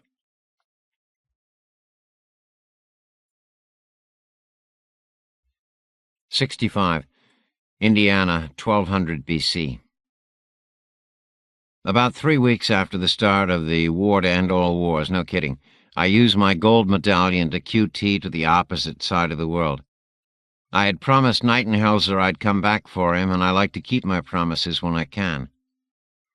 I'd left in the middle of the night, Ilium Olympos time, stepping out of a conference in one of the new blast-proof tents where Achilles now meets with his surviving captains, and then just QTing away on a whim, knowing that all such personal quantum teleportation will be a memory soon. And it's a shock when I pop onto a grassy hillside on a sunny morning in prehistoric North America. There isn't much grass growing around Ilium these days, and none on the bloody plains of Mars. I wander down the hill to the stream, then cross over into the woods blinking at the sunlight in relative silence here. There are no explosions, no shouts of dying men, no gods teleporting in amid the violence of screaming men and horses. For a minute or so, I worry about any Indians that might be around, but then I laugh at myself. I don't boast impact armor these days, nor do I have a magical Hades helmet or a morphing bracelet, but the bronze and duraplast armor I'm wearing has been tested. And I know how to use the sword on my belt and the bow over my shoulder now. Of course, if I meet Patroclus, and if he's managed to arm himself, and if he holds a grudge, and which of these Achaean heroes doesn't, I wouldn't wager a lot of money on my chances. Fuck it. As Achilles, or maybe it's centurion leader Mapahu, likes to say, no guts, no glory. "Nightenhelser!" I shout into the forest. "Keith!" For all my bellowing, it takes me an hour to find him, and I do so only by blundering into the Indian village in a clearing about half a mile from where I'd QT'd in. There are no teepees in this village, only rough huts made of bent branches, leaves, and what looks to be sod. A campfire is burning in the center of the 6-wigwam village. Suddenly dogs are barking, women are shouting and scooping up kids, and 6 male Native Americans are drawing primitive bows and knocking arrows at me. I draw my beautiful cedar bow handcrafted by artisans in distant Argos, knock my beautiful handmade arrow in one fluid, well-practiced move, and aim at them, ready to bring them all down with my shafts in their livers, while their silly sharpened sticks bounce off my armor. Unless they get me in the face, or eye, or throat, or... The ex-Skolic Nightenhelser, dressed in the same animal skins as the leaner Indian warriors, rushes between us and shouts syllables at the men. The Indians look sullen but lower their bows. I lower mine. Nightenhelser stalks up to me. "God damn it, Hockenberry, what do you think you're doing?" "Rescuing you? Don't move," he orders. He barks more odd syllables at the men and then says to them in classic Greek, "And please wait for me before serving the roast dog. I'll be back in a minute." He takes my elbow and walks me back toward the stream out of sight of the village. "Greek," I say. "Roast dog?" He answers only the first part of the question. Their language is complex, hard for me to learn. I'm finding it easier to teach them all Greek. I laugh then, but mostly at the sudden image I have of archaeologists 3 or 4 or 5,000 years from now digging up this prehistoric Native American village in Indiana and finding potsherds with Greek images from the Trojan War etched on them. "What?" says Nightenhelser. "Nothing." We sit on some less than comfortable boulders on the far side of the stream and talk for a few minutes. "How goes the war?" asks Nightenhelser. I notice that he's lost some weight. He looks healthy and happy. I realize that I must look as tired and grimy as I feel. "Which war?" I say. "We have a whole new one." Always a man of few words, Nightenhelser raises his eyebrows and waits. I tell him a bit about the ultimate war, leaving out some of the worst things. I don't want to cry or start shaking in front of my old fellow Skolik. Nightenhelser listens for a few minutes and then says, "Are you shitting me?" "I shit thee not," I say. "Would I make this up? Could I make this up?" "No, you're right," says Nightenhelser. "You've never shown the imagination to make up something like this." I blink at that, but stay quiet. "What are you going to do?" he asks. I shrug. "Rescue you?" Nightenhelser chuckles. "It sounds like you need rescuing more than I do. Why would I go back to what you just described?" "Professional curiosity," I suggest. "My specialty was the Iliad," says Nightenhelser. "It sounds as if you left all that far behind." He shakes his head and rubs his cheeks. "How can anyone lay siege to Olympus?" "Achilles and Hector found a way," I say. "I need to get back. Are you coming with me? I can't promise I'll ever be able to QT this way again." The big Skolik shakes his head. "I'll stay here." "You realize," I say slowly, shifting to Greek in case his English has gotten rusty, "that you're not safe here, from the war, I mean. If things go badly, the entire Earth will—" "I know, I was listening," says Nightenhelser. "I'll stay here." We both stand. I touch the QT medallion, then drop my hand. "You've got a woman here," I say. Nightenhelser shrugs. "I did a few tricks with my morphing bracelet, the taser, and other toys. It impressed the clan, or at least they pretended to be impressed." He smiles in his ironic way. "It's a small group here in a big empty country, Thomas.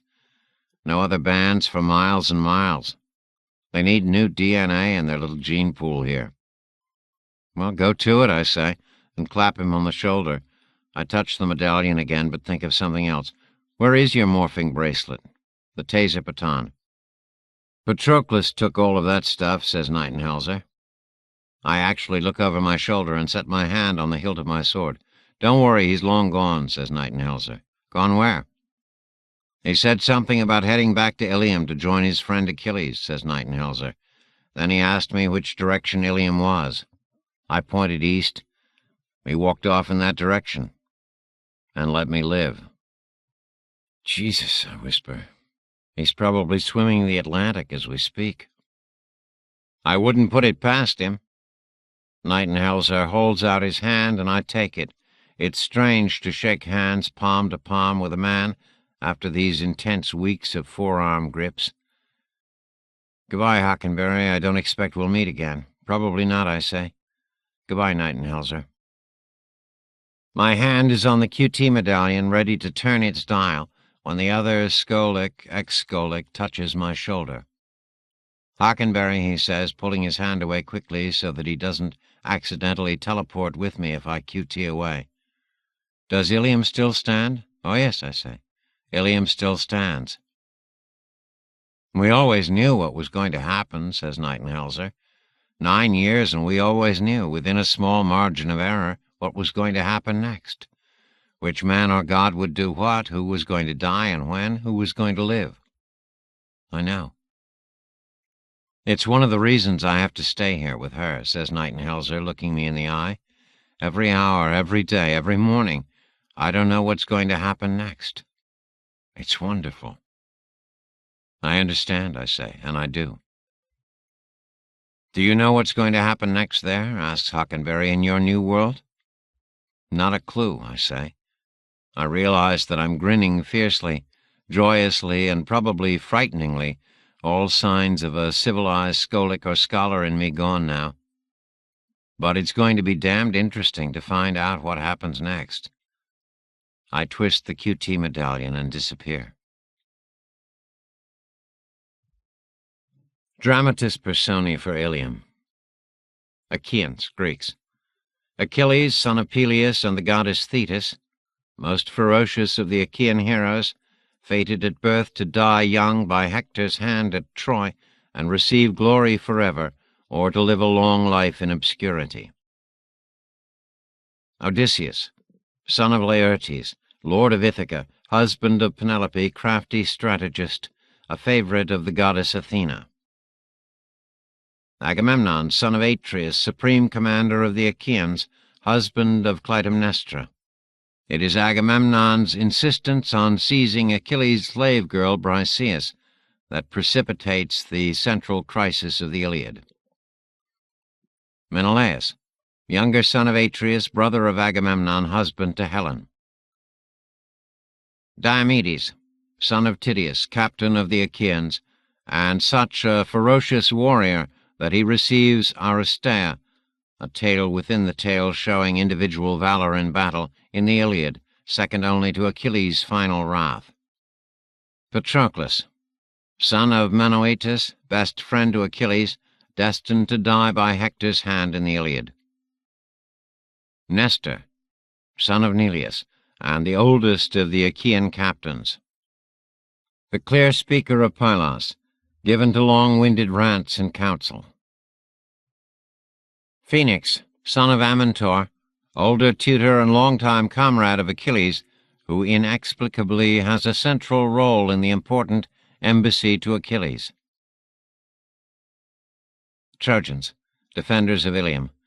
Hector, son of Priam, leader and greatest hero of the Trojans, husband to Andromache and father to the toddler Astyanax, the child also known as Scamandrius and lord of the city to the citizens of Ilium.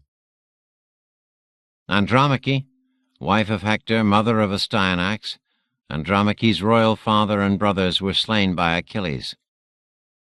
Priam, son of Laomedon, elder king of Ilium, Troy, father of Hector and Paris and many other sons. Paris, son of Priam, brother of Hector, gifted as both fighter and lover. It is Paris who brought about the Trojan War by abducting Helen, Menelaus' wife, from Sparta and bringing her to Ilium. Helen, wife of Menelaus, daughter of Zeus, victim of multiple abductions because of her fabled beauty. Hecuba, Priam's wife, queen of Troy. Aeneas, son of Anchises and Aphrodite, leader of the Dardanians, destined in the Iliad to be the future king of the scattered Trojans. Cassandra, daughter of Priam, rape victim, tortured clairvoyant. Gods on Olympus.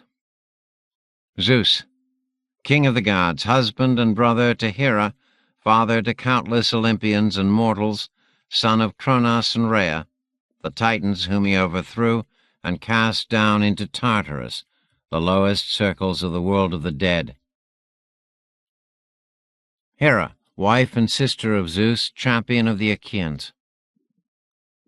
Athena, daughter of Zeus, strong defender of the Achaeans. Ares, god of war, a hothead, ally of the Trojans. Apollo, god of the arts, healing and disease, lord of the silver bow, and prime ally of the Trojans. Aphrodite, goddess of love, ally of the Trojans, a schemer. Hephaestus, god of fire, artificer and engineer to the gods, son of Hera, lusts after Athena. Old-style humans. Ada, a few years past her first 20, mistress of Ardis Hall. Harmon, 99 years old and thus 1 year away from his final 20, the only man on earth who knows how to read. Demon, approaching his second 20, a pudgy seducer of women and a collector of butterflies. Savi, the wandering Jew, the only old-style human not gathered up in the final facts 1,400 years earlier. Moravex. Note: autonomous sentient biomechanical organisms seeded throughout the outer solar system by humans during the Lost Age. End of note. Monmouth, explorer under the ice-capped seas of Jupiter's moon Europa, skipper of the Dark Lady submersible, amateur scholar of Shakespeare's sonnets. Orfu of Io, 8-ton, 6-meter-long, crab-shaped, heavily armored hardvac Moravec who works in the Sulfur Taurus of Io, Proust enthusiast. Astig Che, European Prime Integrator of the Five Moons Consortium. Koras 3, Ganymeden, Bucky carbon-sheathed humanoid in design, Fly's Eyes, Commander of the Mars Expedition. Repo, Calliston, non-humanoid in design, Ship's Navigator. Centurion Leader Mapahu, Rockvec Soldier from the Asteroid Belt. Other entities: Voynix, mysterious bipedal creatures, part servants, part watchdogs, not of Earth. LGM, Little Green Men, also known as Zex, chlorophyll-based workers on Mars, tasked with erecting thousands of great stone heads. Prospero, avatar of the evolved and self-aware Earth logosphere. Ariel, avatar of the evolved and self-aware Earth biosphere. Caliban, Prospero's pet monster. Calibani, lesser clones of Caliban, guardians of the Mediterranean Basin. Sycorax, a witch, Caliban's mother, according to Prospero. She is also known as Circe. Setebos, Caliban's violent arbitrary god, the many-handed as a cuttlefish, not from Earth's solar system. The Quiet, Prospero's god, maybe. Setebos' nemesis, an unknown entity. End of Ilium by Dan Simmons. DAN-SIMMONS. Read by Fred Major in the studios of the American Printing House for the Blind, Louisville, Kentucky, for the Library of Congress, April 2004. Published by EOS, an imprint of HarperCollins Publishers, Incorporated, 10 East 53rd Street, New York, New York, 10022. www.eosbooks.com. Further reproduction or distribution in other than a specialized format is prohibited. End of book.